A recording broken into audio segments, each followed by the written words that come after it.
அனைவருக்கும் வணக்கம். Welcome back you all. நான் உங்கள் Dineshprabhu, certified career guidance expert and analyst. Launching DP Career Connect entrance exam crash course for 2026. 2026 வருஷம் இந்தியாவின் தலை சிறந்த பொறியியல் கல்லூரியில் ஜாயின் பண்றதுக்காக JEE Mains, VIT entrance exam, Amrita entrance exam, Shiv Nadar University entrance exam, SRM University entrance exam, MANIPAL University entrance exam சொல்லிட்டு நிறைய engineering entrance exam India ஃபுல்லா வைக்கிறாங்க. அந்த entrance examக்கு 12th ஸ்டூடெண்ட்ஸ்க்கு CBSE, state board, IB syllabus இல்லனா ICSE syllabus எந்த சிலபஸ்ல படிச்சாலுமே concepts கிளாஸஸோட சிலபஸையும் சொல்லி கொடுத்து ப்ராப்ளம்ஸையும் சால்வ் பண்ணி நீங்க காலேஜ்குள்ள ஜாயின் பண்றதுக்கான கிராஷ் கோர்ஸை நாம இப்போ லான்ச் பண்ணிருக்கோம். இந்த வீடியோல நம்ம கிராஷ் கோர்ஸ் சம்பந்தப்பட்ட ஃபீஸ் ஸ்ட்ரக்சர், அந்த கோர்ஸோட கரிக்குலம், இது மூலியமா படிச்சு யாரெல்லாம் இன்னைக்கு என்னென்ன காலேஜ்ல பெரிய லெவல்ல படிச்சுட்டு இருக்காங்க அப்படிங்கிற சக்சஸ் ஸ்டோரிஸ் அப்படிங்கிறதையும் நம்ம வெப்சைட்ல நாங்க உங்களுக்காக கொடுத்துருக்கோம். பார்த்துக்கோங்க. 1858வது ரேங்க் எடுத்து சாய் தேவ் பாலாங்கிற ஸ்டூடெண்ட் வந்து VIT சென்னையில படிச்சுட்டு இருக்காங்க. ஸோ இந்த மாதிரி ஒவ்வொரு ஸ்டூடெண்டோட டீடைல்ஸுமே லாஸ்ட் இயர் படிச்சு எங்கெங்க இப்போ உள்ள படிச்சுட்டு இருக்காங்க அப்படிங்கிற டீடைல்ஸ் சக்சஸ் ஸ்டோரிஸோட கொடுத்துருக்கோம். 95% சக்சஸ் ரேஷியோவோட இந்த என்ட்ரன்ஸ் எக்ஸாம் லாஸ்ட் இயர் நாங்கள் சக்சஸ்ஃபுல்லாக கோச்சிங் முடிச்சோம். இந்த வருஷம் உங்களுக்காக லான்ச் பண்ணியிருக்கோம். நிறைய ஸ்டூடெண்ட்ஸ்க்கு ஆஃபர் ப்ரைஸ்லையும் கொடுக்க போறோம். யாரெல்லாம் ஜாயின் பண்ண நினைக்கிறீங்களோ ஒவ்வொரு கோர்ஸ் பத்தின ஃபீஸ் டீடைல்ஸ் அண்ட் அதோட கரிக்குலம் நான் சொல்றேன். இது முடிச்சதுக்கு அப்புறமா டீச்சர்ஸ் சொல்லி கொடுக்குற டெமோ கிளாஸஸ் வரப்போது. பொறுமையா பாருங்க. கிட்டத்தட்ட 4 ஹவர்ஸ்க்கு இந்த வீடியோ இருக்கும். பார்த்துட்டு விருப்பம் இருக்கிற பேரண்ட்ஸ் அண்ட் ஸ்டூடெண்ட்ஸ் இந்த நம்பருக்கு கான்டாக்ட் பண்ணி நீங்க கோச்சிங் கிளாஸ்ல ஜாயின் பண்ணிக்கலாம். நம்ம அஃபீஷியல் வெப்சைட் லிங்க் மூலியமாவும் நீங்க உள்ள போய் பேமெண்ட் பண்ணிக்க முடியும். நம்மளோட மொபைல் ஆப் அப்ளிகேஷன், அதாவது ஆண்ட்ராய்டு மொபைல்ல வந்து DP கரியர் கனெக்ட் அப்படிங்கிற சர்ச் பண்ணீங்கன்னா நம்ம மொபைல் ஆப் வரும். அந்த மொபைல் ஆப்பை டவுன்லோட் பண்ணி கூட நீங்க கிராஷ் கோர்ஸ்ல ஜாயின் பண்ணிக்க முடியும். இது எப்போ ஆரம்பிக்க போறோம்னு பார்த்தோம்னா மார்ச் 13th அப்படிங்கிறது தான் இதோட டேட்டா நம்ம இப்போ ஃபிக்ஸ் பண்ணியிருக்கோம். ஸோ CBSE ஸ்டூடெண்ட்ஸ் எல்லாருமே அவங்களோட இங்கிலீஷ் எக்ஸாம் முடிச்ச அடுத்த நாள்லேருந்து ஒரு நாளைக்கு 8 மணி நேரம் ஃபுல் ஸ்ட்ரெச்சா maths, physics, chemistry and aptitude. ஏன்னா உங்களுக்கு வந்து பார்த்தோம்னா VITலையும் ஆப்டிடியூட் கேட்பாங்க, அமிர்தாலையும் ஆப்டிடியூட் கேட்பாங்க, SRMலையும் ஆப்டிடியூட் கேட்பாங்க. ஸோ இது எல்லாமே சேர்ந்து வரனால இன்டெப்தா ஒரு நாளைக்கு 8 மணி நேரம் 4 சப்ஜெக்ட், ஒரு சப்ஜெக்ட் 2 மணி நேரங்கிற மாதிரி நடத்த போறோம். பட் இப்போ இருந்தே கான்செப்ட் கிளாஸஸ் எதுக்கு தெரியுங்களா? CBSE students, state board students அவங்க போர்ட்ஸ்க்குமே படிச்சுக்கணும் அப்படிங்கிறதுக்காக நவம்பர் 10ஆம் தேதியிலிருந்து நாங்க இந்த கான்செப்ட் கிளாஸஸ் லான்ச் பண்றோம். ஸோ உங்களுக்கு போர்டு எக்ஸாம்ஸ்ல என்னெல்லாம் டாபிக்ஸ் வருது, இந்த என்ட்ரன்ஸ் எக்ஸாம்ல என்னெல்லாம் டாபிக்ஸ் வருதுன்னு எடுத்து ரெண்டையும் கம்பேர் பண்ணி பார்த்து ரெண்டுக்கும் காமனா இருக்க டாபிக்ஸ் எடுத்து நவம்பர் 10ஆம் தேதியிலிருந்து சண்டே மட்டும், வெறும் ஞாயிற்றுக்கிழமை மட்டும் தான் நடக்கும். போர்டு எக்ஸாம்ஸை பாதிக்காது. ஸோ போர்டு எக்ஸாம் சம்பந்தப்பட்ட டாபிக்ஸ் அண்ட் கான்செப்ட்ஸை நாங்கள் உங்களுக்காக சொல்லித்தர போறோம். Each class 1 hour, maths, physics, chemistry or biology, physics, chemistry. So எதில் ஜாயின் பண்றீங்களோ அந்த சம்பந்தப்பட்ட டாபிக்ஸ் வந்து உங்களுக்கு நம்ம நடத்த போறோம். இந்த கான்செப்ட் கிளாஸஸ் போர்டு எக்ஸாம்ஸ்க்கு யூஸ்ஃபுல்லா இருக்கணுங்கிறத கொண்டு வரோம். ஆஸ் வெல் ஆஸ் உங்களுக்கு உங்களோட என்ட்ரன்ஸ் எக்ஸாமுக்கும் காமன்லி யூஸ்ஃபுல்லா இருக்கும். ஸோ தேவைப்படுறாங்க இமிடியா ஜாயின் பண்ணிக்கோங்க. நவம்பர் 10ஆம் தேதி ஃபர்ஸ்ட் கிளாஸுங்க. அதுக்கு அடுத்தடுத்த சண்டேஸ்ல மட்டும் ஈவினிங் 6 மணிலேருந்து 9 மணி வரைக்கும் இந்த கிளாஸஸ் ஒரு மணி நேரம் நாங்கள் நடத்த போறோம். ஸோ யாரெல்லாம் ஜாயின் பண்ண நினைக்கிறீங்களோ அந்த நம்பருக்கு கான்டாக்ட் பண்ணுங்க. அப்படி இல்லைன்னா மொபைல் ஆப் டவுன்லோட் பண்ணிக்கோங்க. சரிங்களா? மொபைல் ஆப் லிங்க்கும் வெப்சைட் லிங்க்கும் கொடுத்துருக்கேன். ஸோ இதில் என்னென்ன கிராஷ் கோர்சஸ் சார் நீங்க கொடுக்குறீங்க? இது நாள் வரைக்கும் 5000 ஸ்டூடெண்ட்ஸ்க்கு மேலே நம்ம கோச்சிங்ல படிச்சிருக்காங்க. 95% சக்சஸ் ரேஷியோ. எல்லா ஃபேக்கல்டிஸுமே மினிமம் 10 to 20 years எக்ஸ்பீரியன்ஸ். நீங்க இந்த டெமோ கிளாஸை பார்த்தீங்கன்னா தெரிஞ்சுப்பீங்க எந்த அளவுக்கு நடத்துறாங்கன்னு சொல்லிட்டு. இங்கிலீஷ்ல நடத்துவாங்க, டவுட் கேட்டா தமிழ்லையும் சொல்லி கொடுப்பாங்க. ஸோ நம்மளோட ஓன் மதர் டங்ல சொல்லி கொடுக்கறதுக்காக நாங்கள் இதை லான்ச் பண்ணியிருக்கோம். JEE மெயின்ஸ்ல 90% சக்சஸ் ரேஷியோ கொடுக்க முடியும். ஸோ யாரெல்லாம் JEE மெயின்ஸ் படிக்கணும்னு நினைக்கிறீங்களோ இந்த crash course, extended crash course ரொம்ப யூஸ்ஃபுல்லாக இருக்கும். JEE மெயின்ஸ்க்கு மட்டும் ஃப்ரைடே, சாட்டர்டே, சண்டே ஈவினிங் மட்டும் நடத்துவோம். ஸோ ஃப்ரைடே 1.5 மணி நேரம், சாட்டர்டே 1.5 மணி நேரம், அண்ட் தென் அதுக்கு அடுத்ததான் சண்டேஸ்ல மட்டும் 6 hours நடத்துவோம். JEE மெயின்ஸ் வாரம் நடக்கும். போர்டு எக்ஸாம்ஸ் வரைக்கும் இந்த மாதிரி நாங்கள் நடத்திட்டு போவோம். போர்டு எக்ஸாம்ஸ் அப்போ எந்த கிளாஸஸ் இருக்காது. போர்டு எக்ஸாம் முடிச்சதுக்கு அப்புறம் ஒரு நாளைக்கு 8 மணி நேரம் நாங்கள் நடத்துவோம். ஸோ இதுதான் நம்மளோட பேட்டர்ன். ஸோ VIT டீம்டு யூனிவர்சிட்டிஸ்க்கு ஒரு பேட்டர்ன், JEEக்கு மட்டும் தனியாக ஒரு பேட்டர்ன். இதுதான் வந்து ஸ்கெட்யூல் நாங்கள் பிளான் பண்ணியிருக்கோம். அதெல்லாம் என்னங்கிறது இந்த வீடியோஸ்லாம் சொல்கிறேன்.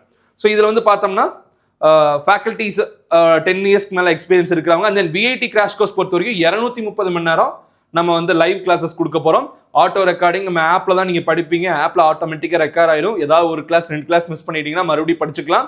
ரெகுலர் கிளாஸஸ் மார்ச் மாதம் தான் ஆரம்பிக்கிறோம். இப்போ கொடுக்கறது எல்லாம் வாரம் உங்களுக்கு வந்து ஒரு 3 மணி நேரம் கான்செப்ட் கிளாஸஸ் கொடுக்குறோம். கான்செப்ட்ஸ் நீங்கள் ஸ்ட்ராங் ஆகணுங்கிறக்காக. ஏன்னா லாஸ்ட் இயர் நாங்கள் பார்க்கும்போது state board and CBSE students எல்லாருமே இந்த கான்செப்ட்ஸில் கொஞ்சம் வீக்காக இருந்தாங்க. பேசிக்ஸில் ஸ்ட்ராங்காக இல்லை. ஸோ பேசிக்ஸ் ஸ்ட்ராங் பண்ணுறதுக்கு இந்த வீக்லி கிளாஸஸ் நம்ம இப்போதைக்கு கொடுக்குறோம். நவம்பர் 10ல இருந்து ஆரம்பிக்குது. நீங்க நவம்பர் 30ஆம் தேதி இந்த வீடியோ பார்த்தாலும் ஜாயின் பண்ணிக்கலாம். டிசம்பர் 30ஆம் தேதி வீடியோ பார்த்தாலும் ஜாயின் பண்ணிக்கலாம், எப்ப வேணா நீங்க ஜாயின் பண்ணிக்கலாம். ஜாயின் பண்ற பிரச்சனை இல்லை. லேட்டா ஜாயின் பண்ணீங்கன்னா ஆல்ரெடி நாங்க எடுத்திருப்போம்ல கிளாஸஸ், இந்த கிளாஸஸ் எதுவுமே கோச்சிங்க்கு சம்பந்தப்பட்டது இல்லை, கான்செப்ட் சம்பந்தப்பட்டது. அதெல்லாம் ரெக்கார்டிங்கா நீங்க பார்த்துக்கலாம். So no issues. சரிங்களா? ஸோ இது எல்லாத்துக்குமே பொருந்தும். விஐடிக்கும் பொருந்தும், அமிர்தாக்கும் பொருந்தும், அண்ட் தென் சிவநாடார் யூனிவர்சிட்டிக்கும் பொருந்தும், ஆல் கோர்ஸ் கம்பைன் எல்லாத்துக்குமே பொருந்துற மாதிரி தான் இந்த கான்செப்ட் கிளாஸஸ் நாங்க இப்போ கொடுக்குறோம். இது எல்லாமே 15 to 20 full portion mark test வந்து இதுல வந்துடும். இது எல்லா கோர்சஸ்க்கும் காமனா வரது தான். Maths, physics, chemistry and aptitude நாங்க நடத்துறோம். ஸோ 18,000 இதுக்கான ஃபீஸுங்க. ஏன்னா இப்போ 13,999 நம்ம கொடுக்குறோம் விஐடி. அமிர்தா பொறுத்த வரைக்கும் ஃபீஸ் ஸ்ட்ரக்சர் 25,000, ஆனா இப்போ 17,999 நம்ம கொடுக்குறோம். சிவநாடார் யூனிவர்சிட்டி பொறுத்த வரைக்கும் 300 மணி நேரம் live classes, maths, physics, chemistry and high level aptitude, 30 full length test அப்படிங்கிறத கொடுக்க போறோம். இதோட ஃபீஸ் 30,000, ஆனா இப்போ வந்து 21,999 கொடுக்குறோம். இந்த 3 கோர்சஸுமே நான் போகணும் சார், இல்லைன்னா விஐடி போகணும், சிவநாடார் போகணும், அமிர்தா போகணும், சிவநாடார் போகணும், ஏதாவது 2 நான் போகணும்னு நினைக்கிறீங்க அப்படின்னாலும் தனித்தனியா எடுக்க தேவையில்லை. இந்த கம்பைன்டு கோர்சஸ் எடுத்துட்டீங்கன்னா உங்களுக்கு ஒட்டுமொத்தமா 40,000 அதுக்கான ஹோல் ஃபீஸு. ஆனால் 26,999 நீங்க ஜாயின் பண்ணிக்கலாம். 350 hours ஆஃப் லைவ் செஷனுங்க. அண்ட் தென் இதுலயும் உங்களுக்கு நிறைய பெனிஃபிட்ஸ் இருக்கு. இந்த பெனிஃபிட்ஸ் எல்லாம் நீங்க லிங்க்ல போய் பாருங்க, தெளிவா கொடுத்துருக்கோம். Full portion test 80,000, 80,000 AI based question test series கொடுக்க போறோம். கான்செப்ட் கிளாஸஸ் கொடுக்க போறோம், ப்ராப்ளம்ஸ் கொடுக்க போறோம், மந்த்லி டெஸ்ட் கொடுப்போம், வீக்லி டெஸ்ட் கொடுப்போம், அசைன்மெண்ட்ஸ் கொடுப்போம், டெய்லி உங்களுக்கு ரிவைஸ் பண்ணிக்கிட்டே இருப்பாங்க, ஹோம்வொர்க்ஸ் கொடுப்பாங்க. இதெல்லாம் நம்ம கிராஷ் கோர்ஸ்ல வந்துடும். அதனால தான் அந்த அளவுக்கு சக்சஸ் ஸ்டோரிஸ், 95% சக்சஸ் ரேட் நம்மளால கொடுக்க முடிஞ்சுது. அண்ட் தென் அடுத்ததாக JEE mains extended crash course. இது கிராஷ் கோர்ஸ் கிடையாது, இப்போ இருந்தே ஆரம்பிக்க போறோம். வீக்லி 9 hours நம்ம கொடுக்குறோம். இது வீக்லி 3 hours கான்செப்ட்ஸ் மட்டும்தான். ஆனா இது கான்செப்டையும் சொல்லி கொடுத்து இப்போ இருந்தே ப்ராப்ளம்ஸை ப்ராக்டிஸும் பண்ண ஆரம்பிச்சிருவாங்க. JEE mains extended crash course போறதுனாலையும் போர்டு எக்ஸாமுக்கு ரொம்ப சப்போர்ட்ஃபுல்லா இருக்கும். செஷன் 2 ஏப்ரல் மாசம் தான் நாங்க எய்ம் பண்றோம். உங்களுக்கு ஜனவரி மாசத்தை எய்ம் பண்ணி இந்த கிராஷ் கோர்ஸ் கொடுக்கல, ஏப்ரல் மாசத்தை எய்ம் பண்ணி கொடுக்கறனால நீங்க கட்டாயம் 90% மேல எல்லாரும் வாங்க முடியும். ரொம்ப நல்ல திறமையா நீங்களும் எங்களுக்கு சப்போர்ட் பண்ணி படிக்கிறீங்கன்னா 95% மேல வாங்க முடியும். NITஸை நீங்க கட்டாயம் ஃபோக்கஸ் பண்ணலாம், IIITஸை நீங்க கட்டாயம் ஜாயின் பண்ண முடியும். ஸோ இதுக்கான விஷயங்கள் ஃபீஸ்ன்னு பார்த்தோம்னா 60,000 ரூபாய் வெளியே ஃபீஸுங்க இதுக்கு. ஏன்னா அந்த அளவுக்கு நாங்கள் ஒர்த்தான விஷயங்கள் கொடுக்குறோம். கிட்டத்தட்ட 220 hours of concept classes, 110 hours of problem solving. And then இது இல்லாமல் வந்து பார்த்தோம்னா உங்களுக்கு 30 சாப்டர் டெஸ்ட், 10 பார்ட் டெஸ்ட் கொடுக்குறோம், மந்த்லி டெஸ்ட் கொடுக்குறோம், வீக்லி அசைன்மெண்ட்ஸ் கொடுக்குறோம், டெய்லி கான்செப்ட் ரிவைஸ் கொடுக்குறோம், எரர் கரெக்ஷன் செஷன்ஸ் கொடுக்குறோம். எப்படி பார்த்தாலும் நீங்கள் நாங்கள் சொல்கிற விஷயத்தை ஃபாலோ பண்ணிங்கன்னா நல்ல பர்சன்டேஜ் எடுத்துடலாம். ஸோ இதுக்கான ஃபீஸ் 34,999. வெரி லிமிடெட் சீட்ஸ் மட்டும்தான் வந்து இந்த JEE மெயின்ஸ் கொடுக்குறோம். இந்த JEE மெயின்ஸ் நவம்பர் 21ஆம் தேதி ஸ்டார்ட் பண்ணுறோம். ஸோ JEE மெயின்ஸ்க்கு இன்னும் 20 days நம்ம கோச்சிங்கில் ஜாயின் பண்ணுறதுக்கு உங்களுக்கு டைம் இருக்குது. முடிஞ்ச அளவுக்கு ஸ்டூடெண்ட்ஸ் ஷேர் பண்ணுங்க. Anyways dear students and parents, இப்போ நம்மளோட டெமோ கிளாஸஸை பார்த்துட்டு வாங்க. ஸோ ஜாயின் பண்ணணும்னு நினைக்கிறவங்க டிஸ்கிரிப்ஷன் இருக்க ஆப்பை டவுன்லோட் பண்ணி அதுலேயே ஃபீஸ் பே பண்ணிக்கலாம். அப்படி இல்லாத பட்சத்துக்கு எங்களுக்கு காண்டாக்ட் பண்ணிட்டு கூட நீங்கள் ஜாயின் பண்ணிக்கலாம். வெப்சைட்டில் கூட நீங்கள் டைரெக்டாக போய் பேமெண்ட் பண்ணி ஜாயின் பண்ணிக்கலாம். 3 மெத்தட் ஆஃப் பேமெண்ட்ஸை நாங்கள் எனேபிள் பண்ணியிருக்கோம். இந்த ஃபீஸ் அதிகமாக இருக்குது சார், எங்களுக்கு இமீடியட்டாக கட்ட முடியலன்னா கிரெடிட் கார்டு ஆப்ஷனும் இருக்குது. ஸோ இஎம்ஐ பண்ணி கூட நீங்கள் இந்த ஃபீஸை பே பண்ணிக்கலாம். ஸோ இஎம்ஐ மூலிமா ஃபீஸ் பே பண்ணுறதுக்கும் வெப்சைட்டில் நாங்கள் ஆப்ஷன்ஸ் கொடுத்துருக்கோம். டெமோ கிளாஸ் பார்த்துட்டு வாங்க. Maths, physics, chemistry and biology faculty எப்படி நடத்துறாங்கன்னு பார்த்துட்டு அதுக்கப்புறம் நீங்கள் கிராஷ் கோர்ஸில் ஜாயின் பண்ணிக்கலாம். ஜாயின் பண்ணணும்னு நினைக்கிறவங்க இந்த நம்பருக்கு கான்டாக்ட் பண்ணுங்க. VIT Amrita, SRM Shiv Nadar university and all course combined with JEE mains இந்த மாதிரி கிராஷ் கோர்ஸ் நம்ம கொடுக்குறோம். தேவைப்படுறவங்க கான்டாக்ட் பண்ணுங்க. இப்போ டெமோ கிளாஸ் பார்த்துட்டு வாங்க. Thank you. Divided by sin 40. So this thing and this thing get cancelled. Answer is 4. See how much easy for this? See, very easiest problem. Only thing, what is that is the problem in this step. See, this is the most important 2-step get. That means, let me get, where is the coloring actually? Yes, let me go to coloring.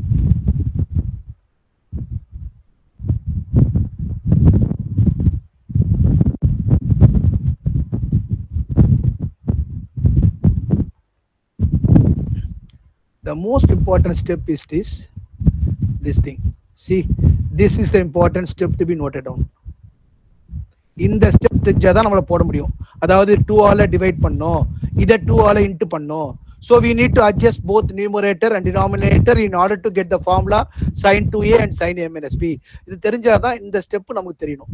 வேற அதுக்கப்புறம் இந்த ஸ்டெப்ல ஒண்ணு ரொம்ப முக்கியமா, ரொம்ப important, ரொம்ப இதுவான கஷ்டமான விஷயம் இல்லை. Very easy steps to follow. That's all. Only thing √3 cos 20 இது பண்ணிடுவீங்க. இது ஈஸியா பண்ணிடுவீங்க. இந்த ஸ்டெப் ஈஸியா எல்லாருமே பண்ணிடுவீங்க. நெக்ஸ்ட் ஸ்டெப் இந்த மாதிரி அட்ஜஸ்ட்மெண்ட் நிறைய இருக்கு. சில சம்பளம் இந்த மாதிரி ட்ரிக் தான் யூஸ் பண்ணணும் நமக்கு. Adjusting the numerator and denominator or adjusting the certain problems, particular problems in order to get these 2 formulas. அவ்வளவுதான். That's all. This answer for this 4. So option nothing but second option. Are you clear with this? Are you all clear with this? Everybody? Yes, sir. Yes, sir. இந்த மாதிரி some தான் உங்களுக்கு V8 எக்ஸாமினேஷனுக்கும் மற்ற ஏன் ஜேஇக்கு ஒருத்தர் வந்திருக்கு. ஜேஇல எப்போ கேட்ட சொல்லட்டும் உங்களுக்கு. இந்த மாதிரி சம் ஜேஇல ஒருத்தர் வந்திருக்கு. 1989ல வந்திருக்கு இந்த சம். 1989ல இந்த ஜேஇ சம் வந்திருக்கு. 89 94ல வந்திருக்கு ஜேஇல. இது ரொம்ப பழைய சம். இது ரொம்ப பழைய AEEE இருக்கும்போது அந்த சம். இதெல்லாம் ஆல் இண்டியா என்ட்ரான்ஸ் இருக்கும்போது, இந்த ஆல் இண்டியா என்ட்ரான்ஸ்னா எல்லா எக்ஸாமும் வரும். ஆல் காம்படிட்டிவ் எக்ஸாமினேஷன்ஸ் வந்து எல்லாத்தையும் வரும். ஸோ இந்த சம் வந்து V8 எக்ஸாம்ல ஒரு தடவை வந்திருக்கு. இந்த இதே சேம் சம் √3 cosecant 20 minus. ஆனா ரொம்ப எவ்வளவு ஈஸியா இருக்கு பாருங்க. இதுல என்ன கஷ்டம் இருக்கு? 20 டிகிரி பார்த்து என்ன பண்றீங்க நீங்க? 20க்கு வேல்யூவே இல்லையேன்னு நினைப்பீங்க. நமக்கு தெரிஞ்ச டிகிரி சார் நமக்கு சார் மீதி எல்லா சம்மும் இதே லெவல் ஆஃப் டஃப்ல தான் இருக்கும் சார். இதே லெவல் இருக்காது, கொஞ்சம் இன்க்ரீஸ் இருக்கும், கொஞ்சம் ட்ரிக்கியா இருக்கும். இதே லெவல் இருக்காது எல்லா சம்மும், கொஞ்சம் ட்ரிக்கியா இருக்கும். Let me go to one more problem. அது பண்ணும்போது உங்களுக்கு தெரிஞ்சிடும் நான் என்ன சொல்ல வரேன்னா. ஆக்சுவலா மேக்ஸிமம் V8 பேஸ்டு ப்ராப்ளம்ஸ் எல்லாமே ஒரு பர்டிகுலர் ஒரு 10 ஃபார்முலாஸ் தான் base பண்ணிருக்கும். sin 2a, cos 2a, tan 2a, sin a minus b, sin a plus b, cos a minus b, cos a plus b, tan a plus b, tan a minus b. அவ்வளவுதான் maximum. தவிர வேற formulas base பண்ணி நிறைய வராது உங்களுக்கு. அதிகபட்சம் ஒரு 10 formulas base பண்ணி தான் நமக்கு வரும் V8 சம் பொறுத்த வரையும். It is not like JEE problems. Yes. So நீங்க இதே மாதிரினா இவ்வளவு ஈஸியாலாம் பார்த்தோன்னே நான் போட்டு முடிச்சோட ஈஸின்னு சொல்லுவீங்க. பட் அது ஸ்டெப் பண்ணும்போது பாருங்க, அது இந்த மாதிரி யோசிக்க முடியுமான்னு தோணும் உங்களுக்கு டக்குன்னு. நான் 2ஆல டிவைட் பண்ணாதான் இந்த மாதிரி sin a ஃபார்முலா வரும், cos a ஃபார்முலா வரும்னு சொல்ல முடியும். இல்லைன்னா கண்டிப்பா நம்ம சொல்ல முடியாது. அந்த ஃபர்ஸ்ட் ஸ்டெப்புக்கு அப்புறம் ஸ்டார்ட் அப் நமக்கு அப்படியே ஸ்டக் ஆகி நிற்கும். எல்சிஎம் எடுத்துட்டு அதுக்கப்புறம் என்னவே பண்ண முடியுங்க. அந்த ஃபர்ஸ்ட் ஸ்டெப்புக்கு அப்புறம் you cannot do anything else more than. ஒரு ஸ்டூடெண்ட் கேட்டப்போ பாருங்க, some student why you are multiplying that with 2. அது நமக்கு டக்குன்னு தோணாது. நம்ம 2ஆல இன்ட்டு பண்ணா 2 sin a cos a வரும்ன்ற ஐடியா நமக்கு சடனா நமக்கு தெரியாது. we don't know. we are unable to analyze this. அந்த மினிட்ல நம்ம டக்குன்னு யோசிக்க முடியாது. அதே போல நியூமரேட்டர் பாருங்க, நம்ம 2ஆல டிவைட் பண்ணா I can write that one as sin 16 தான் எழுத முடியும். சார் sin ஏன் சார் cos 30 எழுத முடியாதா சார் கேட்கலாம் நீங்க. cos 30 √3/2 தான். ஏன் சார் cos 30 எழுத முடியாதா? அது ஏன் சார் sin 16? எஸ், ஃபார்முலா வராது. மோர் ஓவர் cos 30 cos 20 வந்தா 30 minus 20 or 30 plus 20 go no answers. 30 plus 20 na 50 degree, 30 minus 20 na 10 degree, and there is no values for those two things. Only some table values தான் இருக்கு, தவிர direct value தெரியாது. So நமக்கு தெரிஞ்ச value என்ன தெரியுமா நமக்கு? 30, 45, 60, 90, 180 இந்த மாதிரி வேல்யூஸ் நமக்கு தெரியும். மற்ற வேல்யூஸ் தெரியாது நமக்கு. அப்போ தெரியாத ஒரு டிகிரி வேல்யூஸ் நிறைய சம் இந்த மாதிரி கேட்பாங்க. தெரியாத டிகிரி அல்லது ரேடியன்ஸ்ல இந்த மாதிரி கேட்கும்போது you need to adjust the problem to get the adjusting the numbers with respect to numerator and denominator to get the formulas. நான் இந்த சம் தெரிஞ்சு போச்சு. இப்போ இன்னொரு மாடல் எப்படி இருக்குன்னு சொல்லிட்டு பாருங்க. அந்த மாடல் எடுத்துக்க நீங்க, அது எப்படின்னு பாருங்க.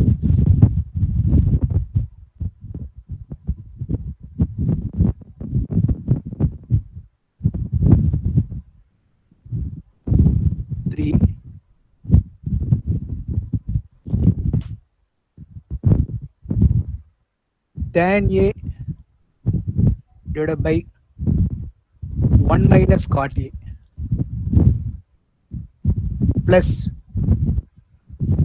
cot a divided by 1 minus tan a equal to options. I'll give you options for this. The options are sin a cos a plus 1, sin a cos a plus 1. Sir அது 3 tan a வா sir? இல்லம்மா, 3 tan a இல்லைங்க. tan a by 1 minus cot a. இல்ல, tan a left hand சைடுல என்ன எழுதி இருக்கீங்க அதுதான் sir.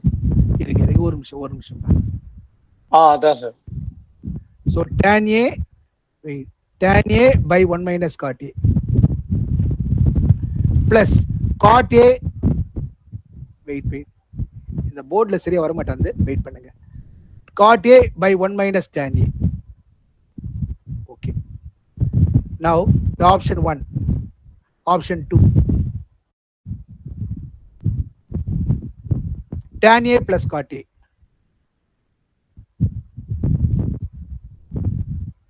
Option 3. Secant A plus cosecant A. Option 4. Secant A, cosecant A. These are basic ratios. These are all called basic and allied ratios. உங்க எல்லாருக்குமே தெரியும் 1 by sin A ன்றது cosecant A ன்னு தெரியும், 1 by cos A வந்து secant A ன்னு தெரியும், 1 by tan A வந்து cot A ன்னு தெரியும். இதெல்லாம் உங்களுக்கு தெரிஞ்ச ஃபார்முலாஸ் தான் எல்லாமே, எல்லாம் 10th லயே படிச்சிருப்பீங்க. சோ இந்த சம்மை எப்படி ப்ரூவ் பண்ண போறோம்? That is Sir, fourth option வந்து secant A cosecant A plus 1. yes secant A cosecant A plus 1. மேல வந்து sin A cos A plus 1, அடுத்து வந்து tan A plus cot A, அடுத்து வந்து secant A plus cosecant A, அடுத்து வந்து secant A cosecant A plus 1. Okay sir. Right. Now the answers. Solution starts. இந்த மாதிரி ப்ராப்ளம் தான் எப்படி போடணும்? இந்த மாதிரி போன தடவை வேற மாதிரி போட்டோம். இந்த சம் பாருங்க, இது வந்து பேசிக் ரேஷியோஸ். எப்பவுமே இந்த மாதிரி ப்ராப்ளம் வந்தா we need to convert this into basic ratios. இந்த tan A cot A எல்லாம் வச்சு சம் நம்ம போட முடியாது. Unable to do with respect to while the problem is in the form of cot A cosecant A, இந்த மாதிரி தான் some போட, we can't do it. So first bring the question in terms of basic ratios. So write tan A. இதெல்லாம் ஒவ்வொரு type, இதெல்லாம் இந்த மாதிரி நிறைய டைப் இருக்கு, ஒரு 7 to 8 டைப்ஸ் இருக்கு. இந்த மாதிரி when you are doing actual classes அப்போ சொல்லி தரேன் உங்களுக்கு. நிறைய ஒரு 7 to 8 டைப்ஸ் இருக்கு. இந்த ஒவ்வொரு எக்ஸாமுக்கு ஒவ்வொரு டைப் இருக்கு. ஒரு சம் ஒரே மாதிரி டைப் வராதுமா. ஒரு ஸ்டூடெண்ட் கேட்டாங்க பாருங்க, சார் இதே மாதிரி வருமானா? வராது, கண்டிப்பா வராது.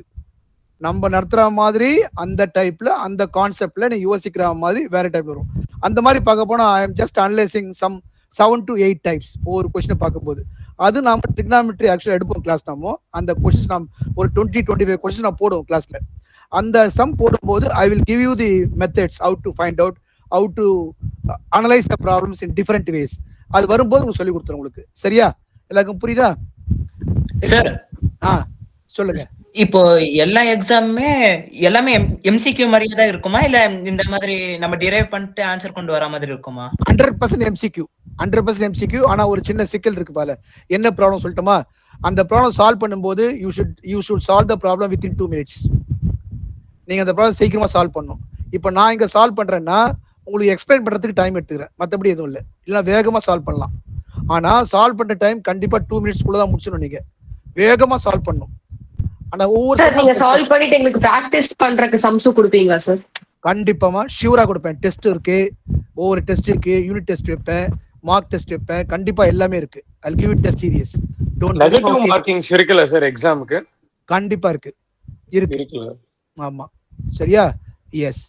நவ் இந்த மெத்தட் பாருங்க. போன தடவை என்ன பண்ணோம்? அந்த ஃபார்முலா யூஸ் பண்ணோம். இதுக்கு பாருங்க, நீங்க என்ன பண்ணுங்க பாருங்க, sin A by cos A. இந்த மாதிரி டைப்ஸ் இதெல்லாம் நீங்க யோசிங்க கொஞ்சம். என்னென்ன டைப் இருக்கு, ஃபர்ஸ்ட் டைப் எப்படி போட்டோம், செகண்ட் டைப் என்ன, அப்படி யோசிங்க கொஞ்சம். நீங்க 1 minus cos A by sin A plus cos A by sin A divided by 1 minus sin A by cos A. Just listen carefully.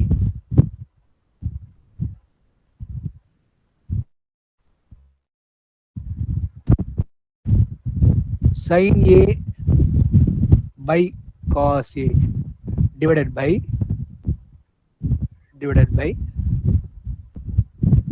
sin A minus cos A, sin A minus cos A by sin A. இங்க sin A மேல போயிடும். plus cos A by sin A, அப்படியே கவனிங்க, divided by cos A minus sin A. இந்த cos A மேல போயிடும். Right. Now here sin square A by cos A into sin A minus cos A. நான் ஃபாஸ்டா solve பண்றேன், அப்படியே கவனிங்க. sin A minus cos A. இங்க நான் மைனஸ் போட போறேன். A மைனஸ் போட்டா உங்களுக்கு தெரியும். வெயிட் பண்ணுங்க, இப்பவே கேட்காதீங்க, வெயிட் பண்ணுங்க. cos square A by sin A into இந்த cos A minus A மாத்தி எழுத போறேன். sin a minus cos a. ஏன் தெரியுமா உங்களுக்கு? ஏன் சொல்ல முடியுமா? நான் ஏதாவது மாத்தி எழுதுனேன்னு சொல்ல முடியுமா யாராவது? அப்பதான் டினாமினேட்டர் சேமா இருக்கும். புரிஞ்சு போச்சு வித்தியா உங்களுக்கு? அவ்வளவுதான்மா. அவ்வளவு ஒரு சிம்பிள் ஸ்டெப்ஸ் அதெல்லாம். இதெல்லாம் முன்னாடியே யோசிக்கணும் நம்ம. அவ்வளவுதான். இப்போ என்ன பண்ண போறோம்? 1 by sin a minus cos a வெளியே எடுத்துருங்க. 1 by sin a minus cos a வெளியே எடுத்தீங்கன்னா உள்ள என்ன வரும்? உள்ள என்ன வரும்? sin cubed a வரும் உள்ள. sin cubed a minus cos cubed a divided by sin a cos a. Am I right? எல்லாருக்கும் புரிஞ்சு போச்சா? Yes sir. இதான் direct step. Now what is the formula for a cube minus b cube? இந்த formula இங்க தெரிஞ்சே ஆகணும். உங்களுக்கு வேற வழியே இல்லை. இந்த ஃபார்முலா தெரிஞ்சாதான் இந்த சம் போட முடியும். a cube minus b cube. குட்டி குட்டி இந்த எப்படி வந்து பாருங்க. போன தடவை என்ன யூஸ் பண்ணோம்? வேற மாதிரி. அந்த ஃபார்முலா இந்த அல்ஜிபிரிக் ஃபார்முலா தேவையில்லை. இப்போ இங்க பாருங்க எப்படி எடுத்து பாருங்க. இந்த ஃபார்ம் எடுத்து பாருங்க இங்க. a cube plus b cube plus 3a square. No, wrong. யோசிங்க. தப்பா சொல்றீங்க. a cube minus b cube minus b cube minus 3a square b plus 3b square. தப்புராஜா தப்பு check a square minus b square into a. wrong. a cube plus b square b plus minus 3ab square plus b cube. wrong. Sir நான் சொல்றதுனா sin a minus cos a whole cube sir. அதான் அவங்க சொல்ற அந்த formula சொல்றாங்க. அவங்க சொல்ற எல்லாம் அந்த ஃபார்முலா சொல்றாங்க. நீங்க சொன்ன formula sin a minus cos a whole formula சொல்றீங்க நீங்க. நான் கேக்குற ஃபார்முலா வந்து a cube minus b cube. நீங்க இங்க வராதீங்க. இங்க வேணா எனக்கு. You tell me the formula for a cube minus b cube. Clear formula for a cube minus b cube. Sir, a plus b the whole cube plus 3ab into a plus b. அப்படி சொல்லலாம். But வேற மாதிரி சொல்லலாமா? அது எப்படி சொல்லலாமா பாருங்க. அப்படி சொல்லலாம். பட் கொஞ்சம் வேற மாதிரி வேணுமே. அது வந்து ஐடென்டிட்டி யூஸ் பண்ற மாதிரி. இப்படி சொல்லலாமா பாருங்க. இந்த ஃபார்முலா கேள்விப்பட்டிருக்கலாம் பாருங்க நீங்க. Let me write this. a cube minus b cube equal to a minus b into a square. Yes sir. plus ab. ஞாபகம் வந்துச்சா? Yes sir. இதான் a cube minus b cube. a cube plus b cube என்ன வரும்? a plus b into a square minus ab plus b square வரும். இந்த formula நான் ஏன் use பண்ணேன்? நீங்க சொல்ற மாதிரி a cube minus b க்கு ஒரு ஃபார்முலா இருக்கு. அதாவது என்ன வரும்? a minus b whole cube. a plus b whole cube இல்லப்பா. a cube minus b க்கு இன்னொரு ஃபார்முலா இருக்கு. a minus b whole cube plus 3ab into a minus b. But அந்த ஃபார்முலா மேக்ஸ் யூஸ் பண்ண மாட்டோம். அந்த ஃபார்முலா வேஸ்ட் விட்டுருங்க. வேணா இந்த ஃபார்முலா வரும். a cube plus b cube ஒரு ஃபார்முலா இருக்கு. a plus b whole cube minus 3ab into a plus b. அப்படி இருக்கு. But a cube minus b cube always use this formula. The most important standard formula in trigonometry, a cube minus b cube. The algebraic identity Okay. a minus b into a square plus ab. அப்படியே இங்க போடுங்க. Write this formula here. பண்ணலாமா? இது என்ன வரும் பார்க்கலாமா? a square plus ab plus b square. a minus b into a square. a square plus ab. ஆமாமா. இதோ வரேன். சரி ஒரு நிமிஷம் இருங்க. நான் கிளியரா எழுதுறேன். ab plus ab. அதாவது திருப்பி எழுதுறேன் பாருங்க. a minus b into a square plus ab plus b square. That's all. Okay. Now apply this formula here. What happens? Tell me. Now you got the answer directly. 1 by sin a minus cos a into a cube minus b cube. என்ன formula? a minus b. Wait. இங்க எழுதலாமா? a minus b sin a minus cos a into sin square a plus sin a cos a.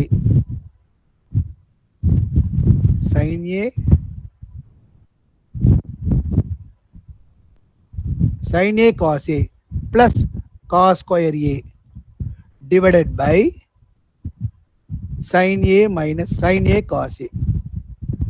Now இந்த term cancel ஆயிடும். எல்லாருக்கும் புரியுதா? பாருங்க. புரியுது sir. Yes. What is sin square a plus cos square a? Tell me. 1. 1 plus what? 1 plus sin a cos a divided by what? Sin a cos a. Am I right? புரியுதா? Yes sir. Yes sir. இத தனித்தனியா divide பண்ண முடியும் பாருங்க.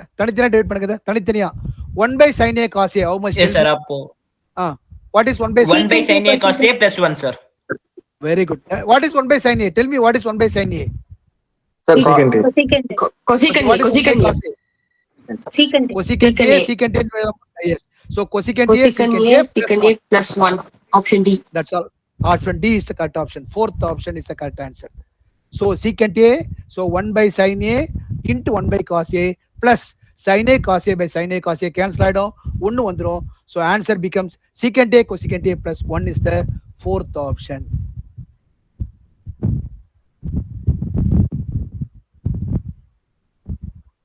முத்துமதன் அந்த போர்டில் ஏன் சரி எழுத மாட்டேன், அந்த முத்துமதன் கொஞ்சம் செக் பண்ணுங்க. ஏன் சரி எழுத மாட்டேன், அந்த இது அப்படியே எங்கெங்கோ போகுது, என் கண்ட்ரோல்ல வர மாட்டேன் அந்த பெண்ணு. முத்துமதன் செக் பண்ணுங்க.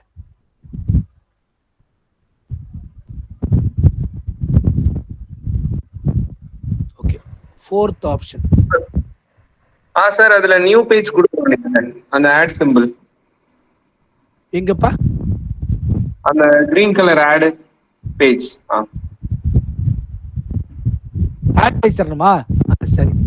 இல்ல சார், நியூ பேஜ் போனீங்கன்னா யூஸ் பண்ணிக்கலாம்ல. சரி சரி சரி, ஓகே ஓகே, அது அப்படிதான் பண்ண போறேன், அப்படிதான் பண்ண போறேன். Okay okay, all right. So இது ஒரு டைப், இது ஒரு டைப் ஆச்சா. நான் இன்னொரு டைப் இருக்கு பாரு, இன்னொரு டைப் ஒன்று தர போறேன். Using direct identities. இங்க பாருங்க, இந்த செம்மர் லாஸ்டா எடுத்துக்கலாம் டெமோ. நமக்கு நெக்ஸ்ட் போகும்போது நான் சொன்ன மாதிரி ஒரு 7 டைப்ஸ் இருக்கு. அவன் 7 டைப்ஸ்ல ஒவ்வொரு டைப்லயும் I want to do minimum 3 ப்ராப்ளம்ஸ். ஸோ 7 3s are 21 ப்ராப்ளம்ஸ் we need to do. Minimum class ஒர்க்லேயே நம்ம ஒரு 20 ப்ராப்ளம்ஸும் செய்யணும். அப்படி செய்யலாம் நம்மளால பண்ண முடியாது. ஒரு 20 ப்ராப்ளம்ஸ் மினிமம், ஒரு 20 ப்ராப்ளம்ஸ் டெஸ்ட், ஒரு 20 ப்ராப்ளம்ஸ் அசைன்மெண்ட், இந்த மாதிரி கொடுத்துருவேன். இதை நீங்க பண்ணணும். ஓகே சரியாமா? அவ்வளவுதான். நம்ம டைம் ரிலேட் பண்ணி கேட்பாங்களா? அவ்வளவுதான், வேற அதுக்கு மேல சமே இல்ல. அந்த டைப் தான் உங்களுக்கு. வேற டைப்ல சம் அந்த டைப்ல இருந்து தான் வருமா sir? 100%, no doubt, no doubt, no doubt. ஏன்னா எல்லா டைப்பும் நான் அனலைஸ் பண்ணிட்டேன். I analyze all the types of problems.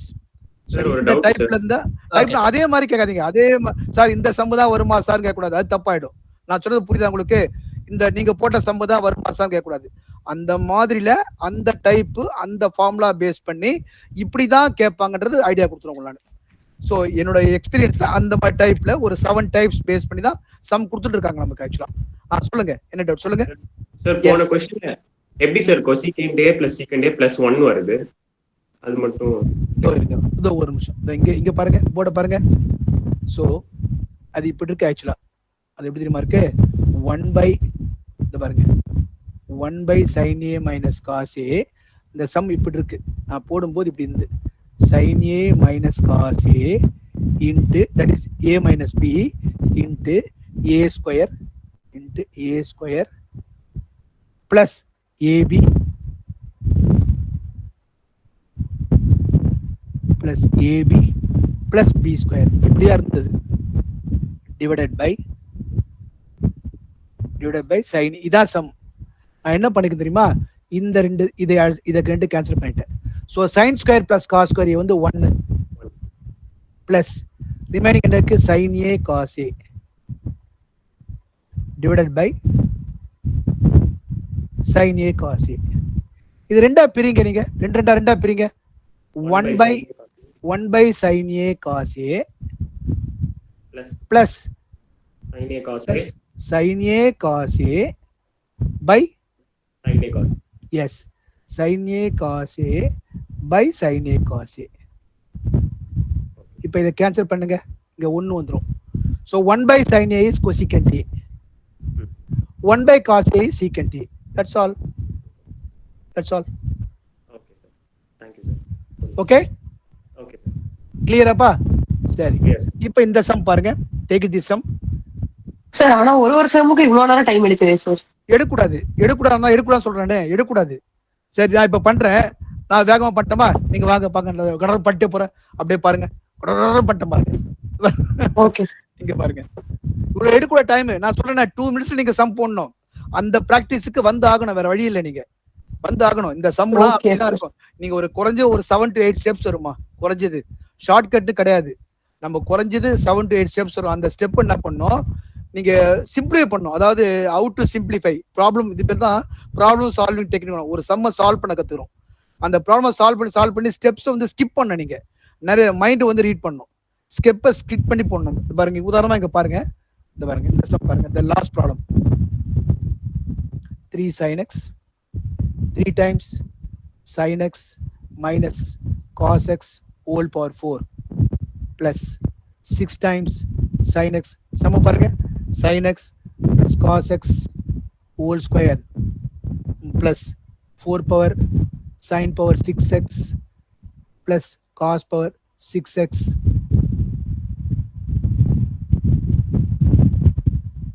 cos power 6 sin power 6x cos power 6x cos power 6x. That's all. இதுக்கு ஆன்சர் என்ன கேட்பாங்க? Answer is pure natural number. The answer is pure natural number. The answer for the sum is pure natural number. அவ்வளவுதான் ஆன்சரே. Pure natural number is the answer. நல்லா பாருங்க, நான் படிக்கிறேன் பாருங்க. 3 into sin x minus cos x. Hand writing கொஞ்சம் கெட்டு போயிருக்கு, ஒரு நிமிஷம் வெயிட் பண்ணுங்க. 3 into sin x minus cos x whole power 4 whole power 4 square. Okay, இது எவ்வளவு ஃபாஸ்டா பண்ணுவீங்க நீங்க? ஆரம்பிக்கட்டுமா? அப்படியே பாருங்க, போட பாருங்க. 3 times டைரக்டா போட போறேன். டைரக்டா போடுறோமா? டைரக்டா போடுறேன்.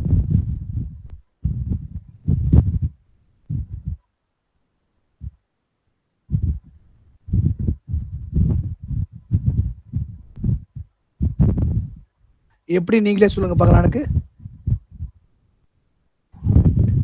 சார் எல்லாமே ஐடென்டிட்டிஸ் யூஸ் பண்ணிருக்கீங்க சார். ஃபார்முலா எக்ஸ்பேண்ட் பண்றீங்க. எல்லாம் ஐடென்டிட்டிஸ், ஆல் ஐடென்டிட்டிஸ். அதுதான் வேற எதுவுமே இல்ல சார். அப்ப இந்த ஐடென்டிட்டிஸ் படிச்சிட்டாலே போதுமா சார்? டக்கு டக்குன்னு முடிச்சிடலாமா? வேற வேண்டாம். ஐடென்டி எத்தனை tell me identities. how many identities you know? இவங்க அப்ராக்ஸிமேட்டா சொல்லுங்க. how many identities in algebra? maximum 8 or 7, 8 or 9. I will tell you the identities. A plus b whole square, a plus b whole square, a minus b whole square, a plus b plus c whole square, a cube plus b cube, a cube minus b cube, a plus b whole cube, a minus b whole cube, a plus b into a minus b. அவ்வளவுதான், வேற identity இல்ல, எனக்கு தெரிஞ்சு இல்ல.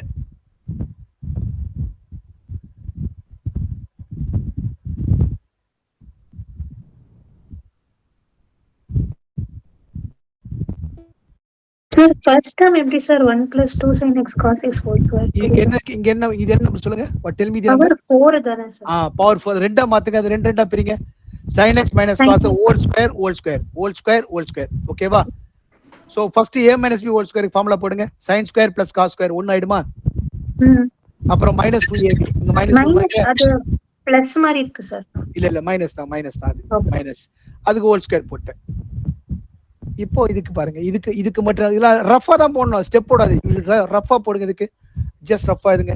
இந்த மாதிரி போட்டு Rafah எழுதுங்க. இதுக்கு ரொம்ப ஸ்டெப்லாம் போட வேண்டாம், ஒரு Rafah.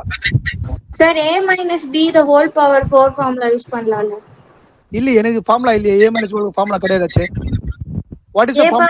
4 minus 4aq b plus அப்படிலாம் இல்லமா. இல்ல அதெல்லாம் வேண்டாம். Don't confuse yourself. வேண்டாம். write the form, write a minus b. So first என்ன சார் பண்ணிருக்கீங்க? sin x minus cos x the whole power 4. sin x minus cos x whole square. sin x minus cos x whole square again. So okay, first sir. What is sin x whole square? a minus b whole square, a square plus b square minus 2ab. That thing the whole square. Okay sir. Okay, and in the sum பாருங்க, கொஞ்சம் board பாருங்க. எல்லாம் board பாருங்க. a cube plus b cube. What is the formula for a cube plus b cube? a plus b whole cube minus 3ab into a plus b. இப்போ இந்த இடத்துல இந்த formulas பண்ணலாம். See the different types. So I can write direct formula 1 minus 3. டைரக்டா நான் ஸ்டெப்லாம் போட போதில்லை, டைரக்டா பண்ணிட்டோமா? Direct formula. இந்த ஸ்டெப் புரியுதா பாருங்க எல்லாருக்கும்? What is the formula for sin square x plus cos square x? 1. Last problem தான், நல்லா கவனிங்க. இந்த டெமோல நல்லா கவனிங்க, அவசரம் இல்ல, ஸ்லோவா கவனிங்க. ரஃப்ல எழுதுங்க. Don't write anything else. ரஃபா எழுதுங்க. எல்லாத்தையும் ரஃபா எழுதி பழகுங்க. அப்பதான் ஸ்பீடு வரும். அங்கங்க கட் பண்ணி எழுதுங்க. ரஃப்னு அப்பதான் ஸ்பீடு வரும். சோ இங்க பாருங்க, what is a sin square, what is b cos square. So what is sin square plus cos square? 1. What is 3ab? 3 sin cos square. What is a plus b? Again 1. So 3ab into 1 becomes 3ab. Am I right? Right. இங்க பாருங்க, இப்போ இந்த ஸ்டெப்புக்கு வாங்க. டைரக்டா இங்க வாங்க. இதை எழுத போறேன். 3 times. See the board all of you. 1 plus 4 sin square x cos square x minus minus 4 sin x cos x. கவனிங்க, நான் எழுதும்போது கவனிங்க கொஞ்சம். இது இப்போ இந்த ஸ்டெப் எழுத போறேன். 6 into 1 minus 1 plus 2 1 plus 2 1 plus 2 sin x cos x.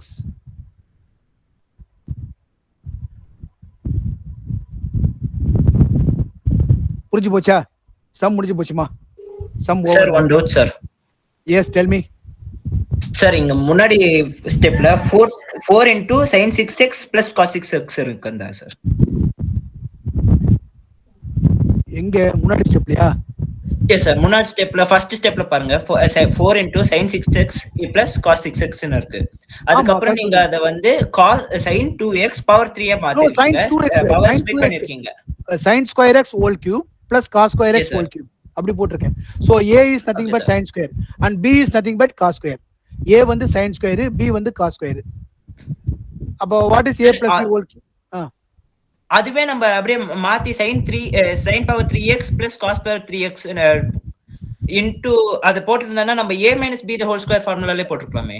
இல்லையே, நீங்க போட்டப்போ sin cubed x plus cos formula இல்லையே. what is the formula for again sin cubed x plus cos cubed x? எனக்கு sin square plus cos square தான் தெரியும். எனக்கு sin cubed x plus cos cubed formula தெரியாது. எனக்கு நான் என்ன பண்றேன்னா sin square plus cos square x எவ்வளோ, ஸோ அப்படியே மாத்திட்டேன். நீங்க கியூபை வெளியே போட்டுருங்க, கியூப் உள்ள போட வேண்டாம். அப்ப என்ன பண்ணிட்டேன், sin square x whole cube cos square x whole cube that will become a cube plus b cube. now what is the formula for a cube plus b cube? அந்த இங்க பாருங்க, இதோ இருக்கு பாருங்க, a cube plus b cube இதோ இருக்கு பாருங்க. இதான் a cube plus b cube formula. இதான் a cube plus b cube formula. அப்போ இது a, இது b, புரியுதாப்பா? இது b. அப்போ a cube plus b cube இந்த ஃபார்முலா அப்ளை பண்ணி பாருங்க. புரியுதாப்பா? அப்ளை பண்ண அப்படியே. what is a? புரியுது sir. yes yes sir sir. இது தப்பா படிக்க பாருங்க. sin 2x இல்ல, sin square cos square. ஆமா ஓகே.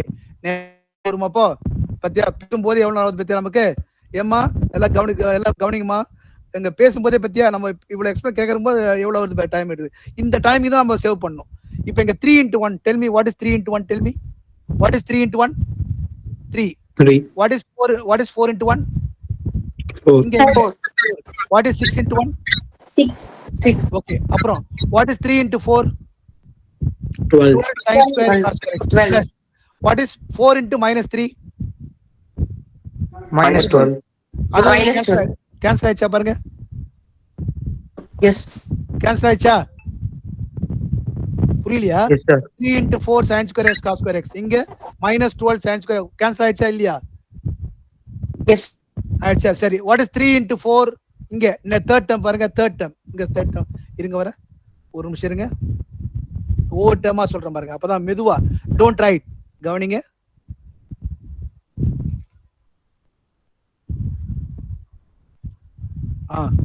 எஸ் இங்க பாருங்க, தேர்ட் டேர்ம் பாருங்க, இந்த பாருங்க 3 into 4 12 ஆச்சா? அப்புறம் இங்க 4 into 3 கவனிங்க 12.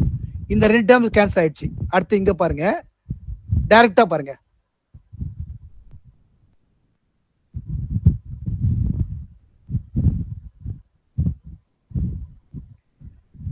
இந்த மவுஸ் ஏன் வர மாட்டேங்குது? எஸ். now 3 into this இங்க பாருங்க, இந்த டேர்ம். what is 3 into 4? இங்க பாருங்க, பென் பாருங்க, போர்டு பாருங்க. 3 into 4 minus 4. அப்புறம் what is 6 into this? இது எவ்வளவு? 6 என்னாச்சு? கேன்சல் ஆயிடுச்சா? இப்ப வேற என்னதான் டேர்ம் இருக்கு நமக்கு? அங்க வேற என்ன டேர்ம் இருக்கு? இப்பங்க tell me terms.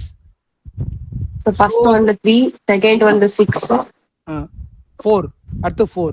so what is 7 plus 6? எவ்வளவு ஆன்சர்?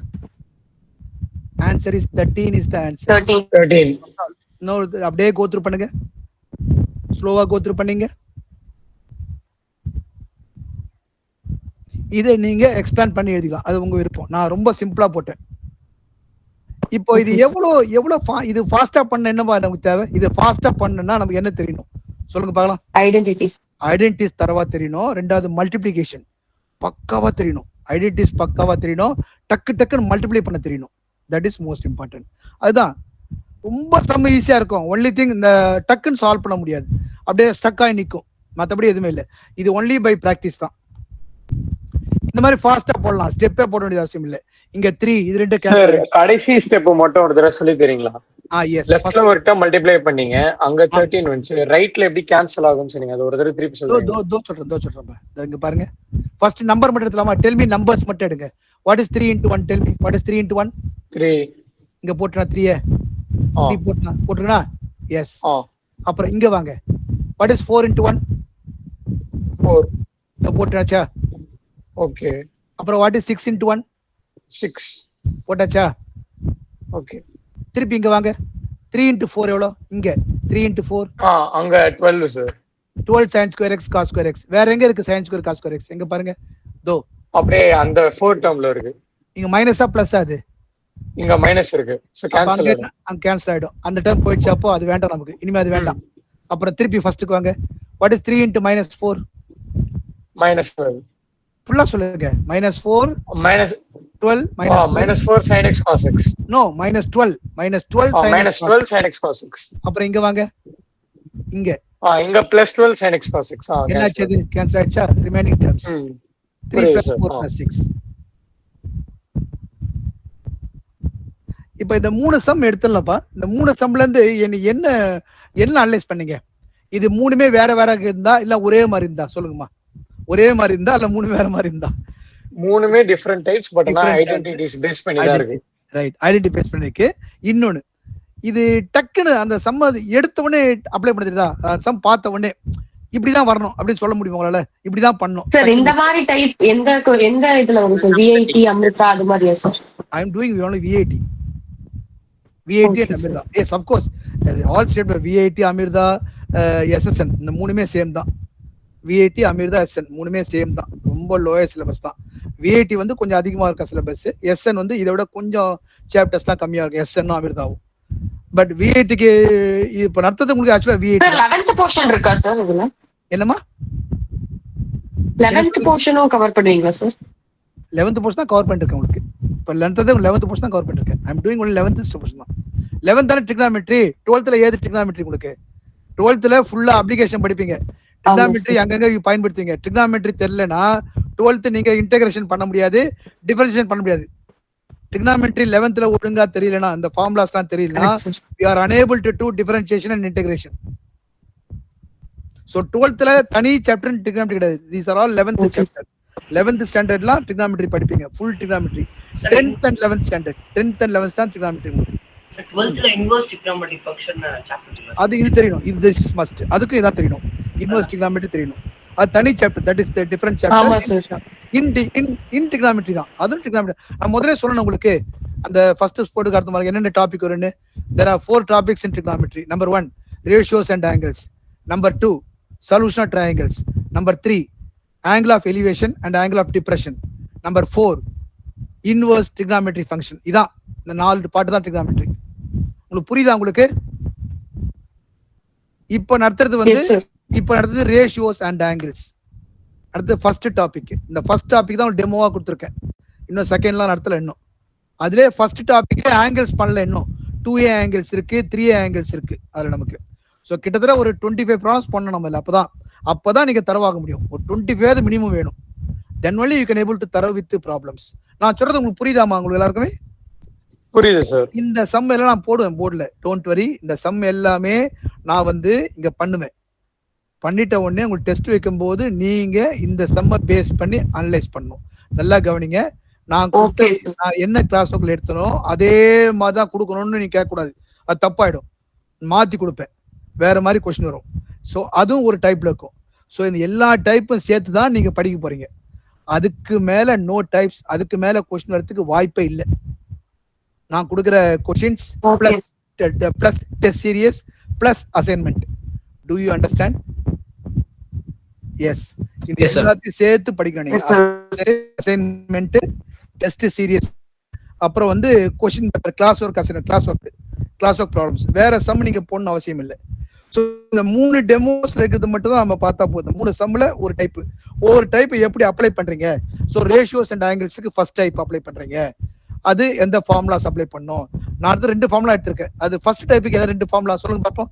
ஃபர்ஸ்ட் क्वेश्चन எடுத்துல 2 ஃபார்முலாஸ் சொல்லுங்க. என்ன 2 ஃபார்முலாஸ் அது? sin 2a sin 2a. இப்ப sin 2a மட்டும் தான் நான் படிப்பேன்னு சொல்லக்கூடாது. நீங்க என்ன படிப்பீங்க? sin 2a படிச்சா போதும் நான் சொல்றேன். இப்ப இந்த சம் போடும்போது நான் என்ன சொன்னேன்? இது sin 2a ல சம் வந்திருக்குப்பா அப்படின்னு சொல்றேன். ஐயோ அப்படியா, அப்ப sin 2a மட்டும் படிச்சா போதுமா அப்படின்னு கேட்க கூடாது. நான் சொல்றது புரியுதாப்பா உங்களுக்கு? புரியுதா? நீங்க என்ன பண்ணோம்? we need to for cos 2a. ஓ sin 2a சம் கேட்டிருக்காங்களா, அப்ப cos 2a வரதுக்கு ஃபார்முலா இருக்கு, சம் இருக்கு. அப்ப what is sin 2a? what is formula for cos 2a? cos 2a க்கு என்ன ஃபார்முலா?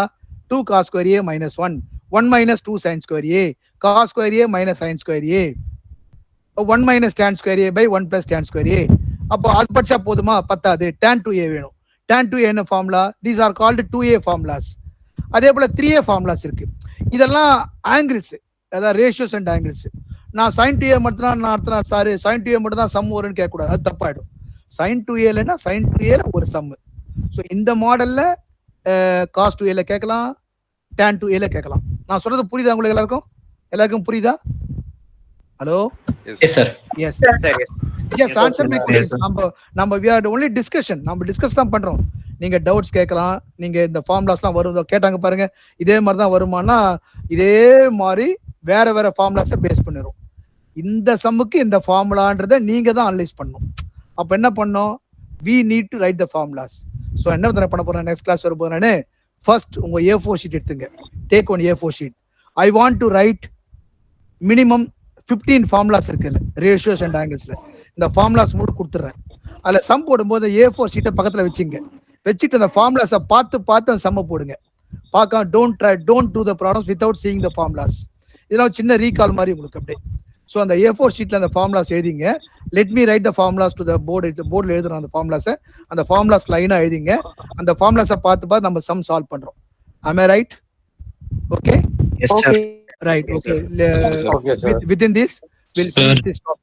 Yes, சொல்லுங்க சார். ரெக்கார்டிங் சார் கிடைக்கும். ரெக்கார்டிங் கொஞ்சம் சார்ட்ட கேளுங்க. நீங்க இதெல்லாம் சார்ட்ட கேளுங்க. ரெக்கார்டிங் வந்து 2 பேர்ட்ட கேட்கலாம். நீங்க ஒண்ணு உங்க சார் தினேஷ் சார்ட்ட கேளுங்க. நாளைக்கு கொடுத்துடலாங்க. ரைட். ஓகே சரி சார். இப்போ சிவநாடார்லாம் பார்க்கும்போது இது இன்னும் ஈஸியா வருமா இல்ல எப்படி சார் வரும்? சிவநாடார் ரொம்ப easy, very very easy as compared to this. Sir ஆனா தனி batch நடத்துவீங்களா? VIT is very easy as compared to JEE. VIT is very easy. சிவநாடாருக்குன்னு தனியா நடத்துவீங்களா சார் பேட்சா இல்ல அது எப்படி சார்? அது மாதிரி சார்ட்ட கேளுங்க. எல்லாம் ஒரே சிலபஸ் தான் பா, மேக்ஸிமம் ஒரே சிலபஸ் தான். எல்லாம் யூனிக் சிலபஸ் தான். இது எல்லாமே ஒரு யூனிக் சிலபஸ் தான் மேக்ஸிமம். சில சாப்டர் விட்டு போயிருக்கும், சில சாப்டர் வரும், சில டாபிக்ஸ் இருக்கும், சில டாபிக்ஸ் இருக்காது, அவ்வளவுதான். மற்றபடி எல்லாமே யூனிக்கா தான் இருக்கும். சிலபஸ் யூனிக்கா தான் இருக்கும் உங்களுக்கு. உங்களுக்கு நடந்து VIT சிலபஸ். அடுத்த கிளாஸ்ல இருந்து நீங்க எப்படி சார் கொஞ்சம் பேசிக்ஸ் வந்து ஆரம்பிப்பீங்களா இல்ல எப்படி சார்? சார் அது மட்டும் கொஞ்சம் எக்ஸ்பிளைன் பண்ண முடியுமா சார்? எஸ், நெக்ஸ்ட் கிளாஸ் ஆரம்பிக்கும் போது இந்த மாதிரி டைரக்டா நான் சம் எடுக்க மாட்டேன். பாயிண்ட் ஒன் ஃபர்ஸ்ட் ஒரு half an hour இருக்கு. I want tell you the formulas, complete formulas to be applied. அந்த ஃபார்முலாஸ் நான் எழுதிடுவேன் from the basics. Sine, cos theta, tan theta, tables, ஒரு 4 ஃபார்முலாஸ், ஒரு 20 ஃபார்முலாஸ் லைனாக எழுதிடுவேன். நீங்கள் என்ன பண்ணணும், அந்த ஃபார்முலாஸை ஒரு ஷீட்டில் தனியாக எழுதிக்கணும். ஒரு 15 ஃபார்முலா தான் இருக்கும். இந்த 15 ஃபார்முலாஸும் தனியாக நீங்கள் எழுதிக்கணும். அவள் தான் ஓல்ட் ட்ரிகனாமெட்ரி, அதுக்கு மேலே தேவையில்லை. That's all. ஒரு 15 ஃபார்முலாஸ் இருக்குது, அது தனியாக எழுதிப்பேன். அதை பேஸ் பண்ணி வரக்கூடிய சம்ஸை ஒவ்வொன்றா போட்டே வரும் லைனாக. நம்ம வந்து டைமை வேஸ்ட் பண்ணக்கூடாது. சீக்கிரமா அப்படியே டைம் போட்டே வரணும். ஒவ்வொரு சம்மா லைனாக போட்டு வரணும். உங்களோட டியூட்டி என்ன தெரியுமா? அந்த ஃபார்முலாஸ் தரம் பாருங்க, அந்த ஃபார்முலாஸை தரவா ஆட் பண்ணும். Because I am having more then 20 years experience in this field. என்னென்ன எப்படி கேட்பாங்கன்றது எனக்கு தெரியும். அப்படி சொல்லும் போது அந்த ஃபார்முலாஸ் தான் கேட்பாங்கன்னு சொன்னா நீங்க டக்குன்னு யோசிக்கணும். இந்த ஃபார்முலாஸ் இங்க வருது, இந்த ஃபார்முலாஸ் இங்க வருதுன்றதை நீங்களா யோசிக்கணும். அப்போ ஒவ்வொரு சம்மம் எங்கெங்க இருக்குன்னு நீங்க அனலைஸ் பண்ணிக்கணும். நான் சம்ம எடுக்கும்போது அந்த சம் எடுக்கும்போது ஓ இந்த ஃபார்முலாஸ் யூஸ் பண்றாரு, இந்த ஃபார்முலா யூஸ் பண்றாரு, அப்போ இந்த ஃபார்முலாஸ் நம்ம எழுதியிருக்கோன்ற விஷயமே உங்களுக்கு தெரியணும். ஸோ இந்த ஃபார்முலாஸ் நம்ம எழுதியிருக்கோமான்ற விஷயமே நமக்கு தெரிஞ்சாதான் இந்த சம் நம்ம புரிய ஆரம்பிக்கும். ட்ரிகனாமெட்ரி மற்றபடி எதுவுமே இல்லை, very easy. Trigonometry and calculus இந்த 2 தர வந்தாலுமே VIT எக்ஸாம், JEE எக்ஸாம்லாம் சாதாரணமாக அடிச்சுட்டு போயிடலாம், சிம்பிளா கிராக் பண்ணலாம்.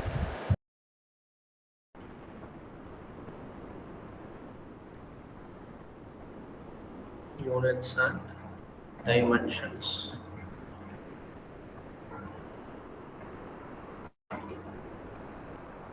First, you need to know basic of dimensions. So say dimensions will be usually denoted by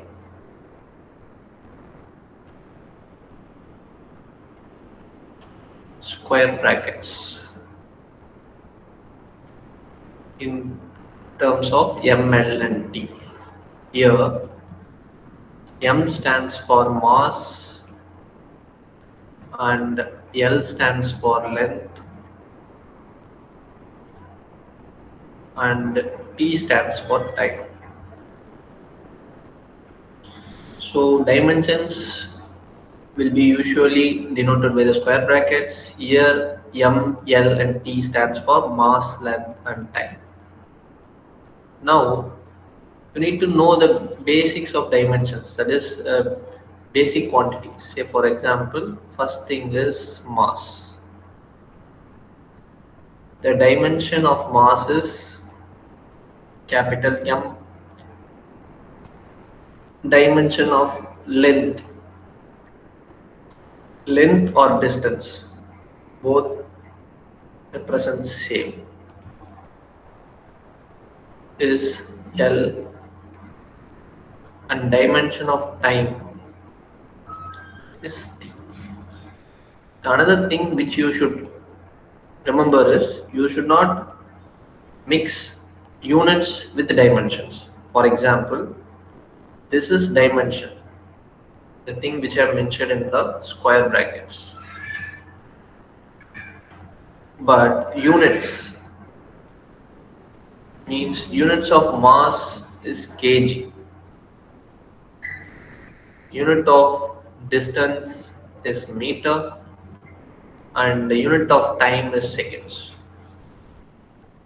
You should not collapse these two, that is the units and dimension. You should have a clear understanding of what is unit and what is the dimension.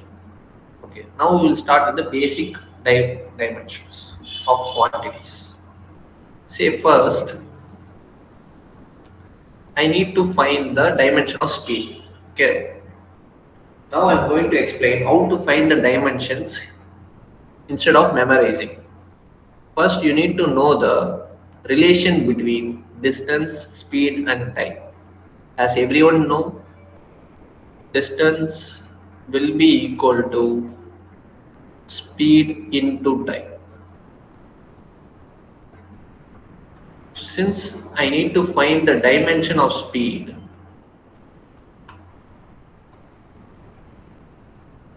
speed will be equal to distance by time. Okay. But you need to know the dimensions of distance and time. As I already said, the dimension of distance is L and dimension of time is T. If this T goes to the numerator, I would be getting LT power minus. And another thing is both speed and velocity have the same dimension. When I say both speed and velocity have the same dimension, speed, you need to know the basic difference between speed and velocity. Here, speed is a scalar quantity. Here, speed is a scalar quantity and velocity is a vector quantity. You need to know what is a scalar quantity and what is a vector quantity. In scalar quantity means it has only magnitude. It has only magnitude but no direction. You can't specify the direction. Whereas vector quantity means it has both magnitude and direction. Can I call the velocity as speed with direction? Velocity can be called as speed with direction. Now I am going to find the dimension of acceleration.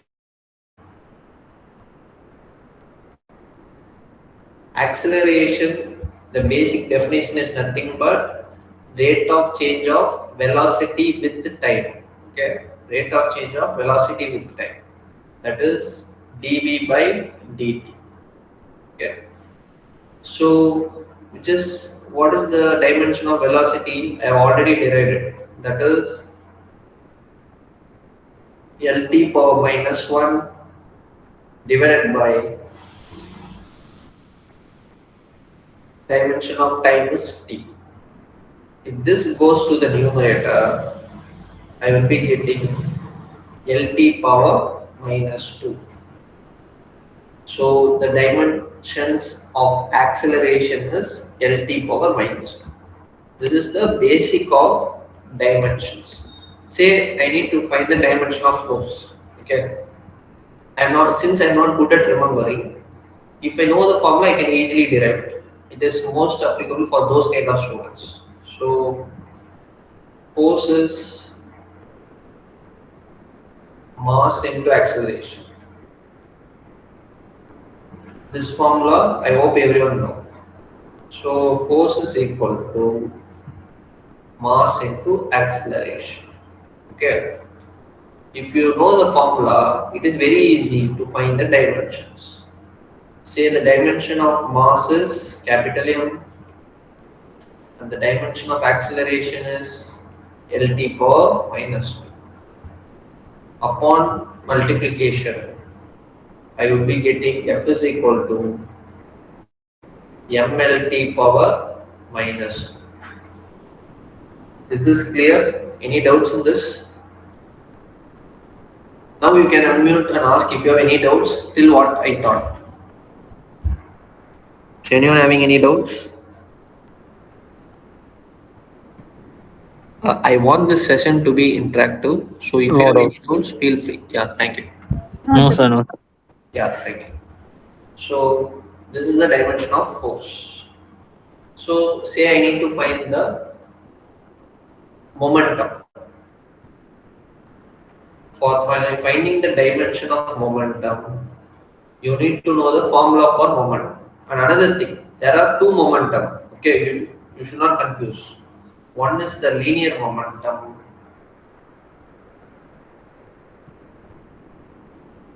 and the another one is angular momentum. Both are having different meaning. You should not confuse. The term, if I say momentum, means it stands for linear momentum. If it is angular momentum, I will separately specify it. So momentum P is equal to mass into velocity. So say what is the dimension of mass again? It is capital M. And what is the dimension of velocity? It is Lt power minus 1. So I will be getting the dimension of momentum as mLt power minus 1. This is with respect to dimensions of momentum. Say I am going to give one different quantity, say torque. First you need to know what is a torque. Say I am considering a wooden door. Okay, a wooden door, the handle will be here. If you observe it carefully, only if you apply the force on the handle, the door will open easily. That is, the door will open smoothly. Say, if you are applying force, say here or here, as the distance increases, it will be difficult for you to open the door. Say, for example, I am applying the force, say at this point, okay, but the handle is here. If I apply the force at this point, it will be difficult for me to open the door. And as you know, consider a wooden door. There will be 2 or 3 cylindrical things like this. we will be calling that cylindrical things as hinges. Okay. When you apply the force on the handle, the door will rotate. So the door will open. Why door is opening? As the hinges rotate, the door will open. This turning effect of force, we will be calling it as a torque. This turning effect of force, we will be calling it as a torque. This is the basic visualization of torque. So I need to find the dimension of torque. Since I need to find the dimension of torque, first I need to know the formula. The formula is very easy. That is, the torque is force into perpendicular distance. For this, you need to know the dimension of force. The dimension of force I have already derived. That is mLT power minus 2.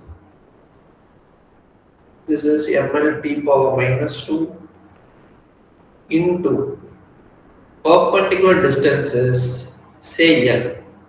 So what I will be getting?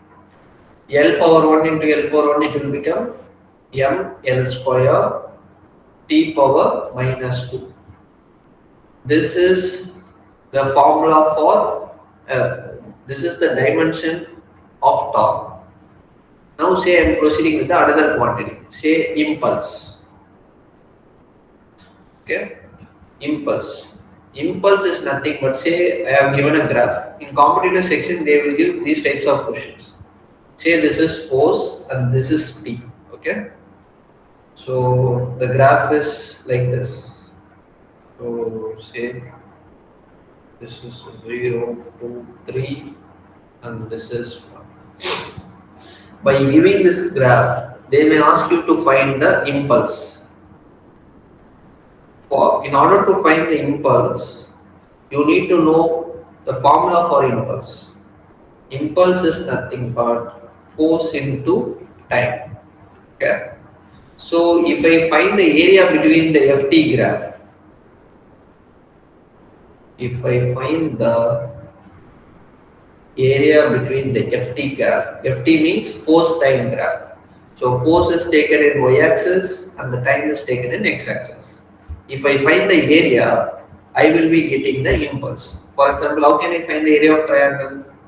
As I already know, area is nothing but half into base into height. So half into base is 3, right? Yeah, base is 3 and the height is 1. So 3 by 2. This 3 by 2 will be calling it as an impulse. Again, you can't write only 3 by 2. You need to know the unit. For finding unit also, it is very easy.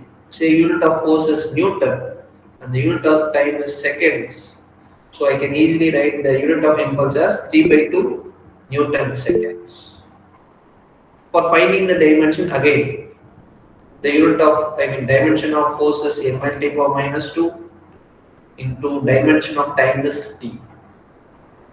This is mLT power minus 1. Now, I'm going to ask you one question. You need to say, okay? So this is the question. Which of the following quantities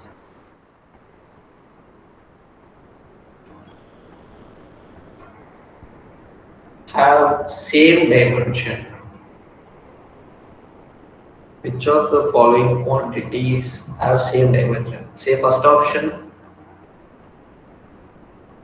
torque and impulse. Second option, impulse and linear momentum. Third option, linear and angular momentum.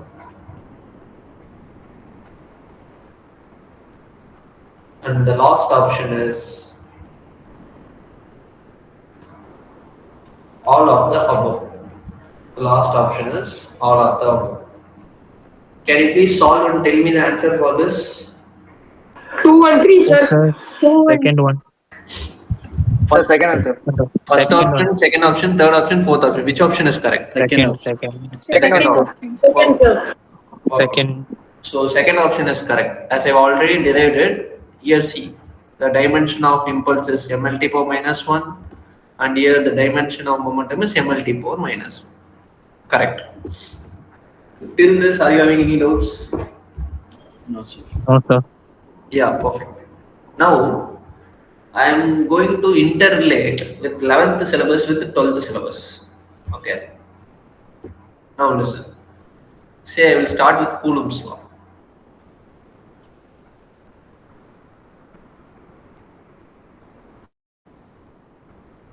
I am considering it two charges, say plus Q1 and plus Q2, and it is separated by a distance say R. My question is whether these two charges attract or repel, or will repel. Repel. May I know the reason behind it? So, like charges repel. Fine. Like charges repel and unlike charges attract each other. For finding the force, you need to know the definition of Coulomb's law. Coulomb's law itself states that the force of attraction or repulsion, it can be either attraction or repulsion.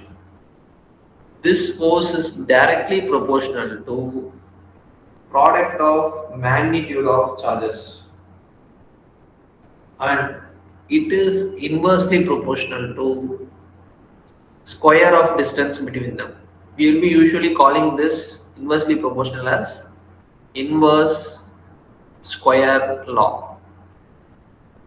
Okay, if I am going to group these two, F will be proportional to Q1, Q2 by R square. Say I am removing the proportionality. If I am removing the proportionality, a constant will be introduced. In this case, that constant is 1 by 4 pi epsilon naught. This 1 by 4 pi epsilon naught, we will be calling it as a constant. Okay. You need to know the value of 1 by 4 pi epsilon. Before finding the value of 1 by 4 pi epsilon naught, there is one new term called here. This is epsilon naught. The significance or the notation epsilon naught defines in terms of distance. I mean, R square is nothing but meter square per the unit of charge is Coulomb. Say this is Coulomb square. So 1 by 4 pi epsilon naught constant value is 9 into 10 power 9 Newton meter square per Coulomb square. Now you need to know what is that epsilon naught. Epsilon naught comes into play only when the two charges, say Q1 and Q2, separated by a distance R, is placed in air or vacuum medium. Air or vacuum. Okay. Since I said 1 by 4 pi epsilon constant value, in order to find epsilon naught, I can either substitute like this 1 by 4 into 3.14. Say push this 9 into 10 power 9 to the denominator. 9 into 10 power 9. So you will be getting epsilon naught value. Okay. If you solve this, you will be getting 8.854 into 10 power minus 12 farad per meter. Can you understand the basics of Coulomb's law? Any doubts? No doubts. Yeah. Now, say I am considering two charges again. Say Q1 and Q2. It is separated by a distance R. In this case, the charge Q1 and Q2 separated by distance R is placed in air or vacuum medium. Now, it is placed in a medium. It can be any medium, dielectric medium or water medium or any medium. My question is whether the force between the two charges remains same in both the cases or force will differ. Say if force differs, what will be the force? Sir, differs. Differs, sir. sir. Differs is correct. Can you please tell how much it will differ between force between two charges in air medium and with respect to the dielectric medium or some other medium, water or oil? 1.3 times of the initial force. Fine. Sir, relative permittivity. Sir, differs Relative, in relative permittivity. Yeah, relative perfect. So, listen, 1 by, so say I am considering the new force as F dash. F dash is equal to 1 by 4 pi epsilon Q1 Q2 by R square. The only difference between the force between the two charges in air and the force between the two charges in medium is only permittivity. Here the epsilon we will be calling it as a permittivity of medium. Say I am considering this as a second equation and this as first equation. So I am going to divide these two. So F by F dash is equal to 1 by 4 pi epsilon naught Q1 Q2 by R square divided by 1 by 4 pi epsilon Q1 Q2 by R square. I can easily cancel Q1 Q2 by R square and Q1 Q2 by R square, 1 by 4 by 1 by 4. So I will be getting a formula, that is F by F dash is equal to epsilon by epsilon naught is equal to epsilon R or like this. We will be calling this as relative permittivity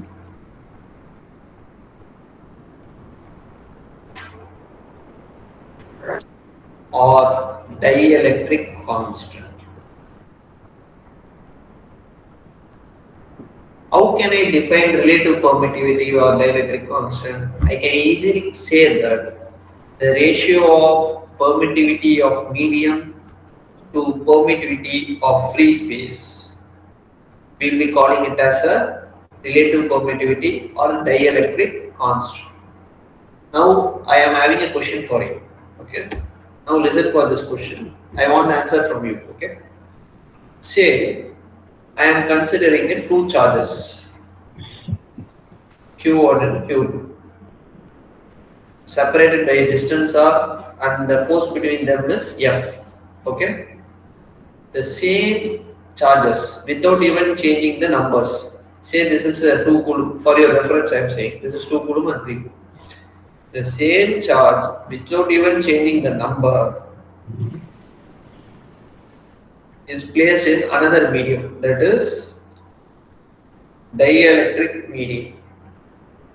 Can you please say the new force in terms of the original force, that is the force separated between the two charges in air medium? By K times, sir. How many times? K times, sir. K times. K times. No, my question is whether it will increase or decrease. It will decreases by K times. Perfect, perfect. It will decreases by K times, which means, so how I know that? I know the formula F by F dash is equal to K.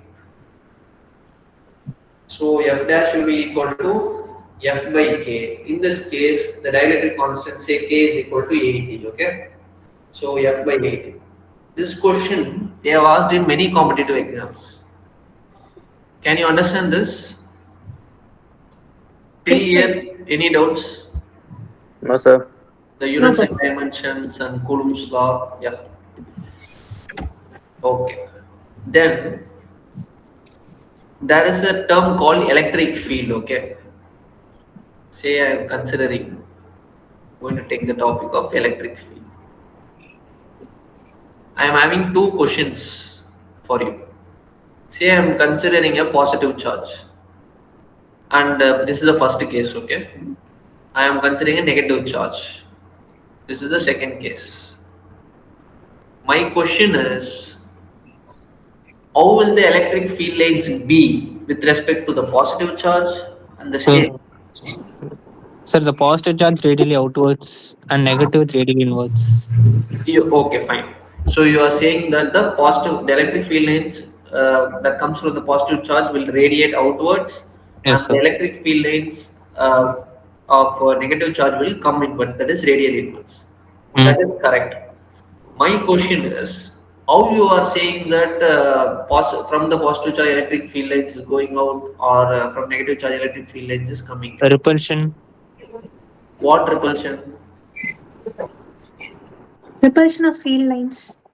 Repulsion of Electric field lines, sir. no. Some other answer? The convention, it travels from a positive charge to a negative charge or escapes to infinity. So the positive charge, okay. In the first chapter, with respect to electrostatics, in entire chapter, we'll be using one important as a reference, which means in the first chapter, we'll be using unit positive test charge. Unit positive test charge as reference, okay. So this is the important keyword I'm expecting from you, which means, say, in order to find the direction of electric field radiating from the positive charge, in the entire first chapter, in order to find the electric field, say wherever I need to find the electric field, I will be placing a unit positive test charge. This is the reason positive and positive repulse, and this is the direction of electric field lines. Sir. Yeah. So the next thing is negative charge. So negative charge also, same, positive charge will be used as a reference. Positive and negative will attract, as a result of which you will be getting electric field lines in the inward direction. Is this clear? Students, can you please respond? Yes, sir. Yes, sir. Yeah, thank you. Yes, sir. So now, please unmute your mic. If I ask you questions alone, you please please mute your mic. If I ask questions alone, you please unmute and you can respond. Yeah, the next thing is, say, potential, electric potential.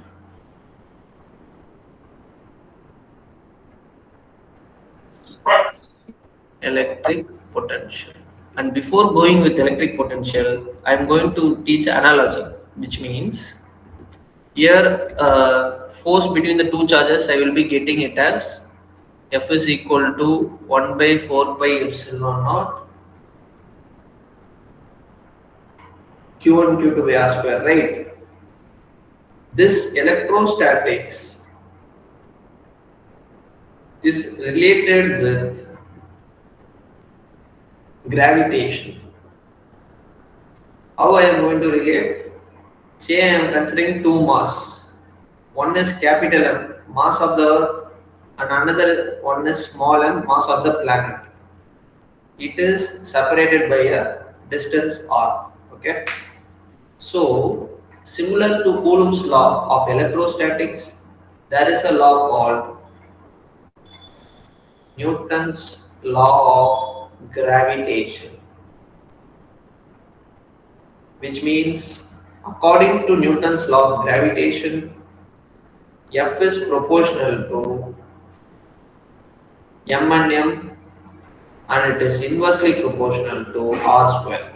The same here, since force is inversely proportional to r square, we will be calling it as this law as inverse square law. So as a result of which, I will be getting F proportional to m and m by r square. Say if I remove the proportionality, F is equal to G capital M small m by r square. Can you please say what we will be calling this capital G? Universal gravitational Gravitational constant. Perfect. Universal gravitational constant. And can you please tell the value with the units? 6.64 minus 11 10 to the power of 20, sir. 6.67 into 10 minus power minus 11 Newton meter square per kg square. Is this correct?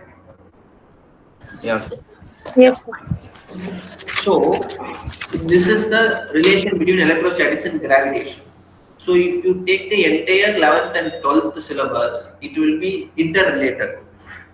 Okay, it is not, you should not see one particular chapter as a separate chapter. Say for example, I will see the gravitation as separate chapter, oscillations as separate chapter, and waves as separate chapter. These all chapters are interrelated. After completing this course, you will be having a clear understanding of how the various things with respect to physics are correlated and interrelated. Okay. Now I am going to teach you the relation between small g and capital G. After teaching relation between small g and capital G, I will start with electric potential. Did anyone know the relation between small g and capital G? Before going with small g and capital G, what does the small g stands for? Acceleration due to gravity. Acceleration due to gravity. Is that a constant or it is vary? It varies, sir. Vary according to your place. Okay, for standard you'll be using 1 g, that is acceleration. 9.8. 9.8 9.8. I know the unit. meter per second square. Meter per second. Perfect. So now I am going to derive the relation between small g and capital G. By Newton's law of gravitation, F is equal to Gmm by R square. Whereas I know the basic formula, force is equal to mass into acceleration. In this case, I am going to consider G. Say I am throwing a ball. Okay, throwing a ball upwards means it is against the acceleration due to gravity. So you will be taking it as minus. Say the ball is dropped from a height h. Acceleration due to gravity will be positive. This we will be seeing in motionless straight line chapter. Is it clear? So since I have mentioned force is equal to m into g, it is in the downward direction. Now, as I already said, when LHS are equal, RHS should be equal. So Gmm by R square is equal to mg, m and m will get cancelled. This is one important relation, that is small g equal to capital Gm by R square. Any doubts in this? No, sir. Yeah. Now, can I teach it once again? Yeah. Can you please come again? Can I teach it once again? Yeah, let me teach you. Thank you. So, say this can you understand how I wrote this? F is equal to G capital M small m by R square. Yes, sir. Yeah. So basic formula for force is mass into acceleration, right? Instead of this A, I am going to substitute G. So mg. From mathematics, you know that if LHS are equal, say in this case, this F and F are equal, RHS should be obviously equal, right? So yes. G capital M small m by R square will be equal to mg, and this m and m will get cancelled, means I will be getting this formula. Is it clear? Right. Yes. Yeah, okay. So this is the relation between small g and capital G. The same interrelation I am going to teach now. I have the relation between electric field and electrostatic potential. Yeah. Say electric field. The basic definition for electric field is electric field. Say this is a positive charge Q. I need to find the electric field at point P. As I already said, if I need to find the electric field at point P, I will be placing a unit positive test charge at that point. So E will be equal to 1 by 4 pi epsilon naught Q by R square. How I got this? I need to know the formula for electric field. Electric field is nothing but force per unit positive test charge. Yeah. Force per unit positive test charge, and the distance between the separation positive charge Q and point P is R. From Coulomb's law, F is equal to 1 by 4 pi epsilon naught q naught by r square. Okay. So electric field, say E vector means, as I already said, is nothing but force per unit positive test charge. That is 1 by 4 by epsilon naught q naught by r square by q naught. So as a result of which I will be getting this formula, electric field formula. Usually we will keep 1 by 4 pi epsilon naught as k, as it is a constant. So the formula for electric field will be kq by r square. Now I will teach you the unit. What is the unit of the electric field? The unit of force is again Newton, and the unit of charge is Coulomb. So SI unit will be Newton per Coulomb. Is the electric field concept clear? Yes, sir. Yes, sir. Are anyone having any doubts in this? No, sir. No, Yeah, sir. okay. This is with respect to the electric field. Now I am going to teach what is electrostatic potential.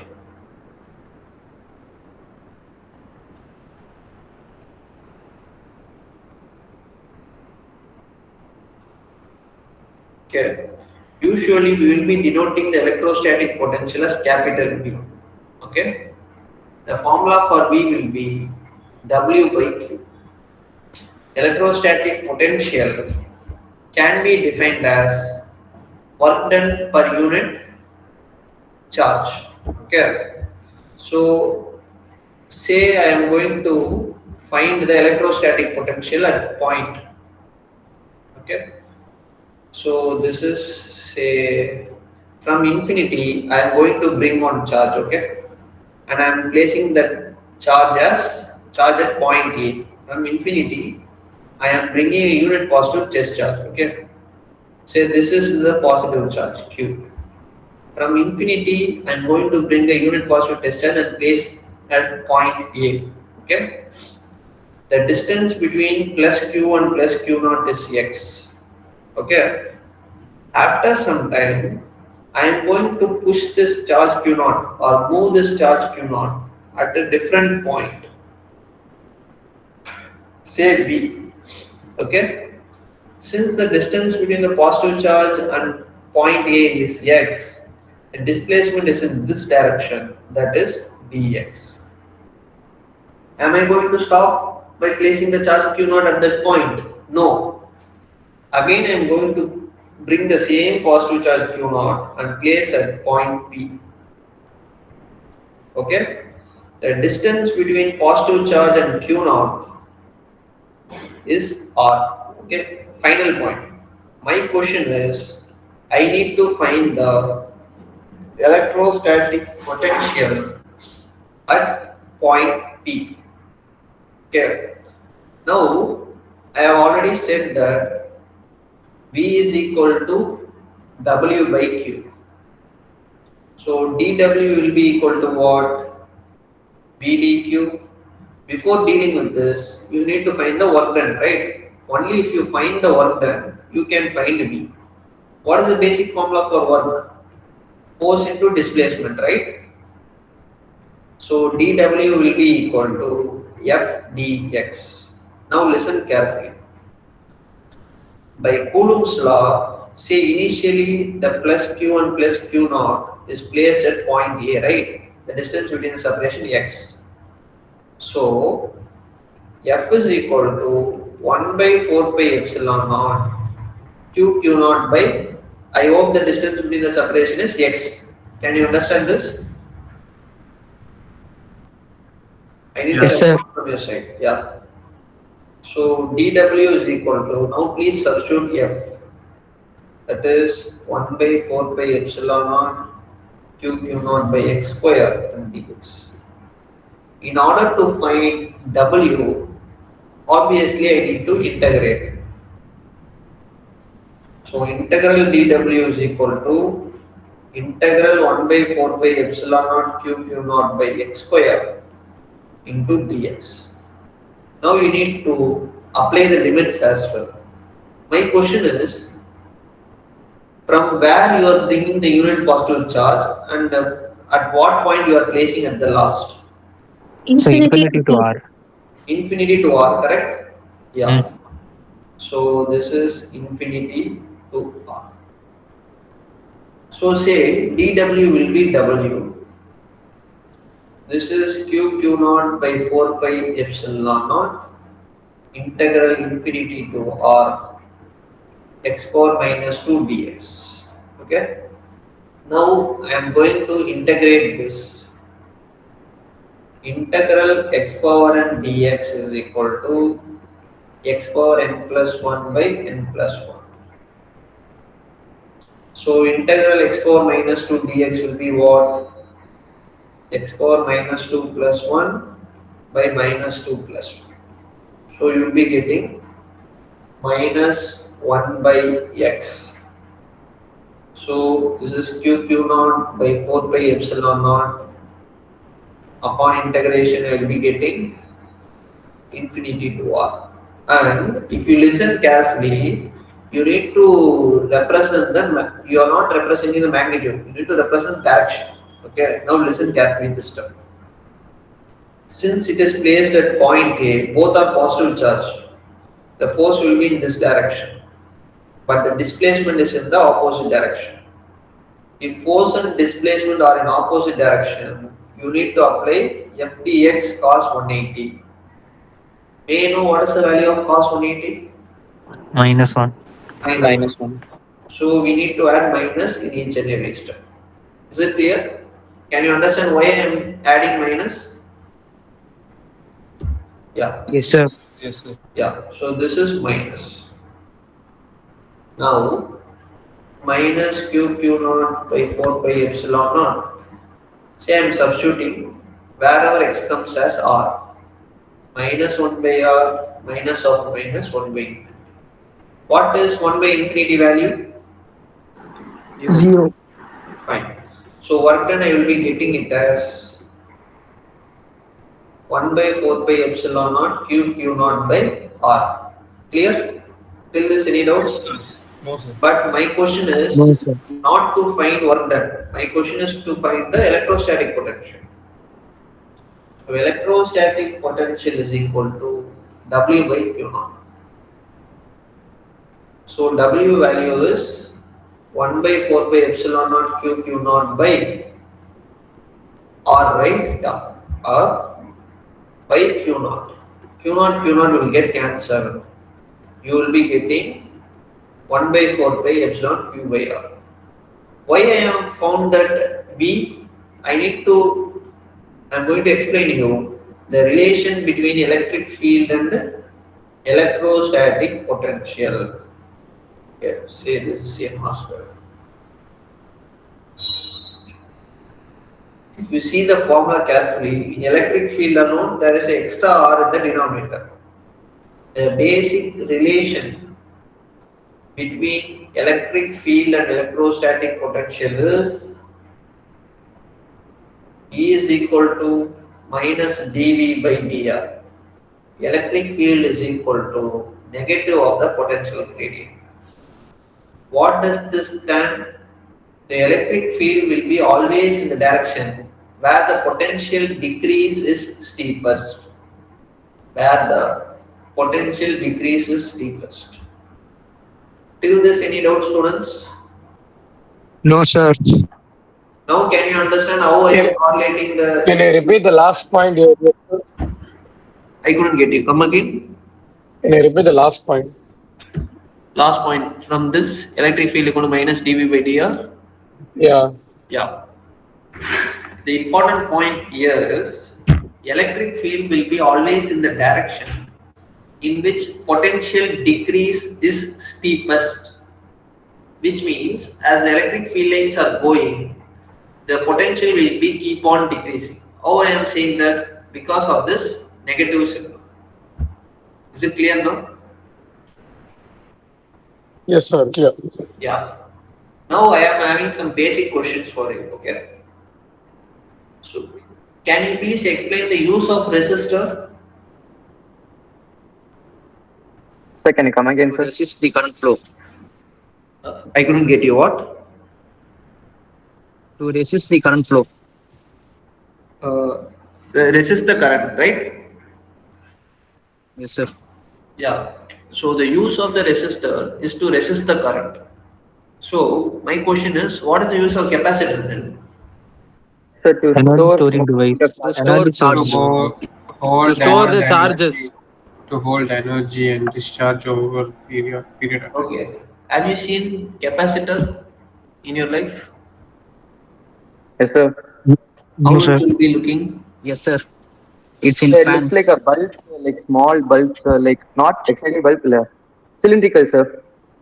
Okay, there are two types of capacitor again. One is a cylindrical capacitor and another one is a spherical capacitor, and we will be deriving the formula for it. So, can you please tell me the best use of capacitor which you are using in day-to-day life? Storage. Fans. There? Fans. Fan. Fan. Perfect. In fan we are using, So, sir. in fan, there will be a component called capacitor. The use of this capacitor is it will store the electric charge. Okay. So that because of the charge, the fan is rotating fast. Say for example, after 2 to 3 years, the energy stored in the capacitor reduces, as a result of which the fan speed slows down. Clear? So we will be thinking that there is some fault with respect to the fan. We can easily solve that issue by going to a hardware shop and buying a capacitor with specific units. As you already know, the unit of capacitor is farad, right? If you replace it with the old capacitor, the fan will be rotating fast. Clear? Yes, sir. Yeah. Okay. I hope your demonstration is useful for you.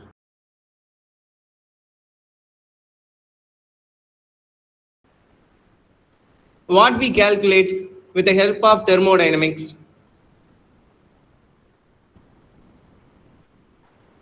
What we done actually? Or Tell me. feasibility of a reaction. Yes, fantastic. The feasibility of a reaction, right? We know the feasibility. So the reaction is happen or not. Am I right? Yes, sir. Yes. So if we take two reactants, for example, A and B, so the reaction would be it gives product, right? But it takes how long? We don't know, right? So Yes. that is a limitation of thermodynamics. Clear?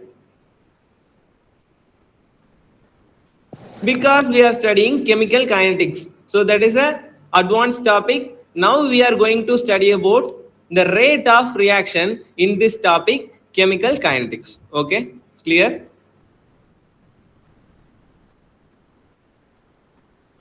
So we have already reactions, right? So many type of reaction. Can you able to check what are the reactions are slow and which is fast? Can we able to check? Yes. No, sir. Yes, sir. So kind of reaction we can able to predict. Do you know which reaction is faster?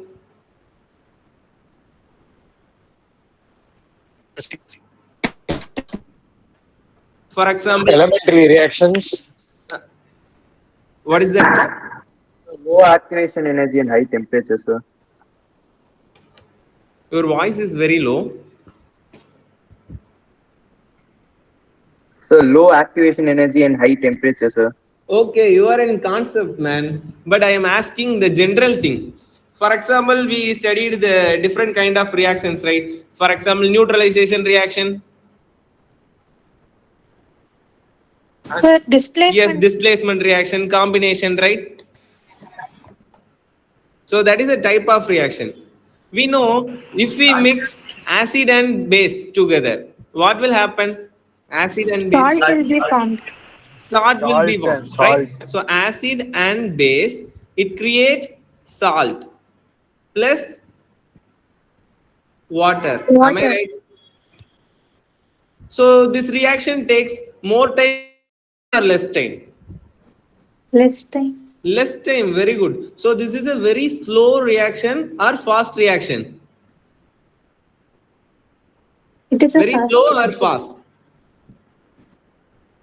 Fast reaction. Fast reaction, right? So in this reaction, neutralization reaction will happen. So we cannot able to find out the rate of the reaction, right? So if the reaction is slow, we can able to check the reaction is how long it takes. Okay. Do you know what are the reactions are very slow? Rusting of iron.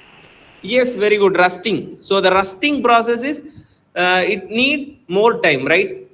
For example, iron is a metal. If we add water, so it will rust, right? So iron oxide will form, right? For example, we have in windows, right? So windows have iron metal. So iron metal mixed with water. So the rusting process need more time, right? So that is called slow process or fast process?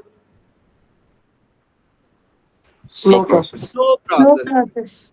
Now we know. So which reaction is fast, which is slow. But my question is, how long it takes? Can we able to calculate how long it takes? Yes. How we can able to calculate? So that is this chapter, right? Clear? Yes, sir. So with the help of this lesson, so in the chemical kinetics, we can able to calculate the rate of reaction. So the rate is nothing but it is kinetics or else speed, right? Shall we move on to the content? Yes.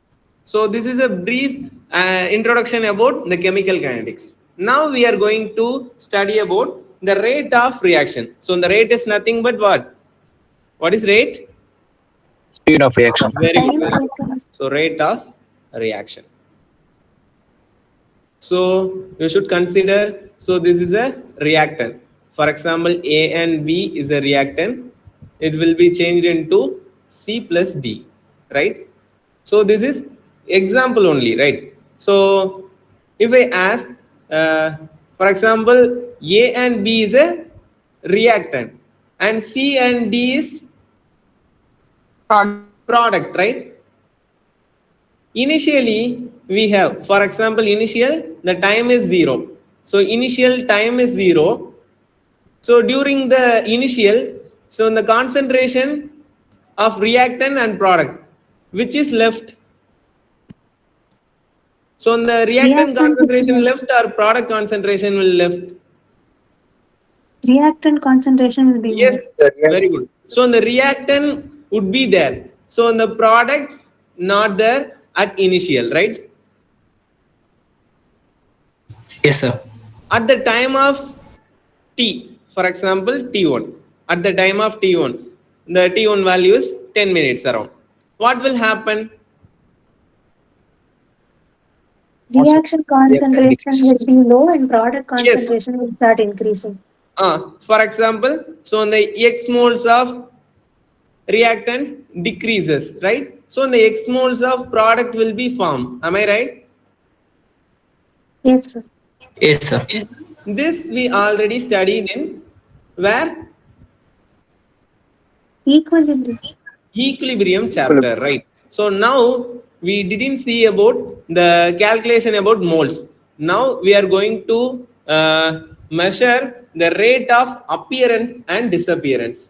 During the reaction, the reactant and product, what will happen? For example, I'll explain. The reactant completely disappearance to form the products. It is clear. So the reactant will be disappear, right? Product will be formed. Understand? So now Yes, we sir. are going to calculate rate. So the rate is nothing but, so the change in concentration. For example, if it is reactant, so the disappearance of reactants. Okay. So the rate of or disappearance of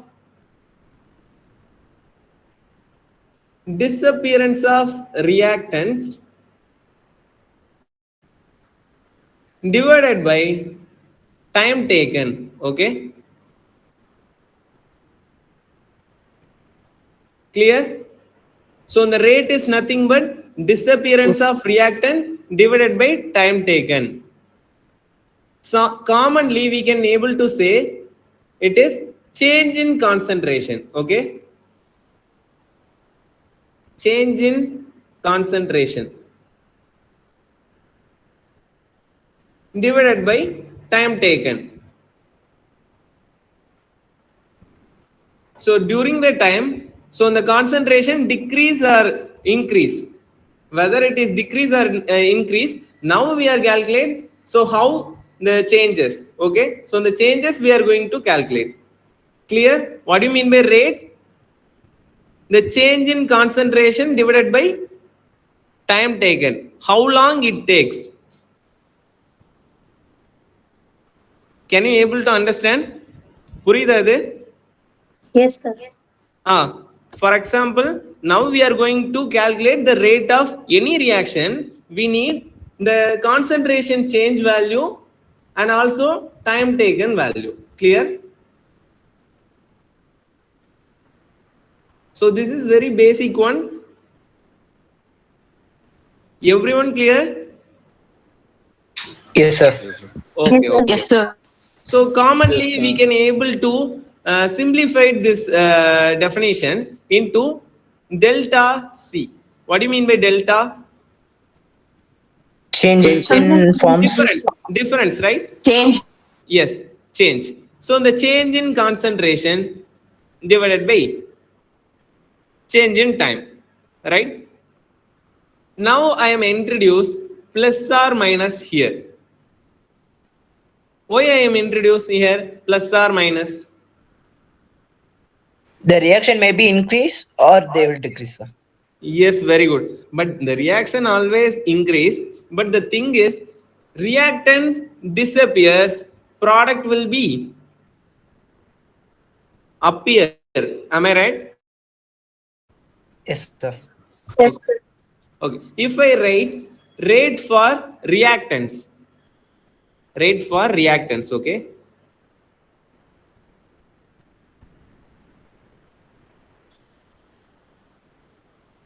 Rate for reactants.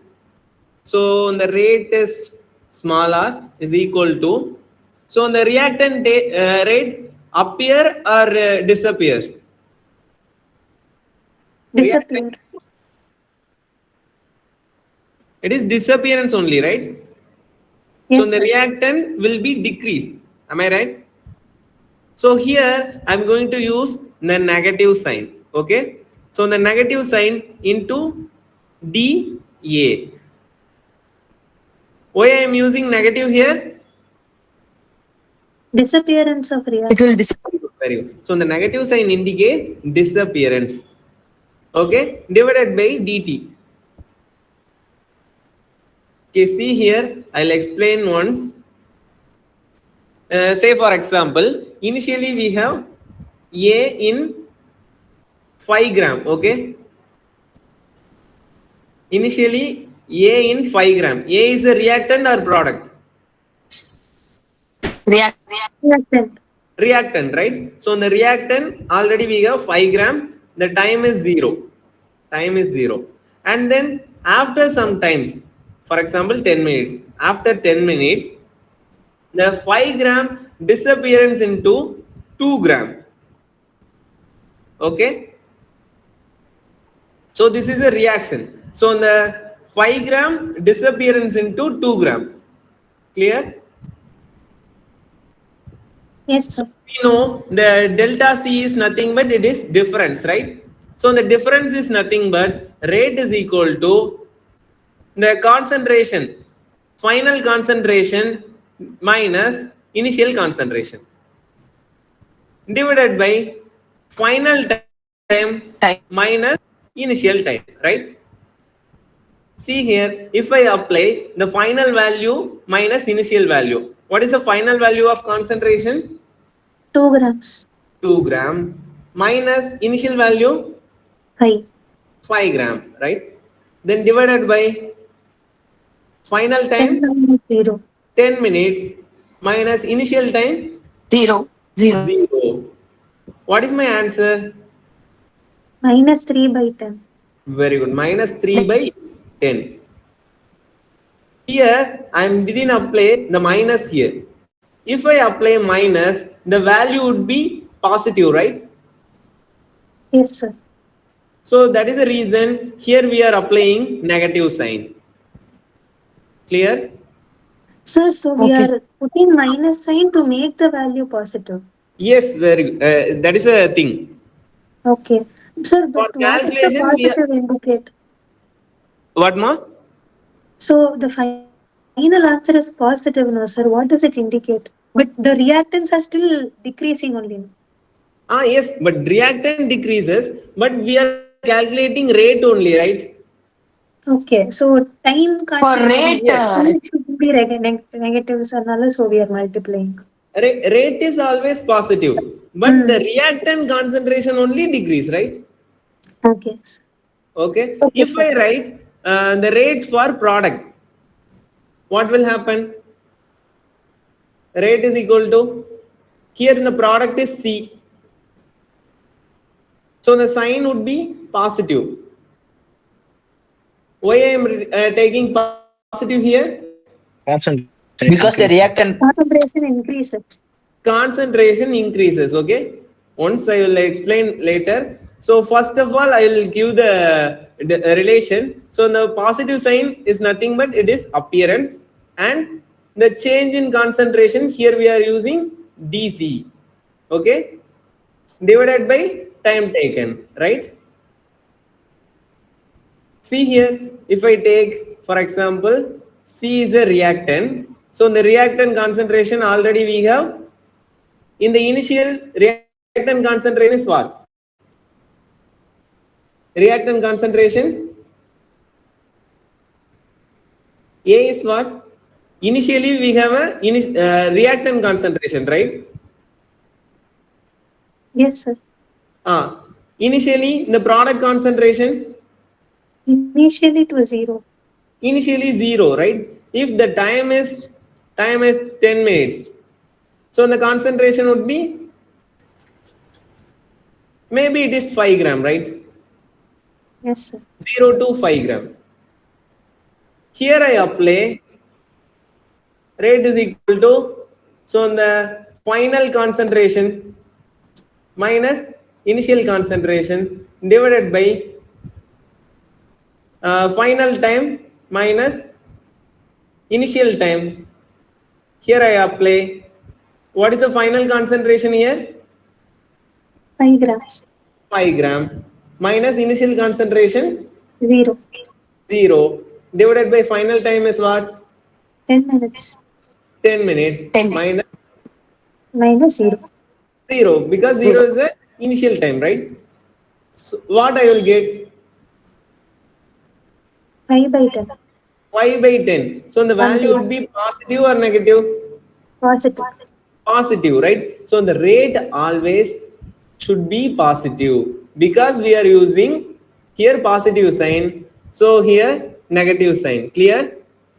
Yes. Everyone clear? Do you have any doubt? Yes, sir. Sir, I have a doubt. What is your doubt, ma? Why are we only taking one reactant on one product? Your voice is very low. Okay, okay, ma. Tell me. Sir, we are only taking A for reactant and C for product. So, for every condition, should we take only one reactant and one product? No. We can able to write each and every reactant and product. I'll explain. Okay. Now I am giving the basic explanation for how to write rate. Okay, sir. Okay. The next thing we are going to study about how to write the rate for all stoichiometry. Okay. For example, this is a stoichiometry, right? Yes. For any stoichiometry, now we are going to write the rate. Okay. Shall I move on to the next page?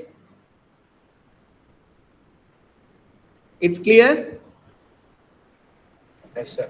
Yes, sir. So okay.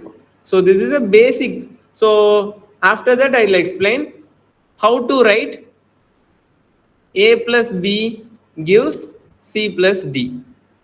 So now we already know how to write rate, right? So how to write rate of reactant A? Tell me how to write. Minus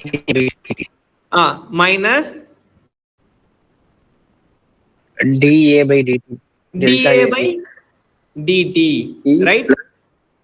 Minus dB by Then dt. how to write rate for B? minus dB by minus dt. dB by dt. So here directly put minus or equal sign. Equal to. Equal. Why we are Equal using sign. equal, not plus or minus sign? Because it gives product. It gives product, but we are writing rate only, right? So both are reactants. Why we are using equal sign? Equal sign is correct, but why we are using? For all the reactions, the rate of the reaction will be same, no sir?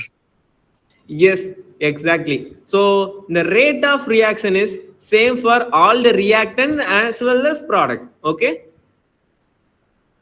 Okay, sir. Clear? So here it is equal sign. After that, I am going to write the rate for reactant B. So it is a reactant. So the disappearance indicate minus sign and then dB by dt. Okay. Then how to write the rate of C? C equal to dC by dt. Very good. dC by dt. And then rate It is of D. equal to D of concentration of D by dt. Very good. Concentration of D by dt. Okay. So this is a way to write the rate for each and every reactant and product. But the thing is, now the next we are going to see about if the stoichiometry is differ, how we will write the rate of reaction. Okay. Shall we move on? Now it is clear? Yes, sir. Okay. Okay. Next, we are going to see about stoichiometry. Okay. Stoichiometry of chemical reaction.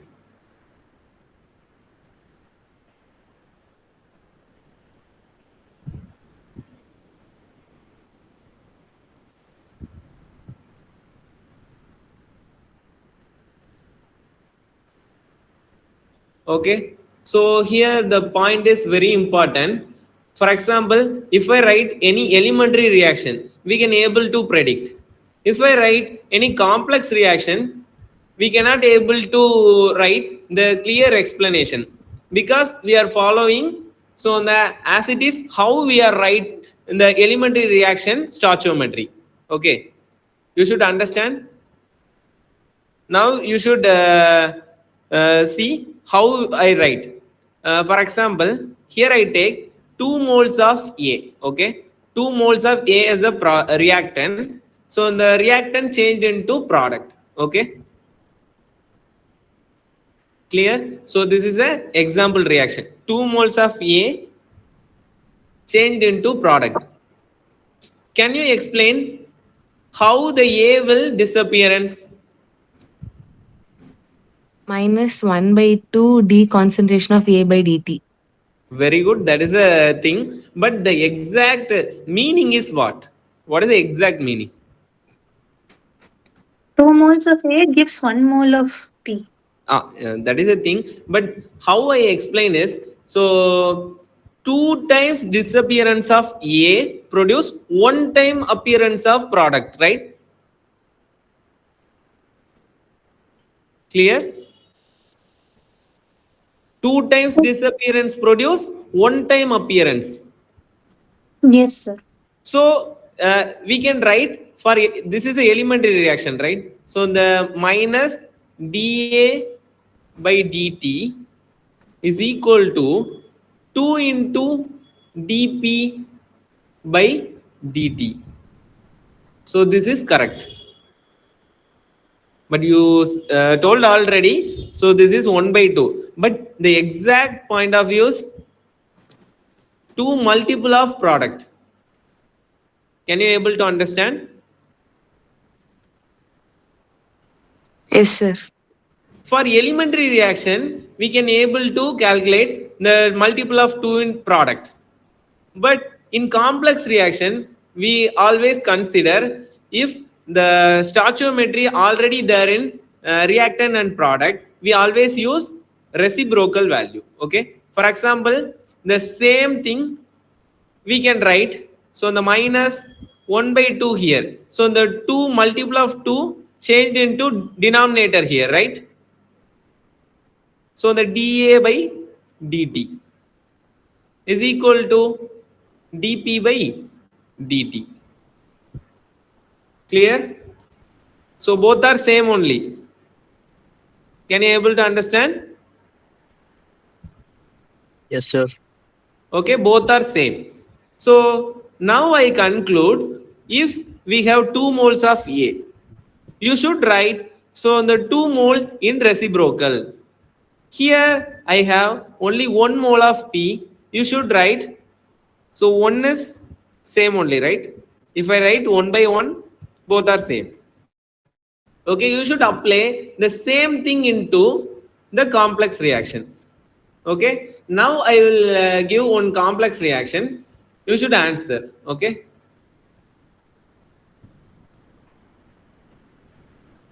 Okay, I will give one complex reaction. For example, A moles of A plus B moles of B is equal, it gives C moles of C plus D moles of D. So this is a complex reaction. Okay. In this chapter, every question is very easy. For example, the last year question also very easy question from this chapter. Okay. Okay. Now you should say how to write rate for A. How to write rate for A?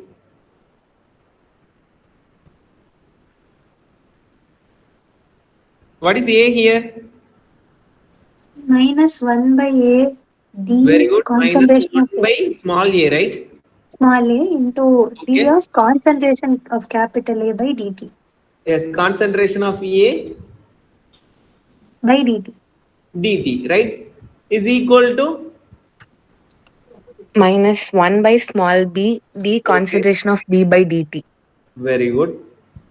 Then, so how to Equal write to the product concentration? Okay. 1 by small c, d concentration of c by dt. Okay, very good. Then how to write D? 1 by d concentration of d by dt. Okay, very good. So this is a way to write the rate for any complex reaction. Okay, clear?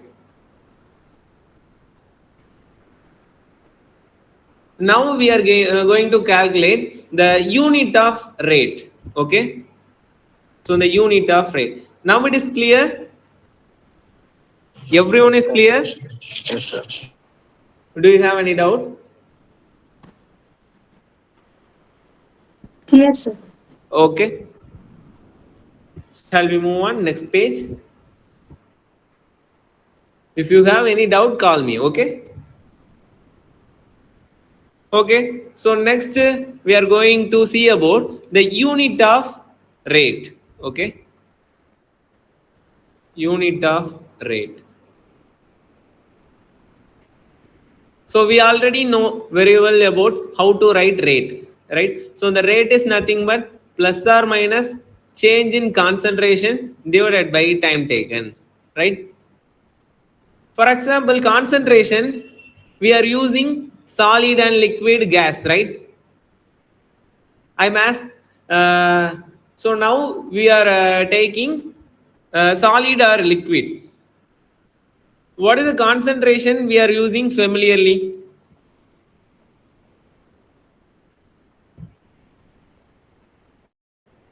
So in solution chapter, we studied different kind of concentration units, right? For example, molarity, molality, normality. Everything is concentration unit. Am I right? Yes, sir. Okay. Now we are taking concentration here. Which concentration we can able to use here? Molarity. Molarity, right? So the molarity unit is what? Moles per liter. Very good, very good. So moles per liter. Okay. And then time, Second SI inverse. unit of time is? Okay. The denominator, it is second only, right? So the finally it will change into moles per liter, second inverse. So the unit of rate is what? Moles per liter per second. Very good. Moles per liter, second inverse. Now we already learned how to write rate and how to write rate for any complex reaction and what is the unit of rate. It's clear? Yes, sir. Shall we move on to the problem? Yes, sir. Okay.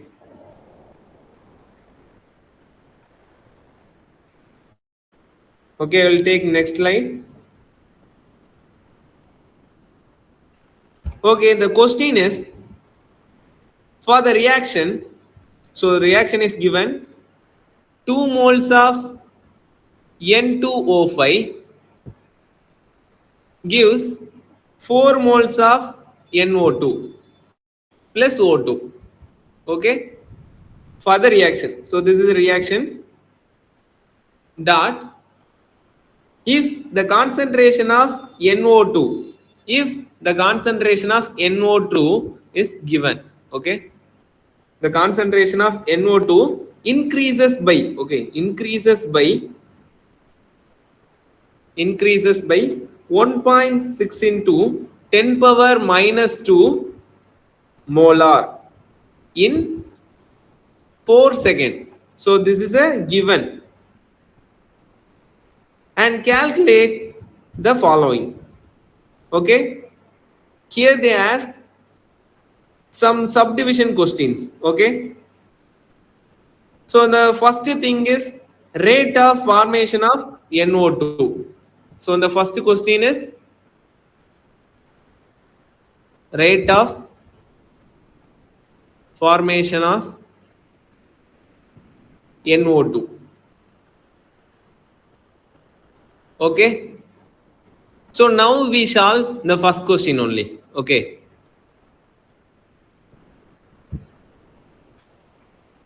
It's clear? The question is clear? Here one equation is given and N2 concentration increases by, okay, increases by, so the concentration is given and time also given. Now you should calculate the rate of formation of NO2. Now we already ran how to write rate, right?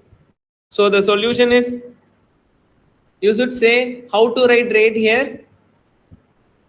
Rate is equal to what? Minus 1 by 2.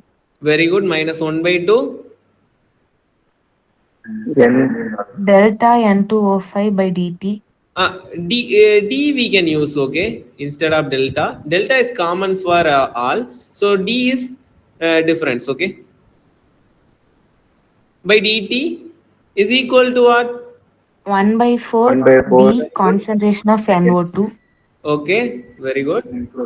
By dt. By dt is equal to d concentration of O2 by dt. Very good, very good. And dt, right? So this is the way to write rate. But what is our question? What is our question? Rate of formation of NO2. Yes, rate of formation of NO2. See here, so the reaction already have 4 mole of NO2, right? But we need what? Only 1 mole of NO2. Am I right? Clear? Yes, sir. Okay. So rate of formation of NO2. Now we are going to calculate. So the rate of formation of NO2.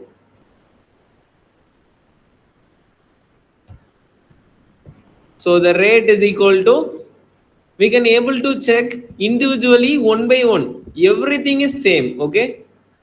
If I take the concentration of N2O5 by dt, so the value always same for NO2 by dt and also O2 by dt. Clear? Here I take, so the dNO2, the change in concentration of NO2 by dt here, because that is my question, right?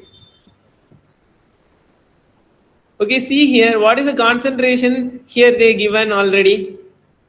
1.6 into 10 to the power minus 2. Very good. 1.6 into 10 power minus 2. And then time taken, how long it takes? 4 seconds, sir. 4 seconds here. So the 4 is final value. 4 minus 0 also 4, right? What we will get if I divide 1.6 divided by 4?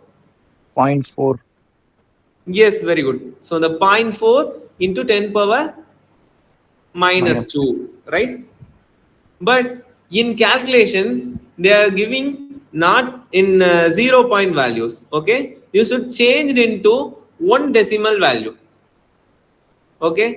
If I write 4 into 10 power minus 3 instead of 0.4, okay? What is the moles per liter. unit of rate? Moles per liter per second. Okay. Moles per liter, second inverse, right? Clear? And then, so the rate of formation also they ask. Rate of formation.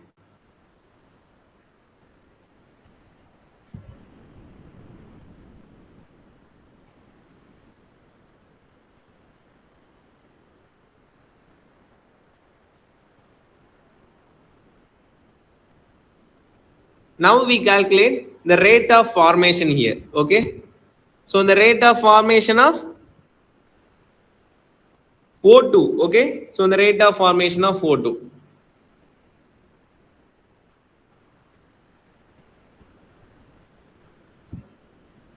So how we can calculate the rate is equal to what? The rate is equal to what? So the question is rate of formation of O2, okay? How we can calculate rate of O2? D concentration of O2 by dt. Yes, exactly. So the change in concentration of O2 divided by time taken, right? Here we already calculate the rate, right? Here we already calculate rate here. Am I right? Yes, sir. Is this rate? Okay, here we can able to use rate. So the change in concentration of O2 divided by dt is equal to what? 4 into 10 to the power minus 3. Very good. 4 into 10 to the power minus 3, right? Okay, see here, but so the 4 into 10 to the power minus 3 is what? It is the rate of formation of 4 mole of NO2 or 1 mole of NO2.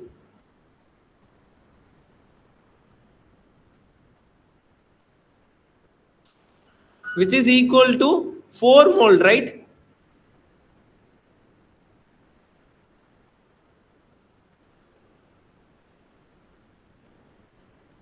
See here.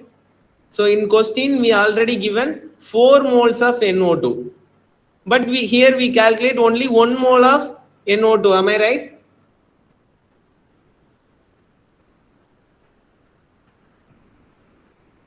So புரியுதா இந்த இடத்துல நம்ம என்ன calculate பண்ணியிருக்கோம்? So NO2 1 மோலுக்கு calculate பண்ணியிருக்கோம். But in reaction we have 4 mole, right? So we need to change into 4 mole. So you should apply here minus 1 by 4 dNO2 divided by dt is equal to what? dO2. So the 1 by 4 into 10 power minus 3. Am I right? Yes, sir. Okay. See here. So the value would be what? The 4 10 will raised to cancel. minus 3. So here, so the 4 in denominator, because I explained. Okay. So the value would be what? 10 power minus 3. Minus 3 only. Okay. So this is rate of appearance of O2. Clear?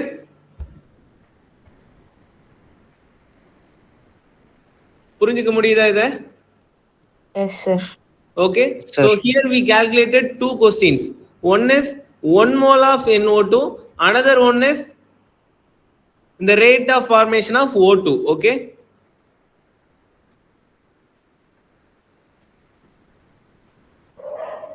Sir, இப்போ இந்த rate of formation of O2 தான் rate of the reaction. Rate of the reaction for எல்லாத்துக்குமே same தானே. இப்போ இதுக்கே பாரு 4 moles of அதாவது 1 by 4 அப்படிங்கிறது நம்ம எதுக்கு போடுறோம்? 4 moles of NO2 க்கு தானே ஈக்குவல். அப்ப இங்கே வேல்யூ என்னதான் வரும்? 10 power minus 3 மட்டும் தானே வரும். Okay sir. இப்போ ஃபார் எக்ஸாம்பிள் நீ N2O5 க்கு கால்குலேட் பண்ணாலும் it would be same. Clear? Okay. Everyone clear? Ask your question. Clear, sir. Clear. Okay. Okay. So this is an important thing. Okay. So in this chapter, every time they ask the stoichiometry only for this question. Okay. This was a question. How to write the stoichiometry into rate. Now we very well known. So the rate of reactant is different and rate of product is positive sign, right? Why we are using negative and positive sign here? Concentration of reactant is decreasing, whereas the concentration of product is increasing. Okay, exactly. So அப்போ நம்ம எதுக்கு use பண்றோம்? Positive sign only for formation, right? So the negative sign எதுக்கு use பண்றோம்? Decreasing. Yes, exactly. So அப்போ the rate of appearance அப்படின்னா என்ன அர்த்தம்? Formation நடக்குது, அங்க ஃபார்ம் ஆகுது. So அப்போ rate of disappearance அப்படின்னா என்ன அர்த்தம்? Disappearance ஆகுது அப்படிங்கறத நம்ம நெகட்டிவ் சைன்ல இண்டிகேட் பண்றோமா? Okay. So this is a question, the way to we will solve. Okay. So இப்போ இப்படி தான் நீங்க சால்வ் பண்ணனும். இந்த ஸ்டாய்ச்சியோமெட்ரி கொடுத்தாங்கன்னா ரேட் எழுதுறது ரொம்ப ஈஸி. அப்படியே நம்ம எடுத்து எழுத போறோம். சோ அதுக்கே நமக்கு என்ன பண்ண போறாங்க? क्वेश्चंस கொடுக்க போறாங்க. சோ அப்ப உங்களோட क्वेश्चंस எப்படி இருக்கும்? Your question would be descriptive or MCQ? எப்படி எழுதுவீங்க? MCQ எழுதுவீங்களா descriptive எழுதுவீங்களா? MCQ only, right? So அப்ப MCQ ல என்ன இருக்கு உங்களுக்கு? You have a question and also as well as answer. Okay. You should predict which answer is apt for this question. So அப்ப நாலுமே எக்ஸாக்ட்டா answer மாதிரி இருக்காது, ரைட்டா? So you have only correct answer, only one correct answer. புரியுதா?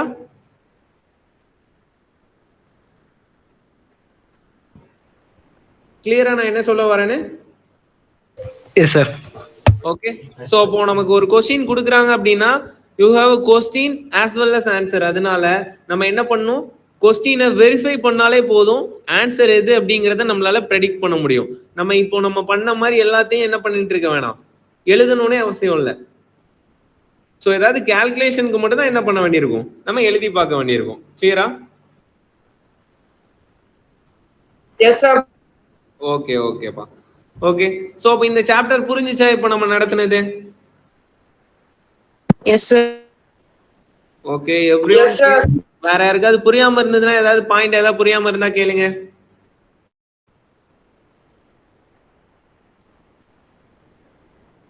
So இப்போ நம்மளோட class இப்படிதான் போகும். ஸோ அந்த கிளாஸ்ல நீங்க எப்படி படிக்கணும் அப்படின்னா டெஃபினட்டா இந்த மாதிரி கொஸ்டின்ஸை நம்ம எப்படி சால்வ் பண்ணலாம் அப்படிங்கிறது தான் பார்க்கணும். ஸோ இப்போ கான்செப்ட் நம்ம நல்லா என்ன பண்ணிடலாம், ஒரு தடவை பார்த்துட்டு அதுல கொஸ்டின்ஸ் எப்படி சால்வ் பண்ணணும் அப்படிங்கிறது தான் என்னது நம்மளுக்கு மார்க் கொடுக்கும். ஓகே, புரியுதா?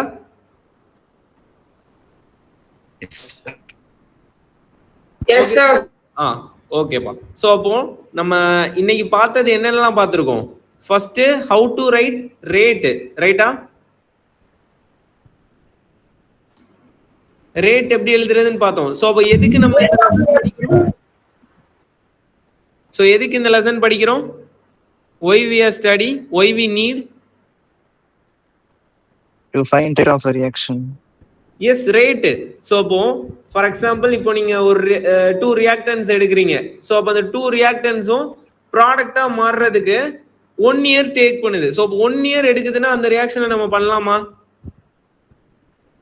No sir. நோ, ரைட்டா? ஸோ அப்போ எந்த ரியாக்ஷன் ஃபாஸ்டரா இருக்கோ அந்த ரியாக்ஷன் என்ன பண்ணணும், நம்ம சூஸ் பண்ணணும். ஆர்எல்ஸ் அந்த ரியாக்ஷனை ஃபாஸ்ட் பண்றதுக்கு நம்ம என்ன பண்ணலாம் அப்படிங்கறத நம்ம பார்க்கணும். ஸோ அப்போ அதுதான் இந்த சாப்டரே. ஸோ அப்போ எப்படி ஒரு ரியாக்ஷனை ஃபாஸ்ட் பண்ணலாம், ஸ்லோ ரியாக்ஷனை? கேட்டலிஸ்ட் ஆட் பண்ணலாம் sir. Very good, very good. So அப்போ கேட்டலிஸ்ட் யூஸ் பண்ணா என்ன ஆகும்? So the reaction will be fast, right? But we have reaction fast but only in the fastening the reaction we are using. But என்ன சொல்லலாம், நம்ம வந்து negative catalyst also there. இப்போ ஒரு ரியாக்ஷன் வந்து ரொம்ப ஃபாஸ்டா நடக்குது, ஃபார் எக்ஸாம்பிள் fraction of secondல நடக்குது. சோ அப்போ அதுல போய் நம்ம ரேட்டை கால்குலேட் பண்ண முடியுமா? No sir. No sir. So அப்போ அந்த ரியாக்ஷன் என்ன பண்ணணும், you should slow down, ரைட்டா? Clear? Yes sir. இப்போ ஒரு क्वेश्चन கேக்குறேன், இது எல்லாத்துக்குமே மேக்ஸिमम ஃபெமிலியரா இருக்கும். If I add hydrogen gas and oxygen gas here, what will happen? H2O will form. So this is a reaction, right? So இப்போ இந்த reaction நடக்கணும் அப்படின்னா ஈஸியா நடந்துருமா இந்த மாதிரி? ஹைட்ரஜன் கேஸையும் ஆக்சிஜன் கேஸையும் நம்மளால கம்பைன் பண்ணா வாட்டர் கேஸை ஃபார்ம் பண்ண முடியுமா ஈஸியா? பண்ணிடலாமா? ரியாக்ஷன் எழுதிட்டோம்ல, அப்ப பண்ணிடலாமா?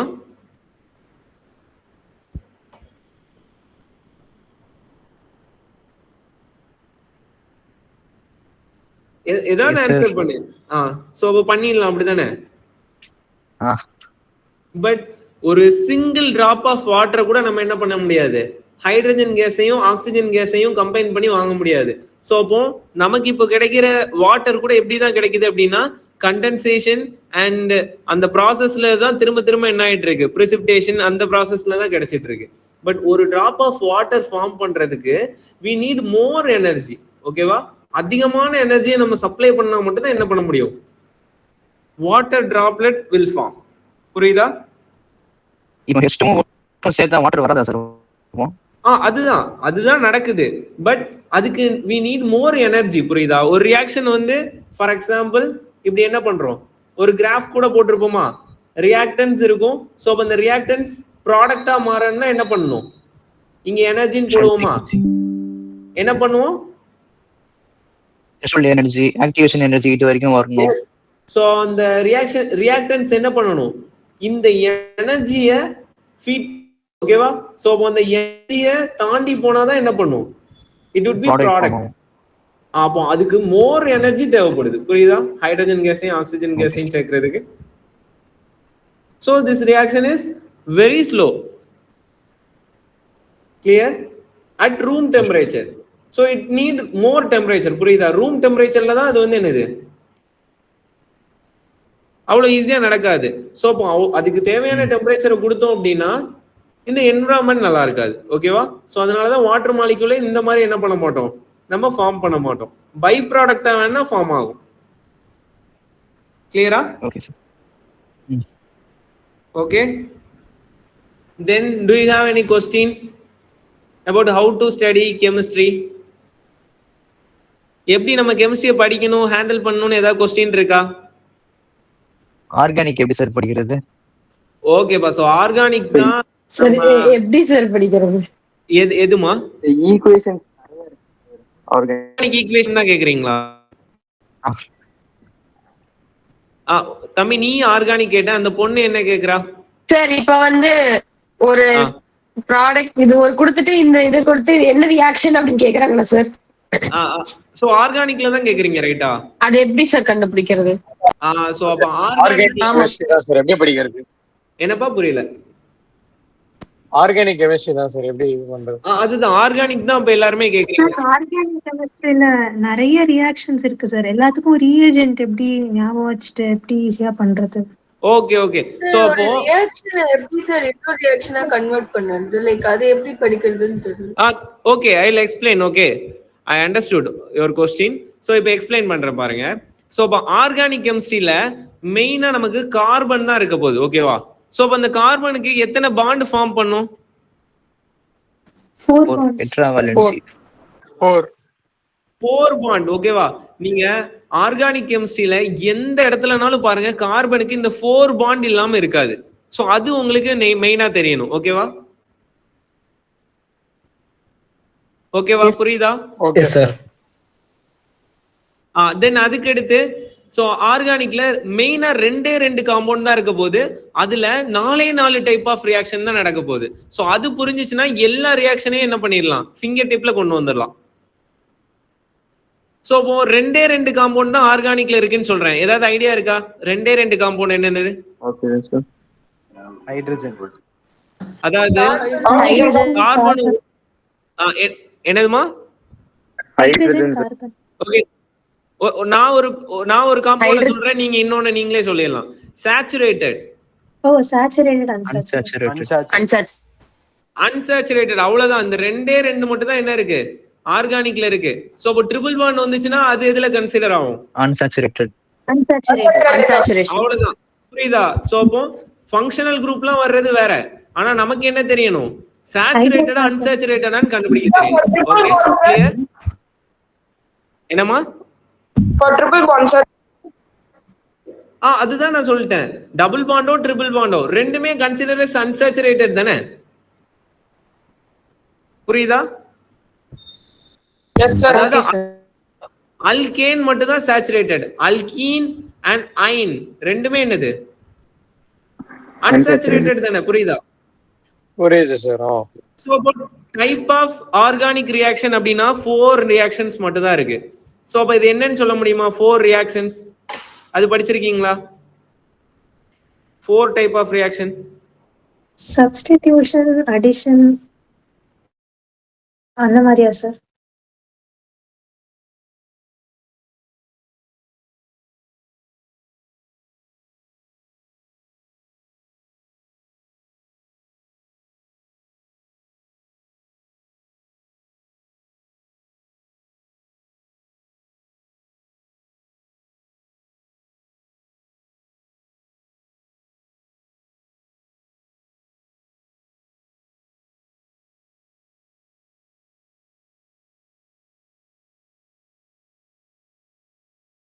Hello sir.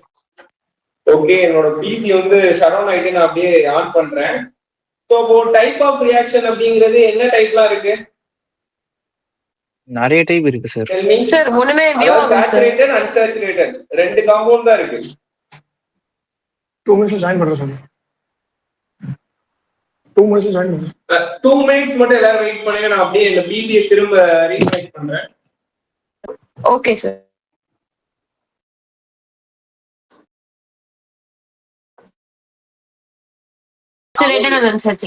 அவ்வளவுதான். ரெண்டு காம்பவுண்ட் தான். ஓகேவா? சோ அப்ப கம்ப்ளீட் பாண்ட் எல்லாமே இருந்தது. சாரி சார், பட் நம்ம அலிபாட்டிக், அரோமேட்டிக்னு பிரிக்கலாம்ல சார்? ரிங் ஸ்ட்ரக்சர்ஸும் ஸ்ட்ரெயிட் செயினும். அதுதான் சொல்றேன். இதுல நடக்கிற ரியாக்ஷன் தான் அங்க ஒரு சின்ன பார்ட்ல நடக்க போகுது. சோ இந்த 4 டைப் ஆஃப் ரியாக்ஷனை தெரிஞ்சுக்கிட்டீங்கன்னா எல்லா இடத்துலயும் அதுதான் சொல்ல வரேன். புரியுதா? Okay okay sir. சோ நீங்களே இதை படிச்சதுக்கு அப்புறம் உங்களுக்கு நீங்களே அண்டர்ஸ்டாண்ட் பண்ணுவீங்க. இப்ப பாருங்க, சோ அப்ப சேச்சுரேட்டட் அன்சாச்சுரேட்டட் ரெண்டு தான் இருக்கு. சோ அப்ப 4 டைப் ஆஃப் ரியாக்ஷன் என்னன்னு தெரியுமா? 4 டைப் தான். Any idea?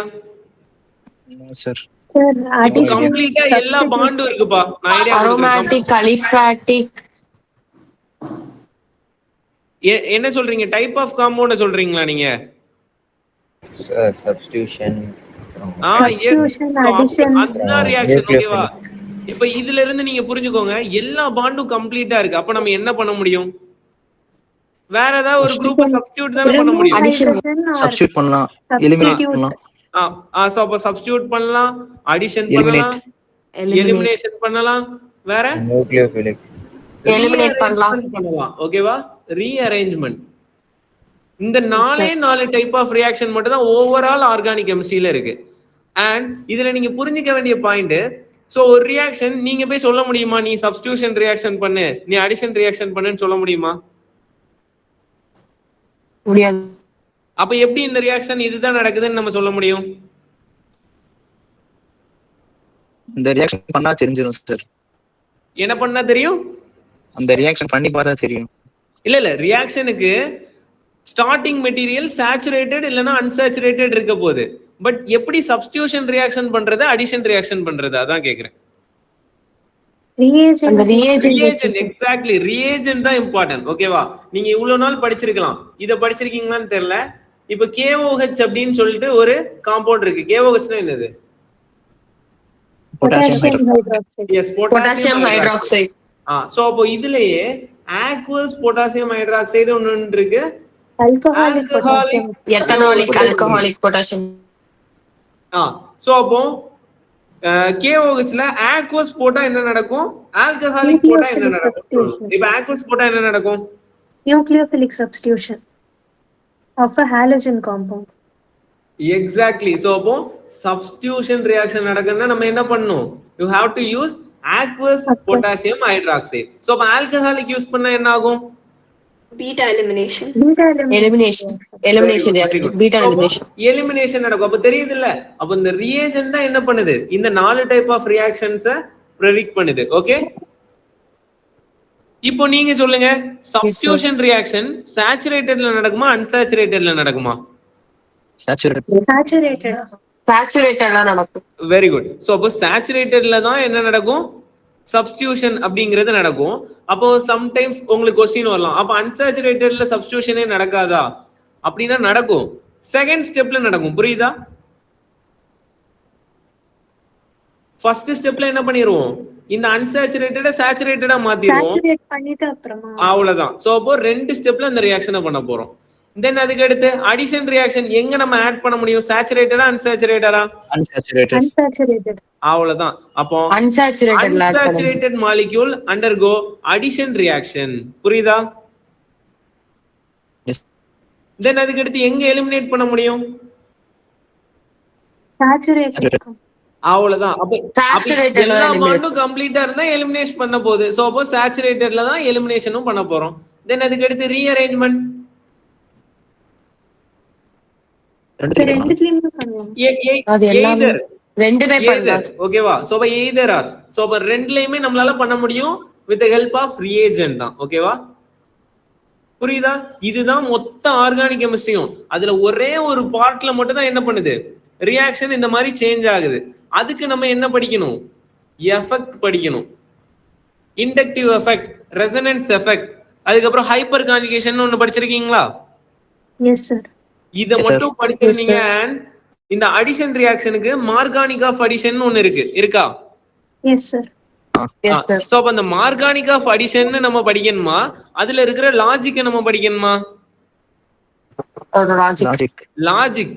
நீங்க லாஜிக்கே தெரிஞ்சுப்பீங்க. இப்போ மார்கானிக் ஆஃப் அடிஷன்ல ஒரு ப்ராடக்ட் கிடைக்கும், ஆன்டி மார்கானிக் ஆஃப் அடிஷன்ல ஒரு ப்ராடக்ட் கிடைக்கும். பட் நம்ம இங்க படிக்க வேண்டியது என்னது? மார்கானிக் ஆஃப் ரூல்னா டபுள் பாண்ட்ல எந்த இடத்துல ஹைட்ரஜன் அதிகமா இருக்கோ அந்த இடத்துல ஹைட்ரஜன் ஆட் ஆகுதுன்னு படிக்கணுமா, இல்லன்னா அங்க இருக்கிற லாஜிக் என்னன்னு பார்க்கணுமா? Logic.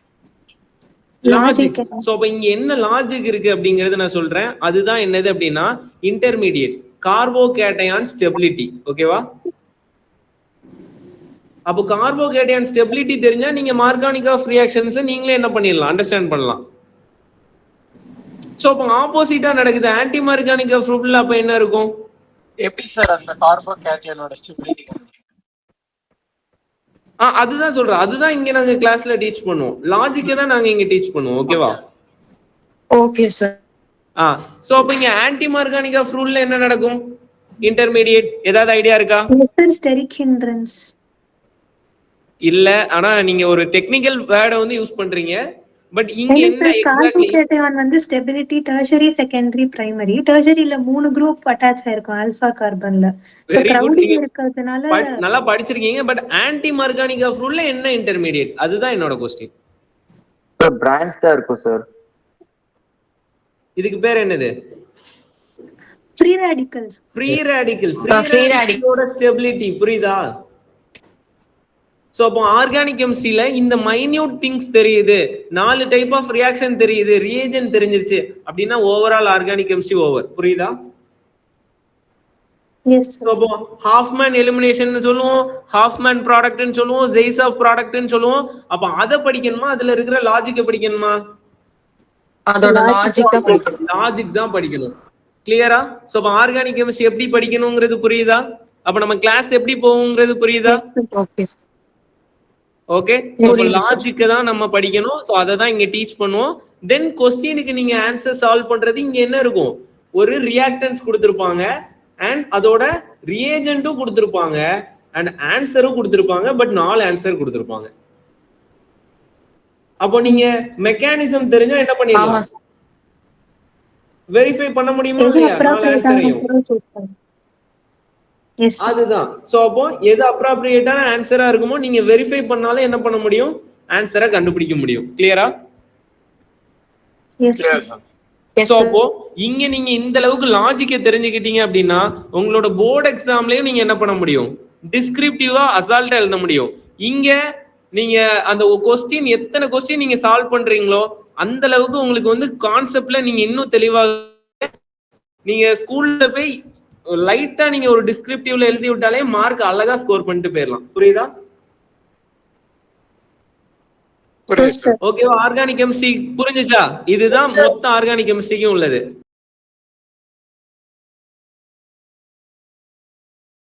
Students, good evening. I'm your biology teacher. Today we'll see about some important topics. Before that, what I suggest is we'll see about some important chapters which is going to come for your examination. So first is, let me go with the first chapter, which is mainly have to focus is biotechnology and its applications. Could you able to see the screen, the white screen?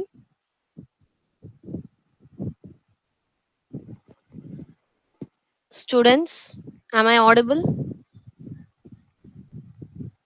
Yes. So the first chapter which you have to focus more is biotechnology and its applications.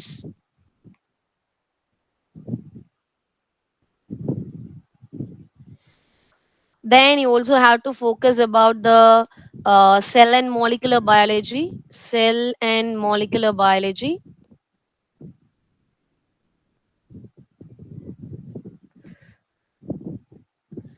Then you can also go with, genetics and evolution.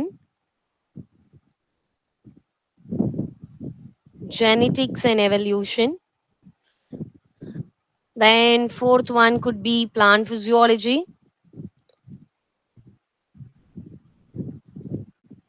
And the last one is human physiology.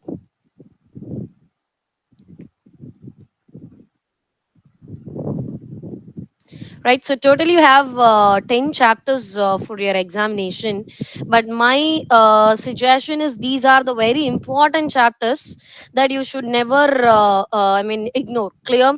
So remaining chapters could be biodiversity and conservation, including ecology. Clear? Then biochemistry, human health and disease, reproduction, as well as taxonomy. Clear?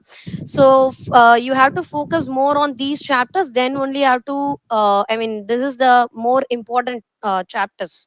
Clear? So what I decided is today we'll start with genetics. So I'll go with the next page.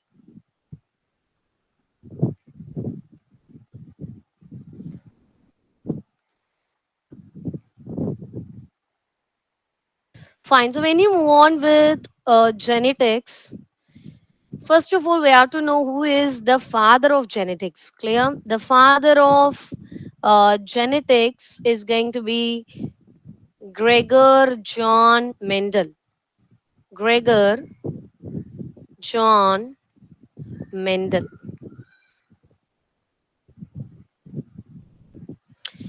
And this Mendel, he is actually born on 22nd July 1822.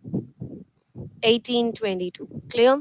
So you know about already, you people have heard about this Mendel, right? So when Mendel was born, clear, he after his studies, what he did is he have chosen a profession as a mathematician. Clear? He's actually a mathematician, not a biologist. He is a mathematician. Clear? And he have chosen a Pisum sativum for his studies. Pisum sativum, so which is nothing but a pea plant. Pea plant. Clear? Pisum sativum. And why he preferably chosen this Pisum sativum is because the Pisum sativum life cycle is only 3 to 4 years. Its life cycle is only 3 to 4 years. Sorry, 3 to 4 weeks. Clear? Sorry. So it is 3 to 4 weeks, just a 1 month. Clear? And there were so many self and cross pollination were there in Pisum sativum. Self and cross pollination were more. So that is also a reason why the Mendel have chosen a Pisum sativum. And very important thing is in Pisum sativum there is 7 contrasting characters. That is very important. 7 contrasting characters were present in the Pisum sativum. Now we'll see what are those 7 contrasting characters. Clear? So the first character is going to be the stem height. Let me write a character here. Character. And the character which is dominant, and the character which is recessive. Clear? So the first character is going to be the stem height in Pisum sativum. Stem height. Tall is a dominant character, whereas dwarf, that is short. Clear? Dwarf is a recessive character. Clear? Now we'll move on with the next character. So you can also call it as trait. The other term for character is a trait. Clear? The second one is you can go with the flower color. Flower color in this plant. It is purple is a dominant character. Clear? Purple or a violet is a dominant character. In some books, they may also mention a violet. Clear? Whereas white is a recessive character. Clear? So that is about the flower color. The third one is going to be flower position. Flower position. So when you move on with the flower position, it is axillary is a dominant character. Axillary is a dominant character, and terminal is a recessive character. Students noted. Can I move on with the next page?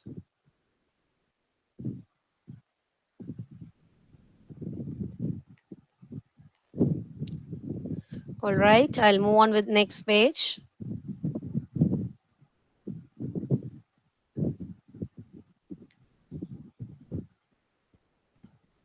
So we'll move on with the fourth character. The fourth one is going to be pod color. Clear? So you know about a pod, right?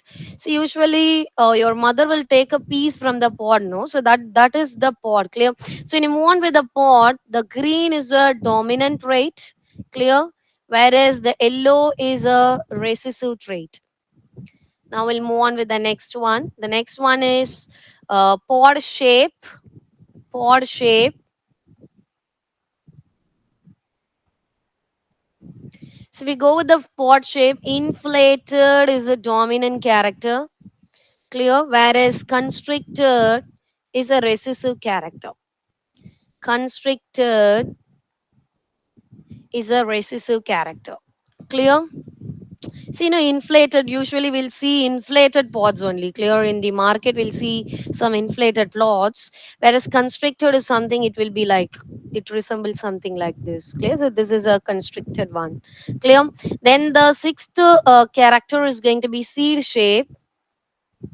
Seed shape. Round is dominant, whereas wrinkled is recessive. Clear? Whereas when you move on with the seventh one, seed color. Seed color. Yellow is dominant, whereas green is recessive. Clear?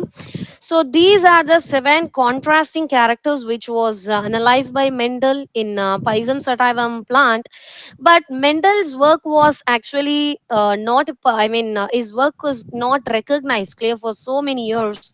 Like till he actually born on 1822, clear, and he died on 1884, clear. But till his death, his work has not been recognized, because the reason for his the reason for non recognition could be his work is not published in any international journals. And another thing is he is a mathematician, as I told, no, he's a mathematician, so many biologists didn't accept his concepts. Clear?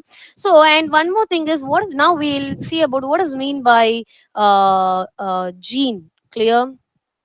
So when I say gene, we'll enter into some basic terms that comes under the genetics. Clear? The terms, let me write terms here.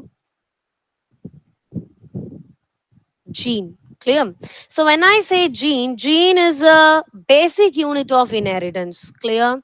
Gene is a basic unit of inheritance. What is inheritance, right? Inheritance is the passing of characters from one generation to next generation. Clear? So the basic unit of inheritance could be a gene. Clear? But this gene was termed by scientists called Johansen.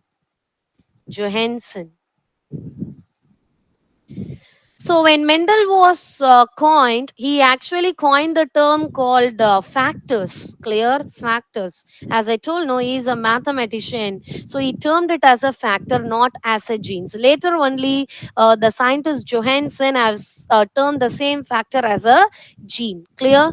So factor is also the basic unit of inheritance, and this factor was given by a scientist called Mendel. Clear? That is the first term you have to know about, what is factor, or what is gene. Clear? The second one is you have to know about what is mean by alleles. Alleles. So when I say alleles, alleles are nothing but the forms of gene is what we are calling it as an alleles. Forms of gene is what we are calling it as an alleles. And always remember this, alleles will occur in pairs.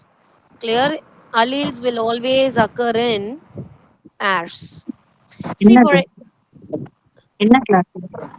see for example, if suppose there is capital T small t, this is an heterozygous condition. Clear? So when I say capital T small t, this actually indicates a gene. Clear? Capital T small t is a gene, but the forms of gene, that is during gamete formation, what will happen is this capital T will separate and this small t will separate. Clear? And this each thing is what we are calling it as an allele. The forms of gene is what we are calling it as an allele. Clear? Capital T is one allele and small t is one allele. But if you put together, it is called as a gene. Clear? Now, the next thing is the third term you have to know about is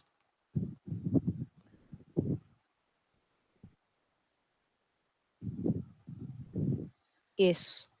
So the third term you have to know about is what is mean by genotype. So when I say genotype, genotype is nothing but the genetic makeup. Clear? Genetic makeup of organism is what we are calling it as a genotype. See, for example, if you are getting a something like this, capital T, small t, clear, then capital T, we'll see some crosses later, then small t, clear. If suppose the cases are something like this, here the capital T indicates the I mean the gene for tallness, clear, whereas the small t indicates the gene for the dwarfness, clear. So that is nothing but it's an heterozygous condition, clear. Though capital T is present, the dominant trait is what going to express according to law of dominance, clear. So this is heterozygous tall. So that is what the genotype could be. So when I say genotype, it is heterozygous tall, clear. Whereas this is homozygous. Why I used hetero? Hetero means different alleles were here. Clear? Hetero means different. Clear? So that's why I used heterozygous. But here it is homo. Homo means same. Homozygous, clear, tall. Whereas if you come here, it is homozygous dwarf. Homozygous dwarf, clear. So that is about the genotype. Genotype is the genetic makeup. Now the last term is what is mean by phenotype.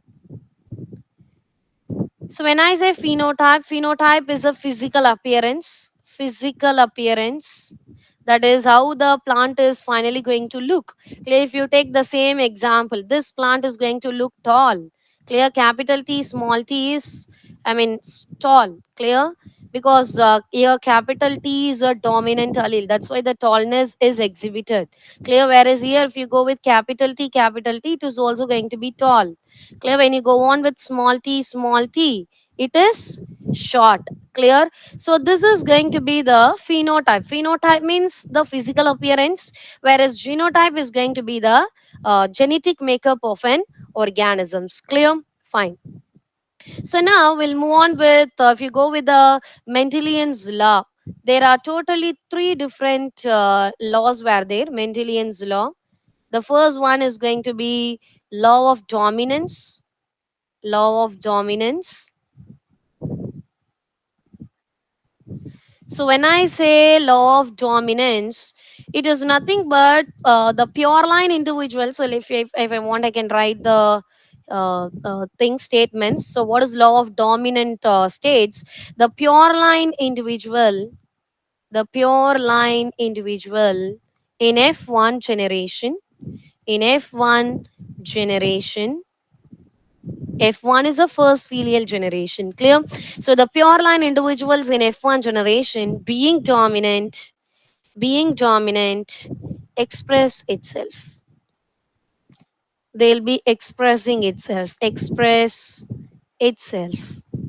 Clear? So when I say first law, that is the Mendelian's law of dominance, it is a pure line individual in F1 generation being dominant, they'll be expressing itself. See, for example, I'll move on with the next page. See, for example, if I take a pure line, so what is mean by pure line? Pure line is something like if you cross capital T, that is a tall plant, clear, is crossed with a dwarf plant, small t, clear. See, for example, I'm considering these were the parents, clear. These are actually called as a pure lines, clear. So because I have taken both allele as a homozygous condition, that is what we are calling it as a pure line, clear. So if I consider a parent that is tall as well as a dwarf, during gamete formation, what is going to happen is this capital T will be separated and this capital T will be separate, and here the small t and small t, clear. Now what happens in an F1 generation? Clear? F1 generation we have to represent in a Punnett square, clear. I hope you have heard about this Punnett square. It will be something like this box. Clear? See, for example, if I'll write here male and female. Clear? And this is the symbol which you can use it in a genetics. Clear? This you'll be studying in a pedigree symbols, pedigree analysis, pedigree symbols. Always this indicates a male. Clear? And this indicates a female. Clear? Whereas if, for example, if I'm writing capital T and small t. Clear? So now what is going to happen? See, listen, capital T small t, capital T small t, then capital T small t, again capital T small t. So if I'll talk about what is a phenotypic ratio. Clear? Just now I told what is mean by phenotype. Phenotype is how the plant is going to look finally. Clear? So if I'll take a phenotypic ratio, the phenotypic ratio is going to be, for this plant it is going to be tall. Clear? And this plant is also going to be tall. So all the four plants are going to be tall. Clear? So the phenotypic ratio is going to be 4:0, and this 4 indicates all are going to be tall, right? When I say genotypic ratio, clear, PR is phenotypic ratio, GR is genotypic ratio.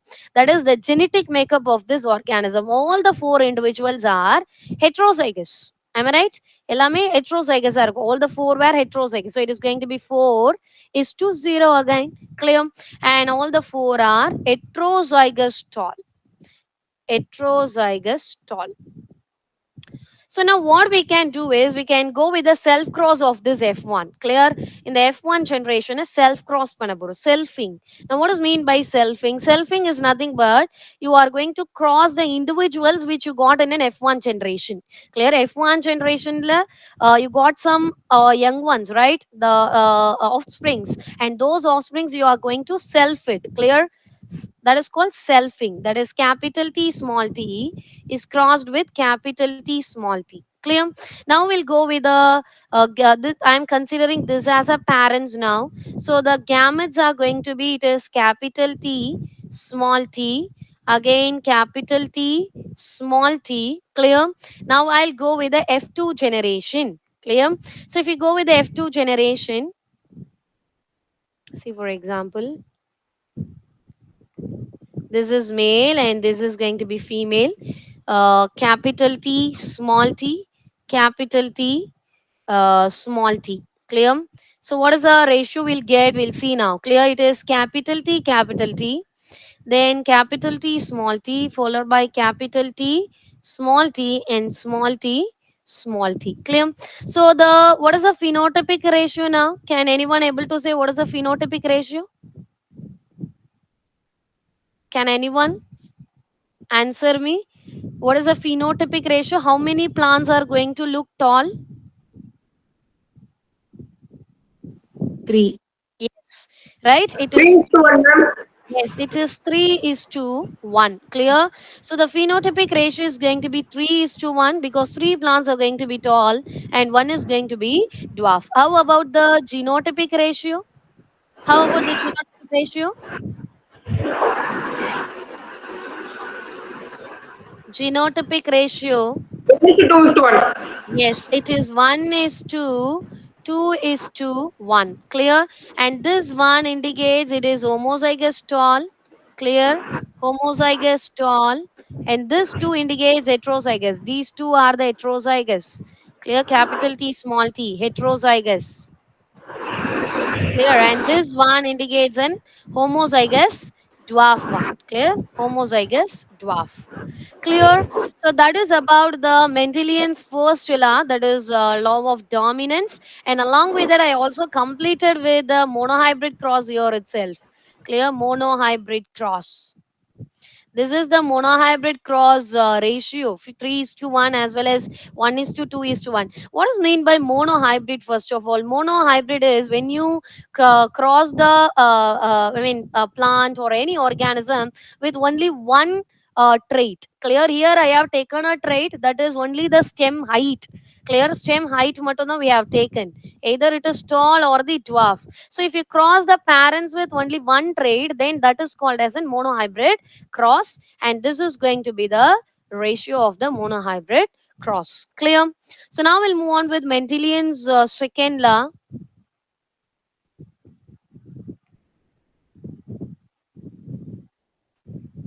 The second law is going to be law of segregation. Law of segregation, or you can also call law of purity of gametes. Law of segregation, or you can also call law of purity of gametes. Clear? Now what is this law states that? Clear? This law states that the two alleles of one gene will be segregating. Clear? Two alleles of one gene. Clear? I told no, in each gene how many alleles will be there? Two alleles will be there. So two alleles of one gene will get segregated during gamete formation. During gamete formation. Clear? That is what just now I told. Even in the monohybrid cross I have shown, right? See, if you take a parent something like this, homozygous tall capital T is crossed with the heterozygous tall capital T small t. Clear? Now what happens during gamete formation? The two alleles of one gene is actually segregating, right? This capital T is segregated and this capital T is segregating, right? And here the capital T and small t, that will be segregated. So whatever it is, clear, in every organism the one gene of two alleles will be segregating or separating during gamete formation, and that law is what we are calling it as a law of segregation, or you can also call law of purity of gametes. Now the third law is going to be law of independent assortment. Law of independent assortment. So when I move on with the law of independent assortment, so law of independent assortment states that each allele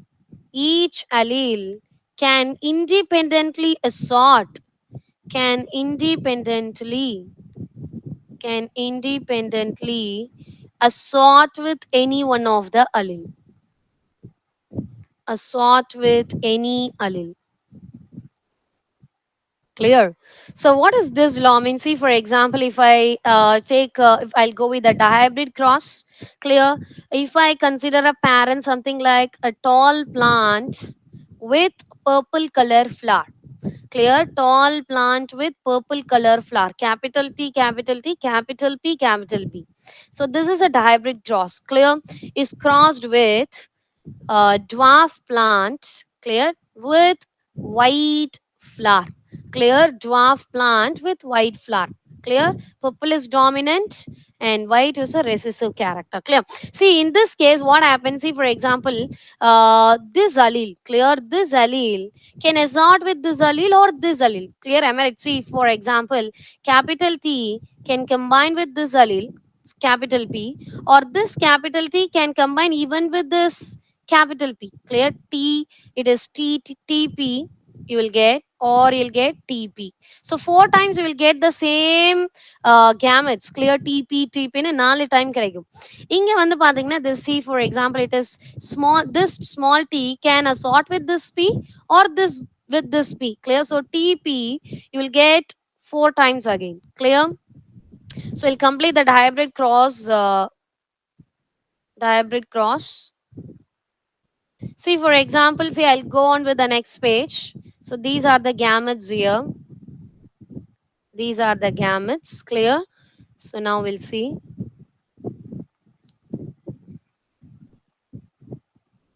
So what you will get it, ma? See, in F1 generation, see, if you mark this in a Punnett square.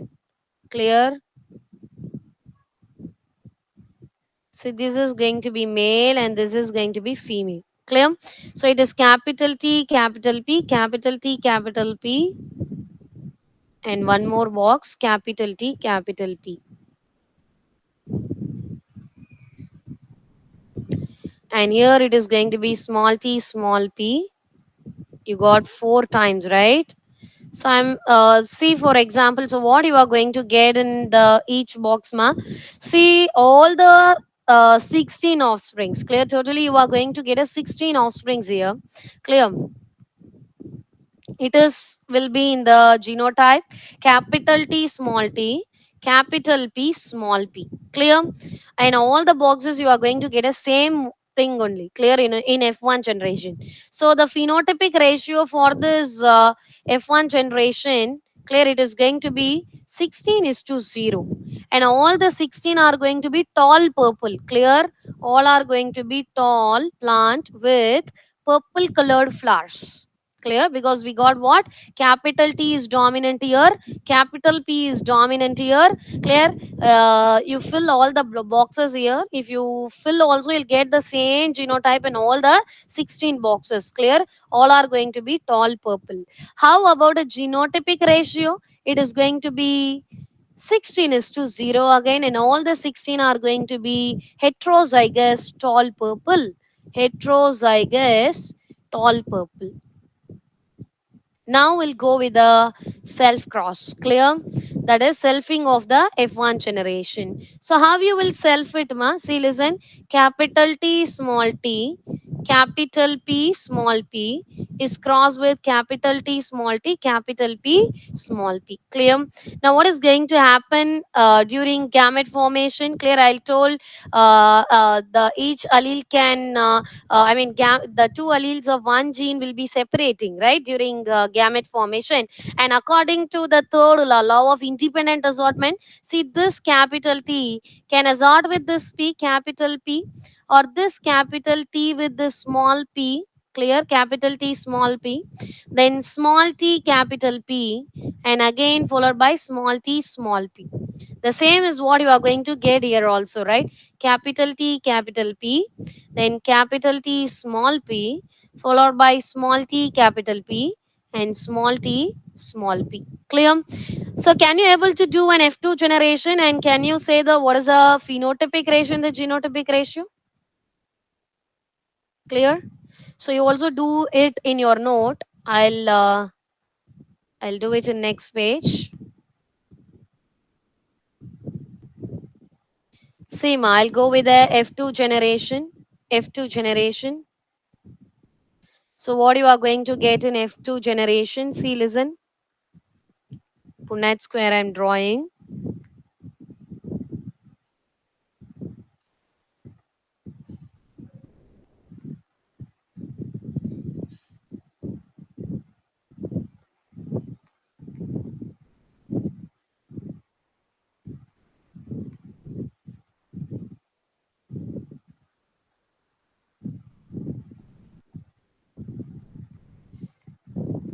See, this is male and this is female. Clear? So what are the possibilities you got, ma? 4 gametes you got, right? It is capital T, capital P, then capital T, small p, followed by small t, capital P, and small t, small p. Clear?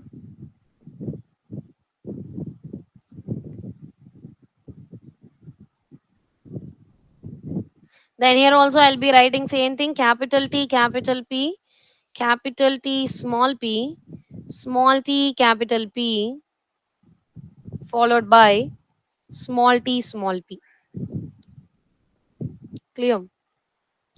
So can we do it now? See, listen. So what you are going to get in the first box is it is T, T, P, P. Clear? All are going to be caps. We'll move on to the second box. It is capital T, capital T, capital P, small p. Then it is capital T, small t, capital P, followed by capital T, small t, capital P, small p. Right? Fine. We'll move on with the second row now. Capital T, capital T, capital P, small p. Clear? Then it is capital T, small p, followed by T, T, P, P, small p. Clear? It is capital T, small t, then it is small p. Clear? Now we'll move on with the next box. It is capital T, small t, capital P. Then it is capital T, small t, capital P, small p. Then small t, capital P, followed by small t, capital P, small p. Clear? Now we'll move on with the last box. It is capital T small t, capital P small p, then capital T small t pp, right? Then small t, capital P small p, followed by last boxes all are recessive t t small p, right? Now we'll mark it down. Clear? See, now we'll mark it down. How many are going to have a tall purple? Clear? Same. So I'll go with the phenotypic ratio now. Phenotypic ratio. Clear? So when you move on with the phenotypic ratio, first we'll see about how many are going to be tall purple. So if the plant is have to be tall purple, means then what allele you have to see is capital T and capital P. Clear? So capital T, capital P. So this is tall purple.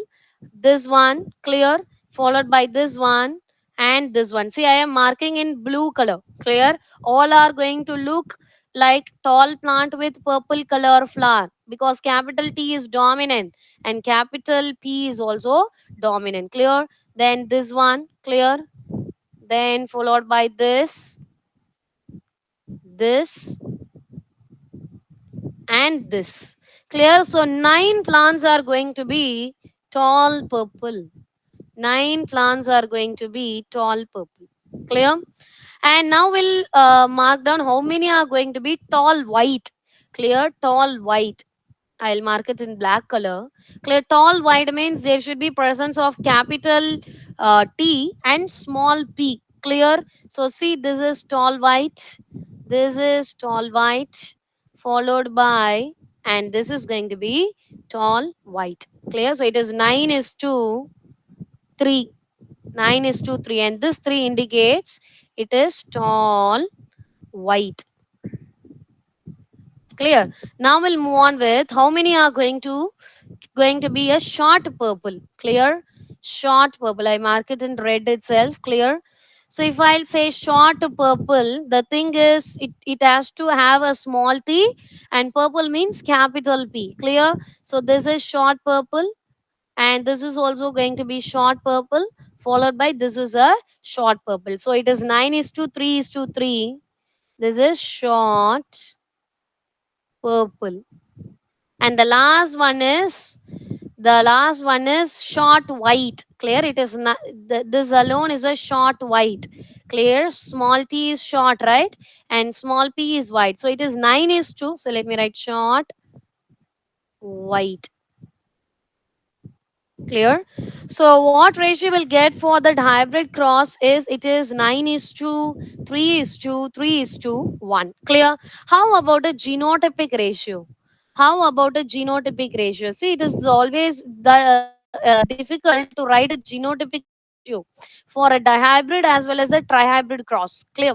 So what I can suggest you is, I'll give you some formula so that you can easily understand, because in your examination you will not have a time to put all these Punnett square boxes. Clear? It may consume more time, right? But what we can do is, we can easily complete all the ratios of monohybrid, dihybrid as well as the trihybrid. Clear?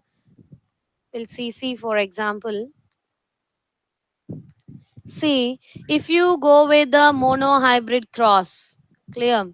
So monohybrid cross, you remember the phenotypic ratio of the monohybrid cross. It is 3 is to 1, right?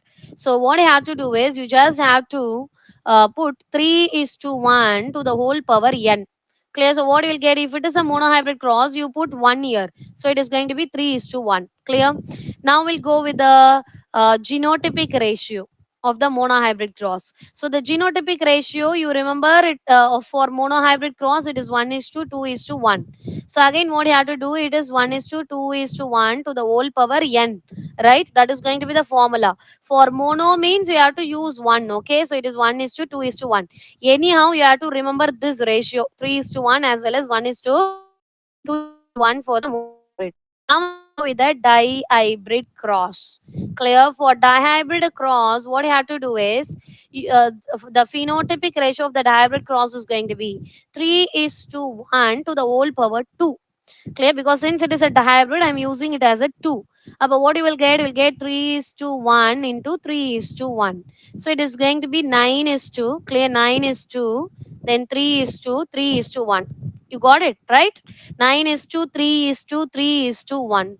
Right? Just now we got, no, in dihybrid cross, the phenotypic ratio is going to be 9 is to 3 is to 3 is to 1. Clear? So if I'll move on with the genotypic ratio, it is 1 is to 2 is to 1 to the whole power 2 you have to put. Clear? So what you will get, 1 is to 2 is to 1 into 1 is to 2 is to 1. So it is going to be, what you will get it, it is going to be 1. Clear? First multiply with 1, it is 1 is to 2 is to 1. Then is to 2 is to, multiply with the 2 now, 2 is to 4 is to 2. Clear? And again it is going to be 1 is to 2 is to 1. Clear? Did you understand now? Clear? So the hybrid cross with a genotypic ratio is very easy if you understand this thing. Clear? 3 is to 1 to the whole power n, and 1 is to 2 is to 1 to the whole power n. For monohybrid you have to put 1, for dihybrid you have to put 2, and for trihybrid you have to put a 3, so that you will get the phenotypic ratio as well as a genotypic ratio. Up to this it is clear? Up to this it is clear, students? Any doubts up to this?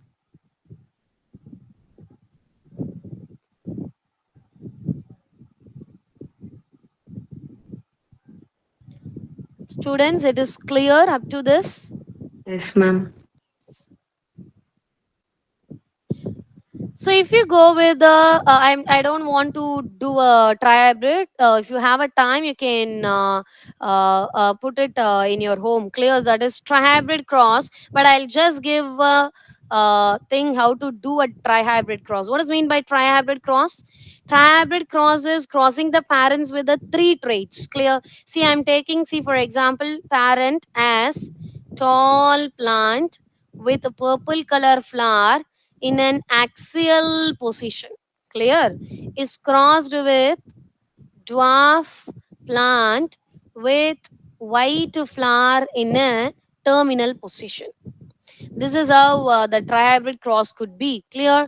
So if you go with the gametes here, see, listen, gametes will get TPA. Clear? This TPA you will get nearly 8 times, you will get a TPA here. Clear? 8 times. Whereas here you will get TPA again 8 times. So totally you will get 64 offsprings. Clear? You will get 64 offsprings for this. Seema. So, so the F1 generation, you'll get 64 offsprings in the ratio of T, that is capital T, small t, capital P, small p, capital A, small a. Idan kadaikum. Clear? If you go with the Punnett square of an F1 generation, all the 64 offsprings are going to be in this form. Clear? That is the phenotypic ratio could be 64 is to 0, and the genotypic ratio is also going to be 64 is to 0, and all the 64 are tall purple with axial position. Clear? And genotypic ratio all are going to be heterozygous tall purple with axial. Right? This F2 generation podamode, it will be very difficult to write the gamete. See, what does mean by F2 generation? That is self crossing of the F1 generation. Capital T, small t, capital P, small p, capital A, small a is crossed with capital T, small t, capital P, small p, capital A, small e. So remember how to write a gametes for this. Clear? See, gametes வந்து இது எப்படி எழுதணும் அப்படின்னா, it's very difficult. If a dihybrid cross அந்த dihybridல இப்படி இருந்தது உனக்கு. Clear?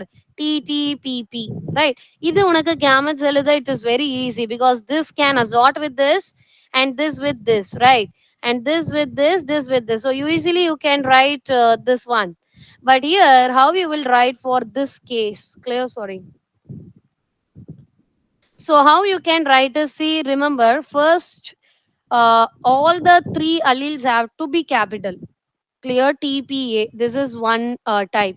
The second thing is, you just remember 2 will be dominant and 1 will be recessive. Clear? So you have to write the variations. 2 dominant, 1 recessive. Clear? Then again 2 dominant, 1 recessive. Clear? And the last one is, see, 2 dominant, 2 dominant, 1 recessive. Purida paru, clear? So all the three are going to be dominant first, and in the 2, 3, 4 cases, what I have written is 2 dominant, 1 recessive. Clear? Then again, what is that? 2 dominant, 1 recessive. Then 2 dominant, 1 recessive. Now fifth gamete, how you can write is you can write 1 dominant, 2 recessive. Clear? Now 1 dominant, 2 recessive. Again, sixth one could be 1 dominant, 2 recessive. Clear? Seventh one is going to be 1 dominant, 2 recessive. And the last type is going to be all are recessive. This is how you can write the gametes for the F2 generation. Clear? Did you understand? The same is what you are going to get here also. And if you draw it in a Punnett square, totally you will get a 64 offsprings again. Clear? And use a it will be very big box actually. Clear? And use a formula there, that is 3 is to 1 to the whole power 3. Clear? And that is going to give a phenotypic ratio of the trihybrid cross. Then 1 is to 2 is to 1 to the whole power 3, that is going to give the genotypic ratio of the trihybrid cross. Clear? So I hope you understand what is the Mendelian's law, as well as what is monohybrid, dihybrid, as well as a trihybrid cross. Right? So now we'll move on with some concepts that involved in genetics. First, we'll talk about what is mean by incomplete dominance. Incomplete dominance.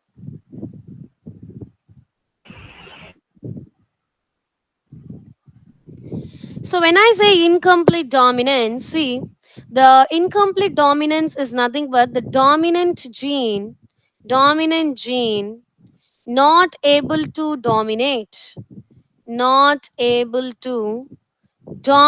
the recessive gene, dominate the recessive gene completely. See for example, so what is incomplete dominance is, here the dominant gene, see we have know that, see capital T small t abina, at last what is going to be exhibited, tallness is going to be exhibited in this plant, though it is an heterozygous condition. Clear? Though it is having a capital T gene and small t gene. Clear? What is going to be expressed is tallness is going to be expressed, because according to law of dominance, the capital tallness is dominant here, that's why the tallness character is exhibited. But what is this is not a concept now.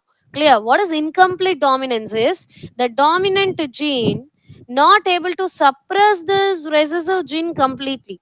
Clear? See, in this case, see for example, in this case what happened, in this case this capital T completely suppressed the small t. Clear? This capital T can able to suppress the small t, that's why the tallness is being exhibited. But when I say incomplete dominance, it is this gene cannot able to suppress this gene completely. So what is going to happen is there will be some third person effect. Clear? Some other color or some other characters are going to be exhibited. That is what incomplete dominance. We'll see the example. See when you move on with the examples we can take is a mirabilis jalapa. Mirabilis jalapa. This mirabilis jalapa is also called as 4 o'clock plant. Clear? 4 o'clock plant. So in this mirabilis jalapa, you have two different types of flower color actually. Clear? One is a red, which is a dominant trait, and another one is a white, which is a recessive trait. Clear? See, for example, I am taking a parent, which is the red colored flowers of mirabilis jalapa, is crossed with the white flowers of this mirabilis jalapa. Clear? Now, what is the possibility of gametes? We'll get capital R, and here it is going to be small r, right? So what happened in F1 generation, what you will get it, see, listen, see, if you mark this in a Punnett square, male, female, it is capital R, and another one is going to be small r. So it is capital R, small r, Clear? Capital R, small r, capital R, small r. All are in an heterozygous. I'll use this R, okay? Yes. Clear? See, for example, all the four individuals are going to be heterozygous condition. Can you able to say the color now? What is the color of this offspring could be? According to law of dominance, what will be the color of all the four individual here? Can anyone say? What is the color of these four individuals in F1 generation? See, according to law of dominance, what color has to be exhibited? It has to be in the red. Clear? Because capital R is dominant here. Capital R is dominant here. So it has to be in the red. But all are going to be pink color. It is going to be pink color. That is what it is, incomplete dominance. See why? Because this capital R cannot able to suppress this small r completely. Clear? That's why all the four offsprings you will get, it is a pink. So the phenotypic ratio here, it is going to be 4:0 and all the four are pink. Clear? And if you go with the genotypic ratio, it is also 4:0. All the four are heterozygous condition. Clear? Now I'll go with the next case. That is, we'll go with the self crossing of this pink flowers now. That is, see, self crossing capital R small r is crossed with capital R small r, right? So we'll go with the F2 generation. So what is the possibility we'll get it? See, listen. Capital R small r, capital R small r. Clear? So what you are going to get here is, it is capital R, then capital R small r, followed by capital R small r and small r small r. So what is the phenotypic ratio here? The phenotypic ratio is going to be, one is going to be red. Clear? This one is going to be red color as like a parent, and these two are going to be pink color, that is 1:2, and this one is going to be white. This is going to be white. Clear? This is pink and this is also going to be pink. So 1:2:1 is going to be the phenotypic ratio of the incomplete dominance. Clear? Whereas if you go with the genotypic ratio, it is again going to be 1:2:1, right? So the one is homozygous red, two were heterozygous pink, and one is going to be homozygous white. Clear? Did you understand the concept incomplete dominance? According to Mendelian's first law, the phenotypic ratio has to be 3:1, but you are not getting 3:1 here. That is the concept. Clear? Because the dominant gene, this dominant gene here in this case, clear? This dominant gene cannot able to suppress this recessive gene completely. That's why you are getting 1:2:1 ratio. And this is also an indication. Sometimes I may ask you in a question paper, when both phenotypic ratio and genotypic ratio are same in dash process அப்படின்னு கேட்டாங்கன்னா, it could be an incomplete dominance. Okay, that is also a indication. You can also take an example. So this is one example. The second, you can also take an example of a dog flower. Clear? Dog flower, or you can also call it as a snapdragon.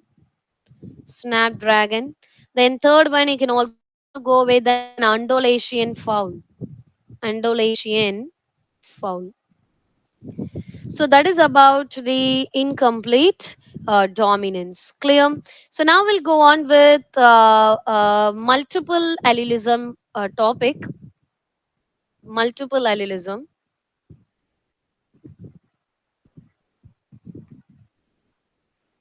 Multiple allelism.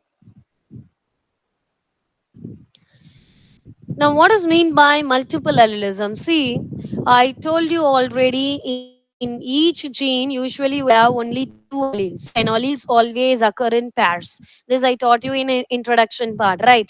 But what is multiple alleles is? It is when more than two alleles are responsible. Clear? More than two alleles are responsible for one gene or one phenotype. Clear? More than two alleles are responsible for one gene or one phenotype, then that is called as a multiple allelism. The very good example you can take is an ABO blood grouping. Clear? ABO blood groups.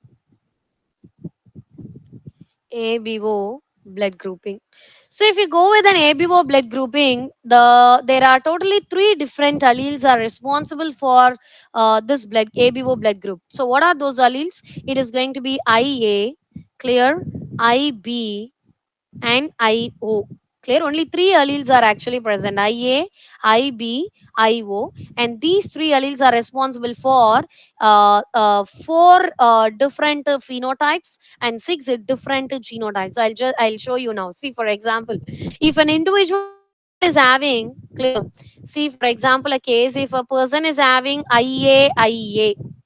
Now, what is this A? First of all, it is an antigen. See, usually if a person is having A blood group means, if suppose this is their RBC cells, clear, RBC cells of the A blood group means they are going to possess one antigen on the surface of RBC. That antigen is called A antigen. Clear? Whereas if you go with the B blood group, then they are going to have a B antigen. Clear? Whereas if you go with the AB blood group, then they are going to have AB antigen. Clear? Whereas when you go with the O blood group, they do not have any antigen on the RBC cell surface. Clear? This probably I'll teach you again in body fluids, human physiology. Clear? So if a person is having A blood group, then obviously an A antigen will be present, and the possibility of their genotype could be IA, or clear, like something like an homozygous A group இருக்கலாம் இல்ல அப்படின்னா it could be IAIO. Clear? Heterozygous ஆகவும் இருக்கலாம். Clear? IA is homozygous, whereas IAIO is heterozygous. And always remember this IAIB are the dominant alleles here. Clear? IAIB are the dominant allele, whereas IO is going to be the recessive allele here. Clear? So in our blood group, IAIB are dominant allele, whereas IO is a recessive allele. See, in the first case, if a person is an A blood group, then this is the possibility. This is an A blood group person. Either the person could be homozygous dominant, or they are going to be an heterozygous IAIO. Clear? If you go with the second case for the B blood group, it could be IB homozygous B blood group. Clear? Or it could be heterozygous IBIO. Clear? B blood group அப்படின்னு சொல்லுவோம். Clear? Which means on their RBC cell surface, if suppose this is an RBC surface of the B blood group, then obviously they are going to have a B antigen. Clear? Fine. Now the next one is going to be, I'll move on with the next page.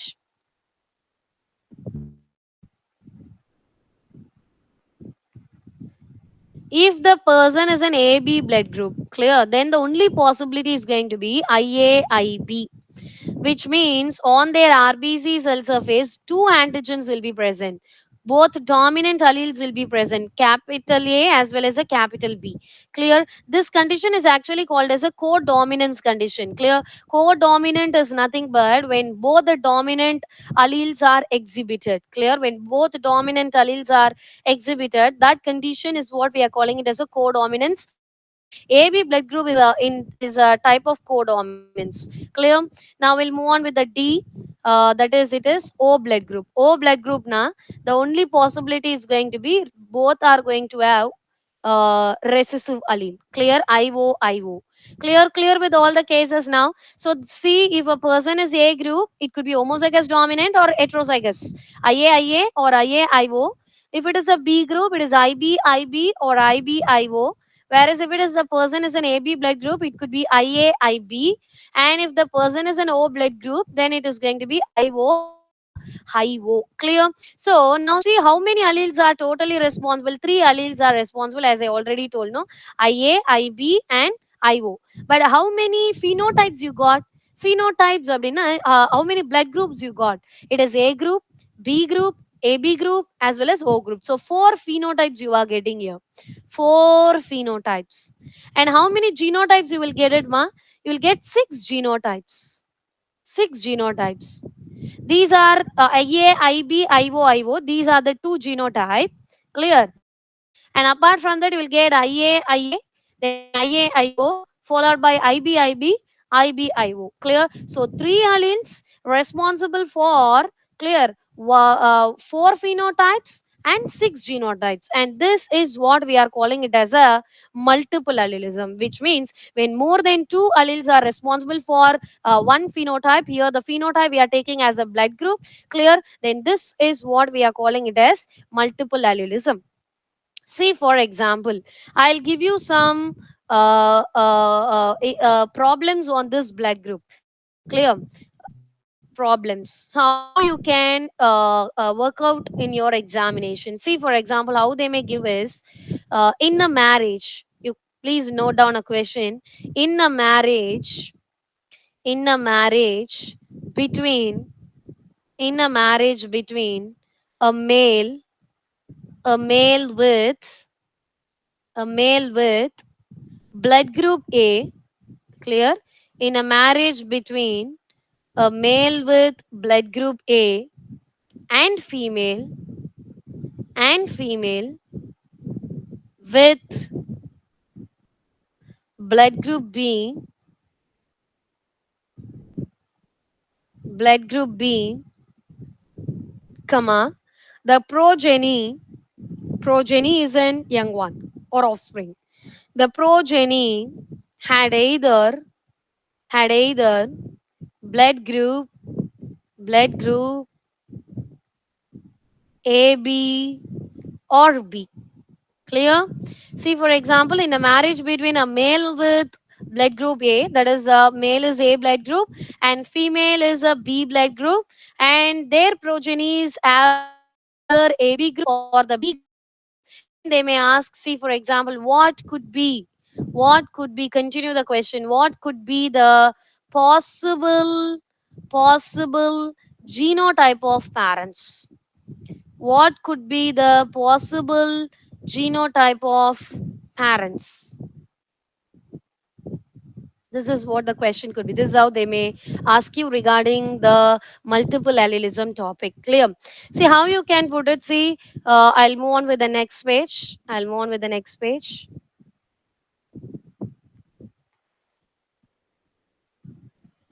See, for this case, what they have given. See, male possible genotype. Male possible genotype. They told the male is a blood group. So the possible genotype could be IA, or it could be IAIO, right? Now we'll move on with the female possible genotype. So the female possible genotype is going to be, because they said the female is a B blood group. So it is going to be IB, or the heterozygous condition IBIO. But they have given one hint, right? The progeny had either blood group AB or B. Clear? See, if the progeny has to be either AB or B, AB or B, then male should be, see, if you consider a male, if you take a male in this case, that is, if you take IA case is crossed with IB, we'll go with some cases. See, for example, so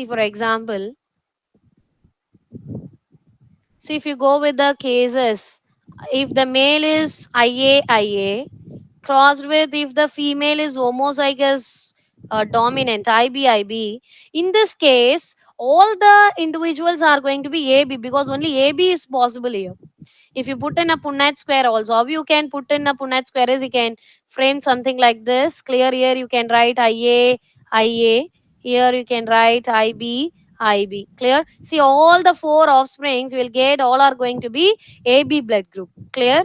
AB is only possible.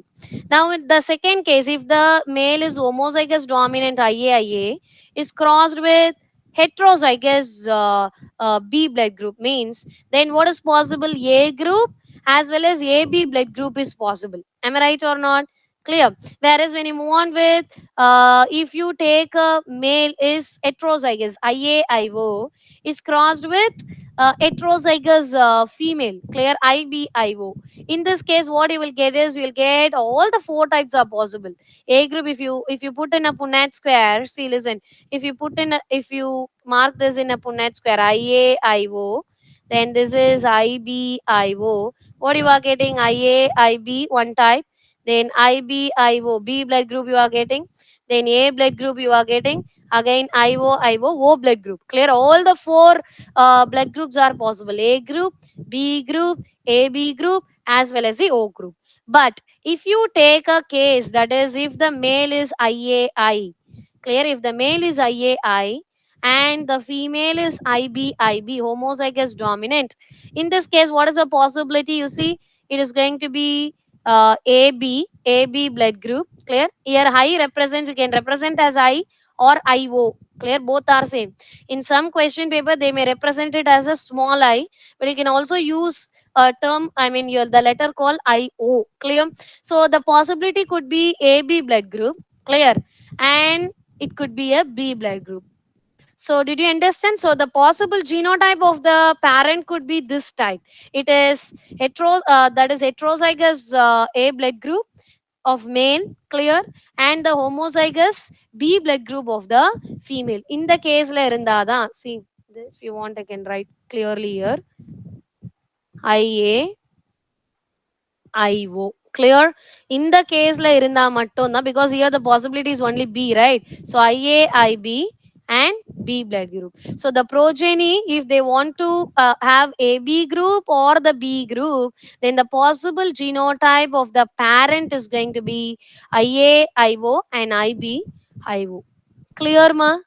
Students, clear with the sum now? Clear? Any doubts Yes, up to ma'am. this? Any doubts? So it is just a demo session actually. Once we enter into the chapters, then we'll see all the process detailing. Up to this, any doubts as far now?